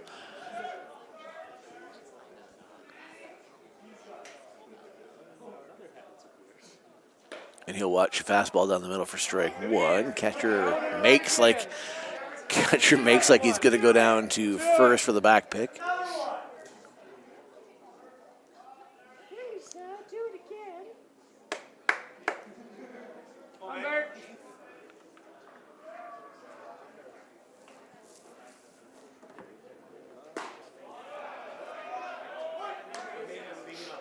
Birch will watch strike 2.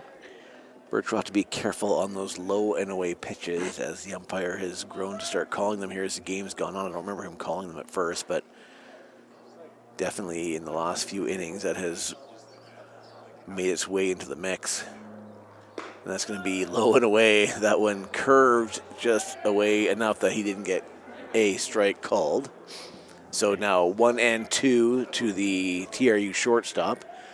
Jared Sucro, the runner at second. Manny Recchi, the runner at first. Manny Birch, the batter. That's going to be called strike 3.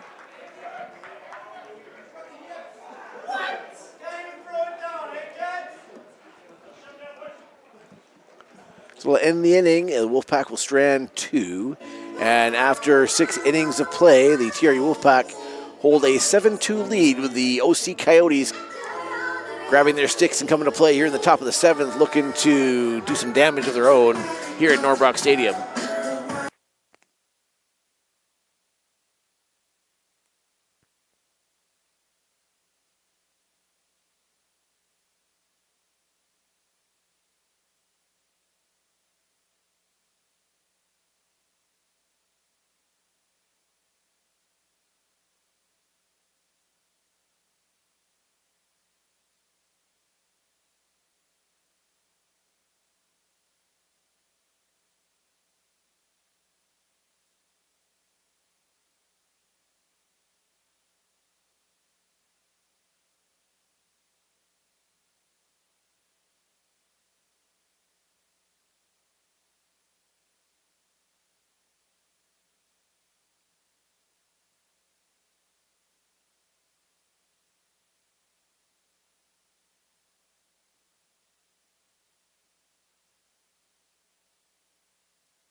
Keith Manby back out on the mound for inning number 7. Manby at about 92 pitches. Has shown good command here through 6.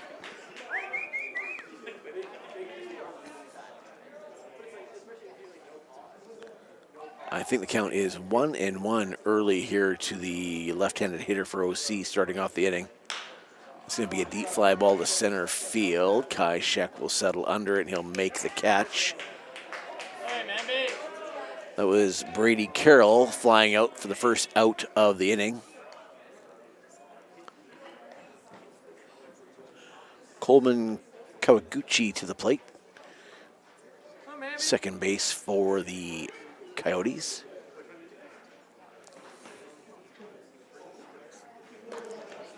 Curveball outside.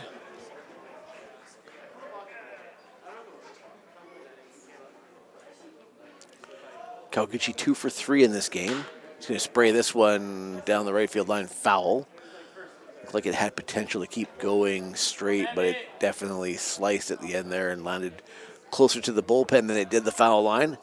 So the count now 1-1 to Coleman Kawaguchi. He'll watch outside edge for strike 2. Definitely losing light here at Norbrock. It's going to be a curveball, just misses the outside edge.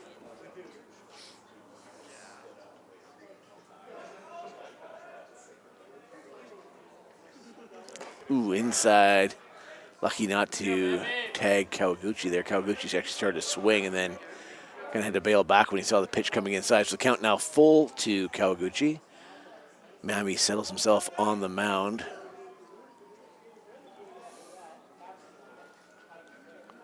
That's going to be a swing and a miss. Keith Mammy will get his 5th strikeout of the game. That'll be the second out of the inning.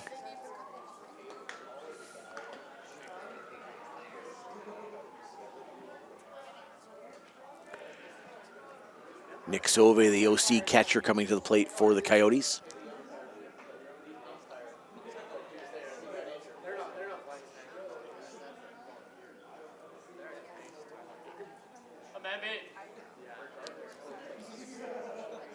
That ball's going to be well outside. Miracle just kind of lets it skip to the backstop.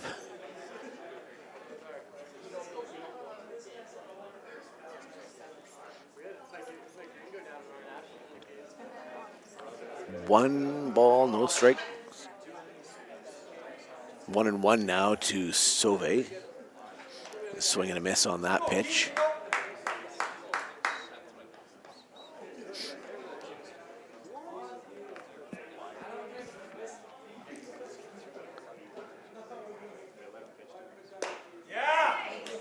Doesn't get the call on the outside hedge.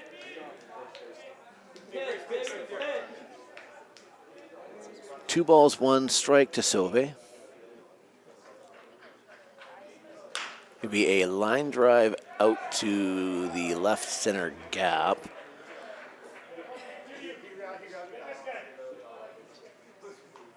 That ball will skip slowly to the outfield who get the ball in. Sove will be held to a single. He'll be replaced on the base path by a designated runner because Sove is the OC catcher. And that'll bring Rico Domingo, the designated hitter, to the plate for OC. With 2 out here, runner on first. Be high and inside for ball 1.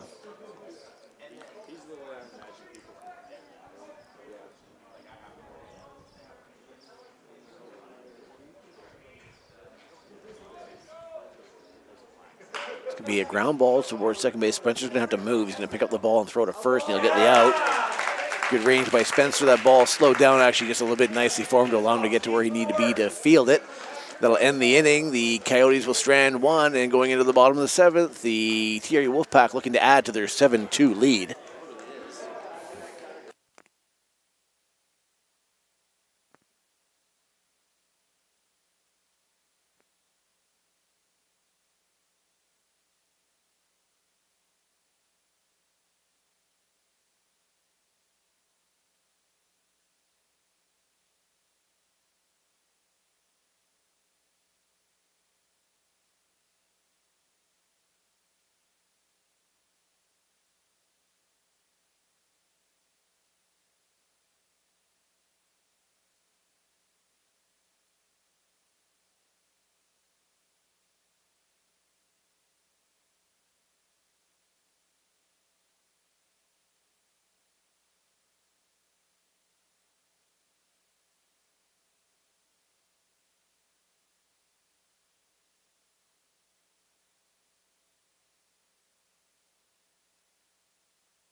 Ryan Petrie leading off the bottom of the 7th for the TRU WolfPack.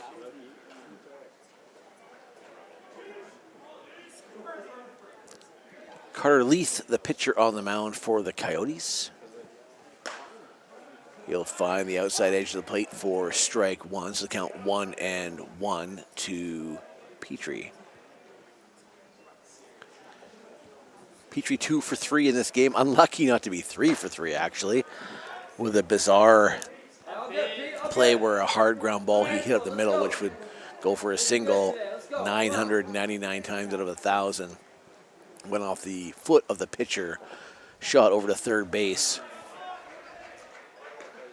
and then was thrown out at first. In this particular case, Petrie swings and misses on a high fastball, and he'll strike out for the first out of the inning. That'll bring Charlie McMurrin to the plate.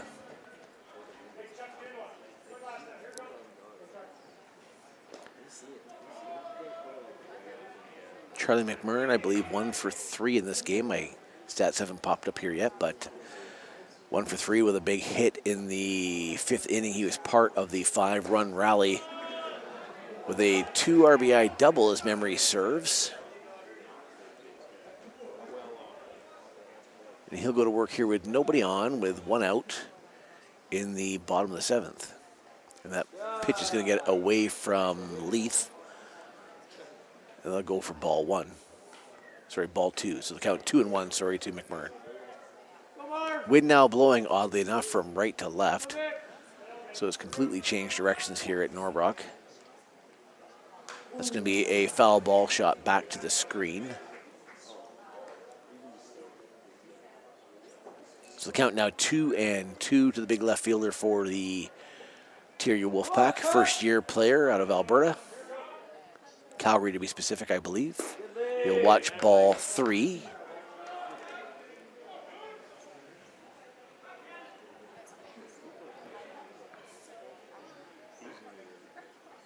McMurrin hitting .264 on the season.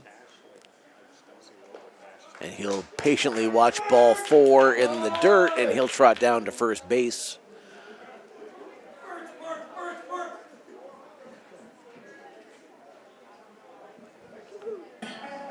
Too hard, don't stand too cold, you won't go around drown. Off this way, I'm doing our shows. I've been on the road, I don't care why those numbers I keep paying. Bad little fire, she been on my mind. As soon as I get back, she can straight. Do this all the time, this ain't no surprise. Every other night, another movie get made. Too hard. Riley Penner into the game to bat, I believe, for Noah Sarkeesian.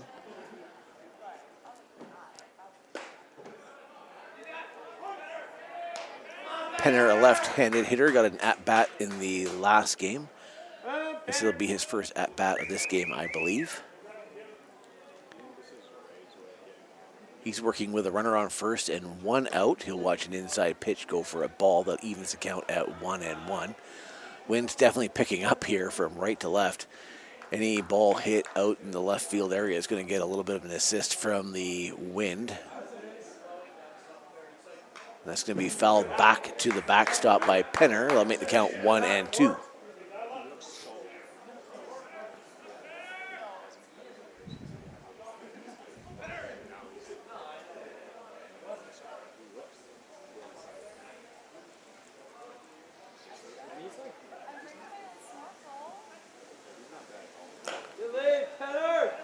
Ball high and outside. That evens the count at 2.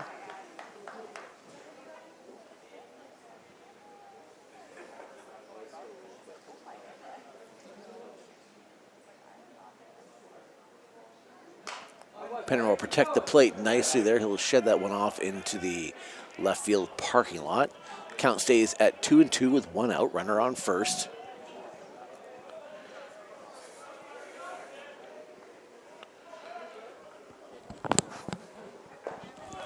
And the off-speed pitch will fool Penner a little bit. He'll be early on the swing, and that'll be the second out of the inning.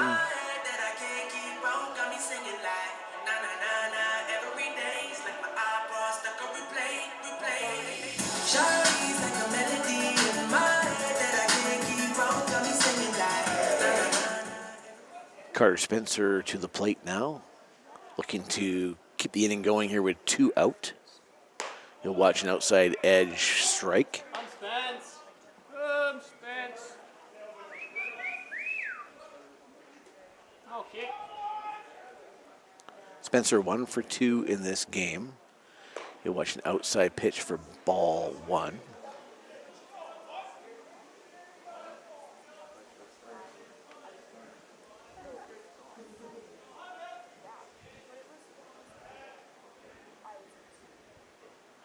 Oh, inside pitch that Spencer tried to turn on. Ended up being a foul ball that I think went off the umpire. Spencer looking for a chance to turn on that inside pitch. Maybe use that left field wind I was talking about to his advantage. But he fouls that off. That'll put the count to 1 ball, 2 strikes with 2 away here. So Spencer will go into his 2-strike batting stance.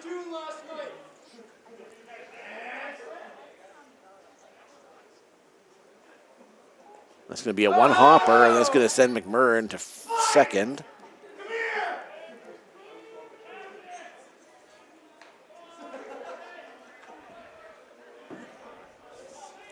So they'll put a runner now in scoring position for Spencer, who would love to do nothing more than bring him around, adding to the Wolfpack's 7-2 lead. 2s across the board for Spencer, 2 balls, 2 strikes, 2 out. And he's going to hit a foul ball well out of play behind the stadium.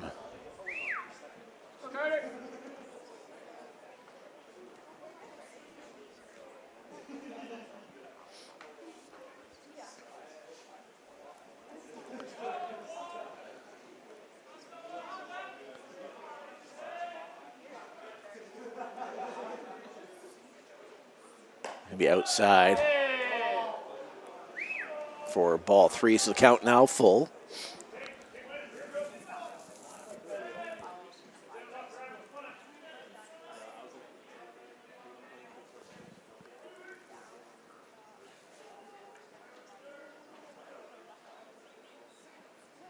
That's going to be well outside, so that'll be another walk for Spencer, who will trot down to first base.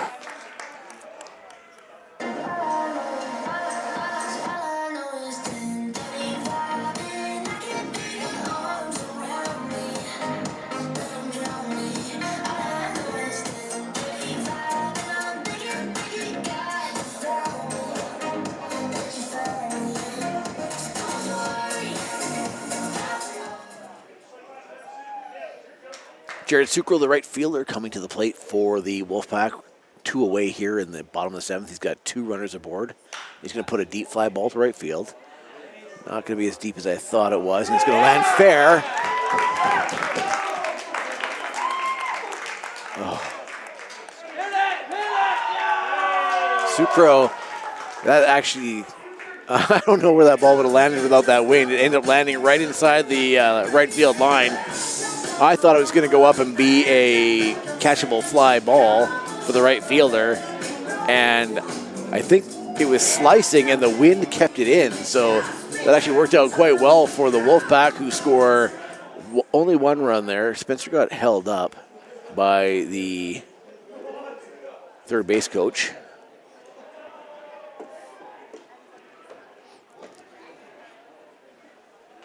I think Spencer had to make sure that McMurrin made the turn around third to go home. Spencer then came barreling around third himself, and had Coach Chadwick identified that the right fielder was having a hard time picking up the ball in right field, he probably would have sent Spencer.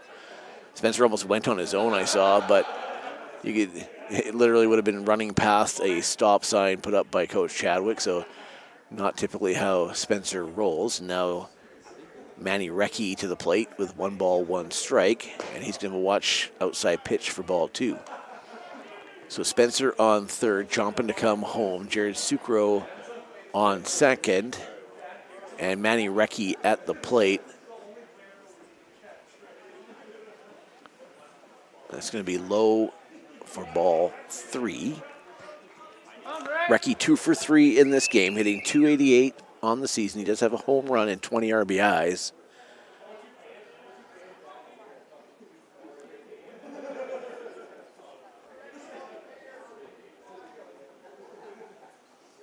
It's going to be inside for ball 4. So Recchi will walk. That'll load the bases, and that'll bring Lucas Miracle to the plate. I don't see any trips to the mound by any OC coaches. So looks like they're going to let Carter Leith work this out on his own. Of course, with his 8 teammates on the field as well. Lucas Miracle will go to work here with bases loaded and 2 out in the bottom of the 7th. Wolfpack have added 1 in the bottom of the 7th to go with the 5 in the 5th. Well, it's going to be a deep fly ball to left field, and it's going to fall short, and it's going to land in the glove of the left fielder. But boy, did that look like it had potential when it left Miracle's bat. And how would that graduating senior have loved to have seen a grand slam? You can see the smile on his face as he trots through the infield. Him and Carter Spencer having a good laugh about it. That ball looked like it had some great potential, and it just kind of died, as did the wind, it appears, now that I look at the flags. But it ends up being a sexy out, the 3rd one of the inning. That'll end the threat. Wolfpack will leave bases loaded, but they score 1. On top of the 5 they put up in the 5th, and 2 in the 1st. That gives them 8. The Coyotes have 2 in the 3rd, and that's all they've got so far. But they'll come out to the 8th and look to add to that and try to chip away at the 8-2 deficit they face here at Norbrock.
Keith Bambi out on the mound for inning number 8. Throws strike 1, I believe, to the first baseman, Jack Swinton, at bat, leading off for the Coyotes. Swinton quickly down 2 strikes.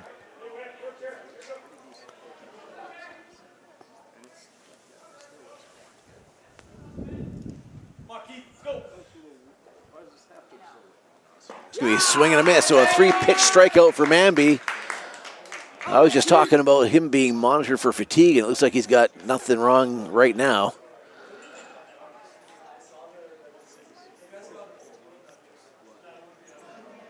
I'm sure him and Coach Chadwick have had a good discussion about how far he'll go, and I'm sure Bambi, knowing full well it's going to be his last start as a TRU Wolfpack baseball player, has probably said, let me go as long as I can, Coach.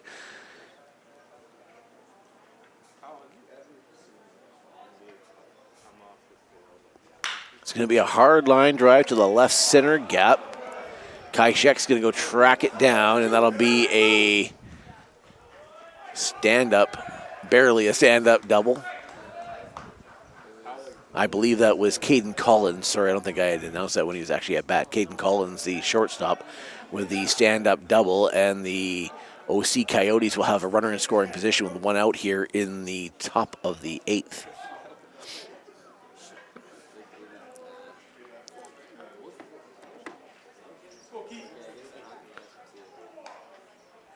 Oh, And the Coyotes appear to have problems touching the bases here tonight. And the Wolfpack appear to have problems throwing the ball around the horn. And if you had to have one or the other, you're definitely going to take it the way the Coyotes are getting it right now. So they appeal to first base after Collins' double. And the base ump obviously saw what the Wolfpack saw and called out the runner. It's the second time today that has happened. Once the runner rounding third, that time the runner rounding first. The Wolfpack will take it. I can tell you this much. They didn't have that kind of luck in the first 20, or actually I guess the middle 20-some-odd games of the season.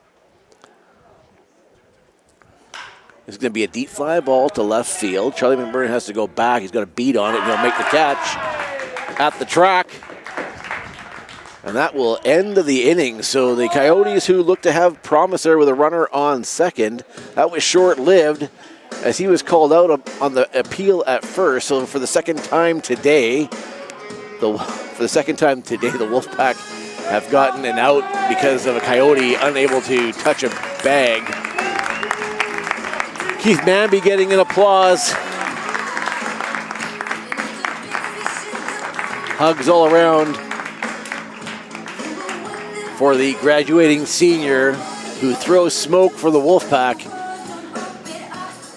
Keith Manby following a great game by his friend and fellow teammate Zach Robinson with a gem of his own. Keith Manby goes 8 innings, allows 2 earned runs on 8 hits. He struck out 6. He did not walk a soul, facing 34 batters through 8 innings, and it looks like he will be given the relief he deserves. And I see Carter Spencer going into the bullpen. And the TRU WolfPack will lead off with, it looks like, Kai Sheck here in the bottom of the 8th as the team from Kamloops looks to try and sweep the doubleheader, or whatever you want to call it when it's a 2-game series. The Wolfpack and the way their season has gone, I can assure you, are taking nothing for granted. A 6-run lead in the CCBC in general is not one that is considered safe. The way the Wolfpack's season has gone, I don't think it would ever be considered safe. And when you're playing an offensive juggernaut like the OC Coyotes, I can guarantee you it's not being even thought of as safe. So the Wolfpack will do everything they can offensively and defensively to try and put a pin in this one. They've got 1.5 innings to go. And Kai Sheck will lead off the bottom of the 8th. Looks like a new pitcher for the OC Coyotes. Looks like it's going to be Mason Fichter to the mound. Mason Fichter, right-handed pitcher for OC.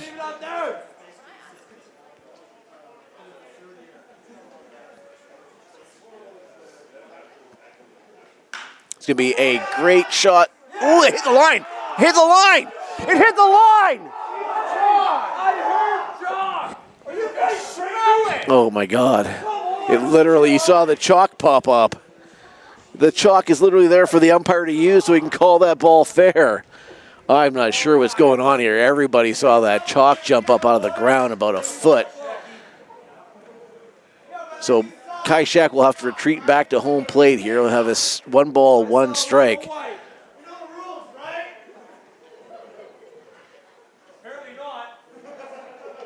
So my apologies again. I think I was shouting into the microphone there. I was about to call what would have been a fantastic double, perhaps even turn into a triple by Sheck. That ball literally hit the line. Ask me how I know. Unfortunately, the call is foul on the field. Sheck will go back to work. The count now 2-2. It's going to be a ground ball down the third baseline, and probably the baseball gods looking out for Kai Sheck there. That should have been a routine play for the third baseman, Kovacevic, and it went through his legs. So It won't be the double or the triple that he might have had on the hit down the right field line, but the grounder down to third base will get Kai Shek on first base. I think Kovacevic will be given an error there, so Shek won't be credited with a hit, which is unfortunate. But he'll take it as a base runner, and that'll bring Manny Birch to the plate, who'll try and bring Kai Shek around. And if Kai Shek can come around and score a run, I think he'll be not caring about what happened a few minutes ago. He'll be happy that he will help his team add to their lead. That's going to be a high fly ball. It's shallow. Second baseman getting underneath it. The second baseman will purposely drop the ball, which he's not allowed to do. So umpire will call Manny Birch out on the pop fly. Oh, and here he is. I love that coach has done this. We've got Donnie Collier coming to the plate here. I was talking about Donnie earlier. Donnie's your fifth-year senior graduating pitcher who's not going to play at Norbrock here. But Coach Chadwick, in a move that's all class, will bring Donnie to the plate.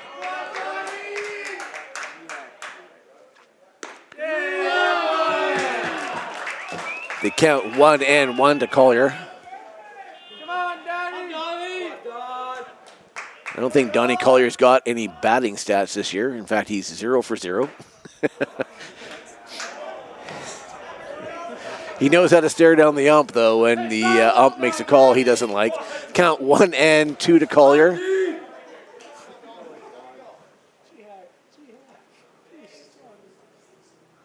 It'll be a swing and a miss. And Collier will go down swinging.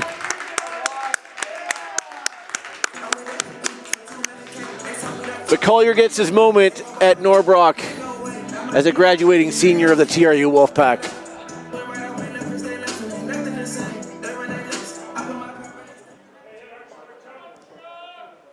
Charlie McMurrin will take the plate here. He'll watch a fastball down the middle for strike one.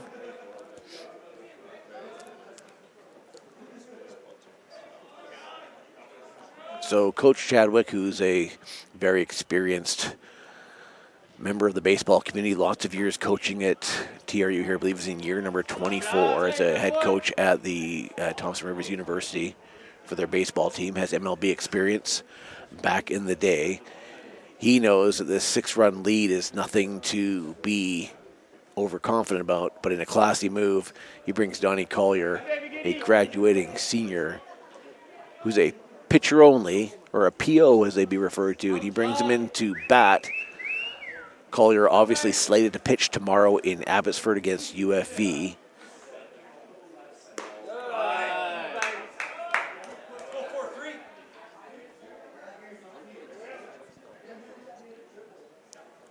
Three and one the count to McMurrin. McMurrin is 1 for 3 today. Has a double that was scored 2 RBIs, 2 runs in the fifth. He'll watch ball 4, so he'll trot down to first, and that'll bring Noah Sarkeesian to the plate. So that takes Kai Shek down to second. Charlie McMurrin goes down to first, and Noah Sarkeesian at the plate with 2 out here in the bottom of the 8th.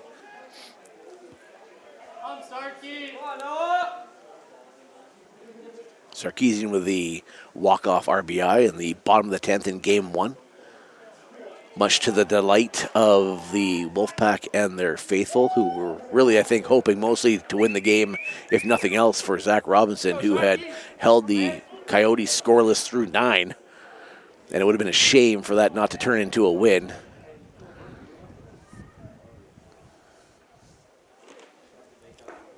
Sarkeesian will watch ball 2 low. So that's ball 1 low. So the count 1-1 to Sarkeesian, 2 outs.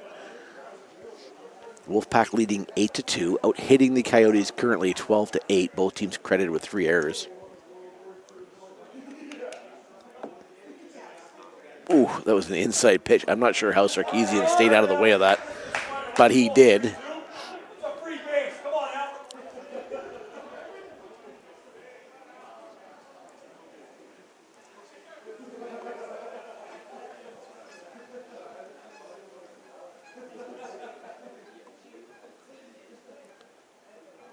It's going to be a ground ball on the third base line, off the line, but close enough that the third baseman feels the grounder. He'll go tag third to get the force out. That'll end the inning.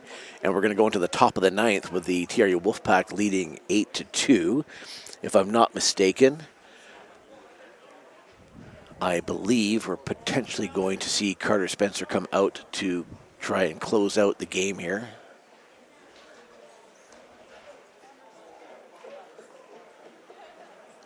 You see the Wolfpack players having a good time out there in between innings. Nothing feels better than winning. The Wolfpack didn't get to do as much of it this year as they would have liked to.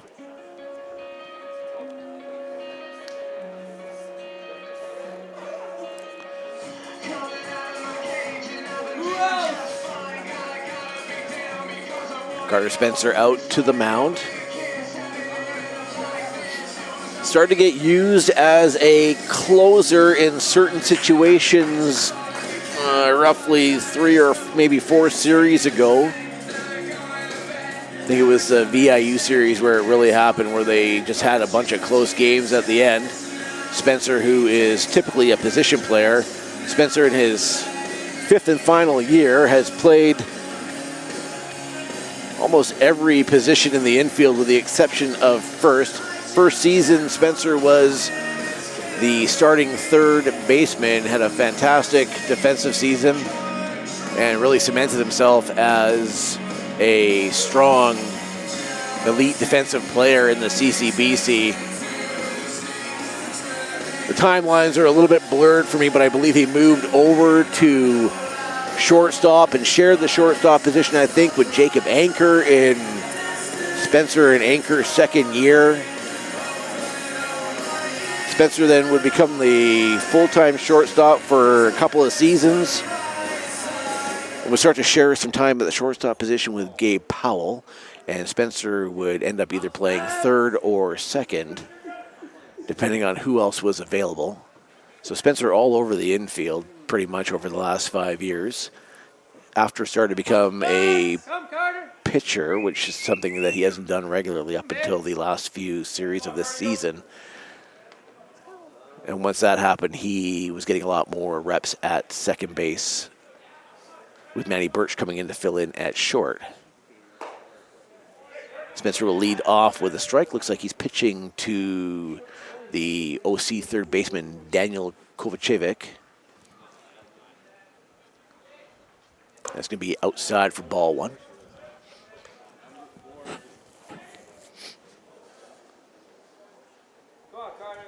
So,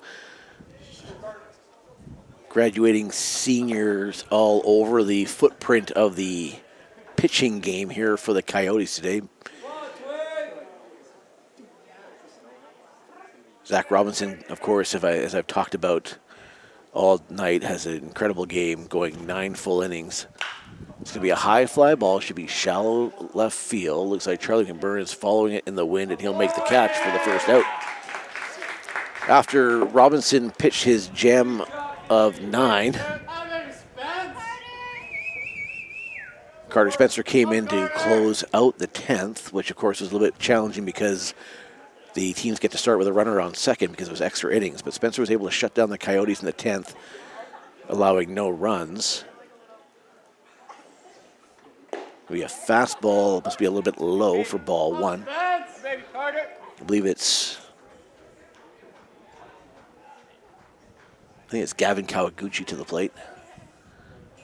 It's going to be a ground ball to the third baseman, Sarkeesian. He'll grab it. He'll have to make the throw quickly. And I don't know if they'll call it an infield hit. Sarkeesian waited back on that ball, and it wasn't hit hard enough to wait on it. Sarkeesian probably would have been better off charging that ball and making the throw. The throw that was made was late. Ended up getting past Petrie. But I think that will go as an infield hit, and Spencer will go to work on the mound here against Brady. No, that's not Brady Carroll. It's going to be, that ball's going to get past, that ball's going to get booted around a little bit by Miracle. He wasn't able to find it. That allows Kawaguchi to advance to second. So Looks like it's going to be Brent Rambold to the plate for the Coyotes. Rambold working with a runner in scoring position, 1 out. It's going to be a high fly ball, shallow. Graham Hunter will make the catch in deep second base, if you will. Graham Hunter comes in to fill in for Spencer at second when Spencer goes in to pitch. That has been relative clockwork since Spencer started closing out games, and Graham makes a nice catch there as it was kind of headed towards no man land. Graham got a good jump on it, makes a catch for the second out of the inning. And another right-handed hitter to the plate for OC. We'll watch strike one, the strike down the middle.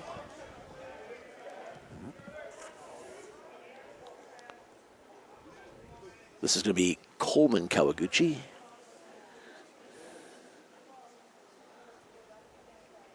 Curveball's going to go up the middle. It's going to be played by Birch. He's going to wait for it again. And they're going to get the out. Birch, who has the arm strength to make up for that, gets the out when he goes across the diamond with a strike. And Carter Spencer and Lucas Miracle, 2 graduating seniors, will give each other big hugs. And they'll go out and congratulate the rest of their teammates who are jogging in from the field. And the TRU WolfPack take 2 from the OC Coyotes. And never say never, folks. I was mentioning it earlier that there is actually a mathematical chance, I do believe.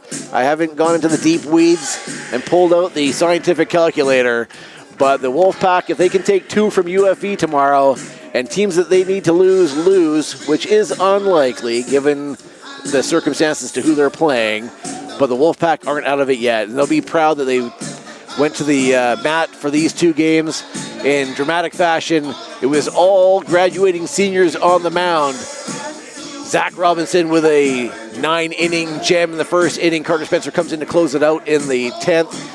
And then you've got Keith Manby throwing 8 strong innings here with Carter Spencer coming in to close it out. A strong game all around for the graduating seniors who are playing their last home game here at Norbrock Stadium. Emotions all around. Players are hugging players. They still have 2 more games tomorrow, but the players know this is their home turf. This is their field. This is where they want to be. This is where they want to celebrate their final games as Wolfpack players. As for me, folks, this may very well be my last game that I'm getting to commentate, as I will, barring any really unforeseen circumstances, not be back next year in this capacity.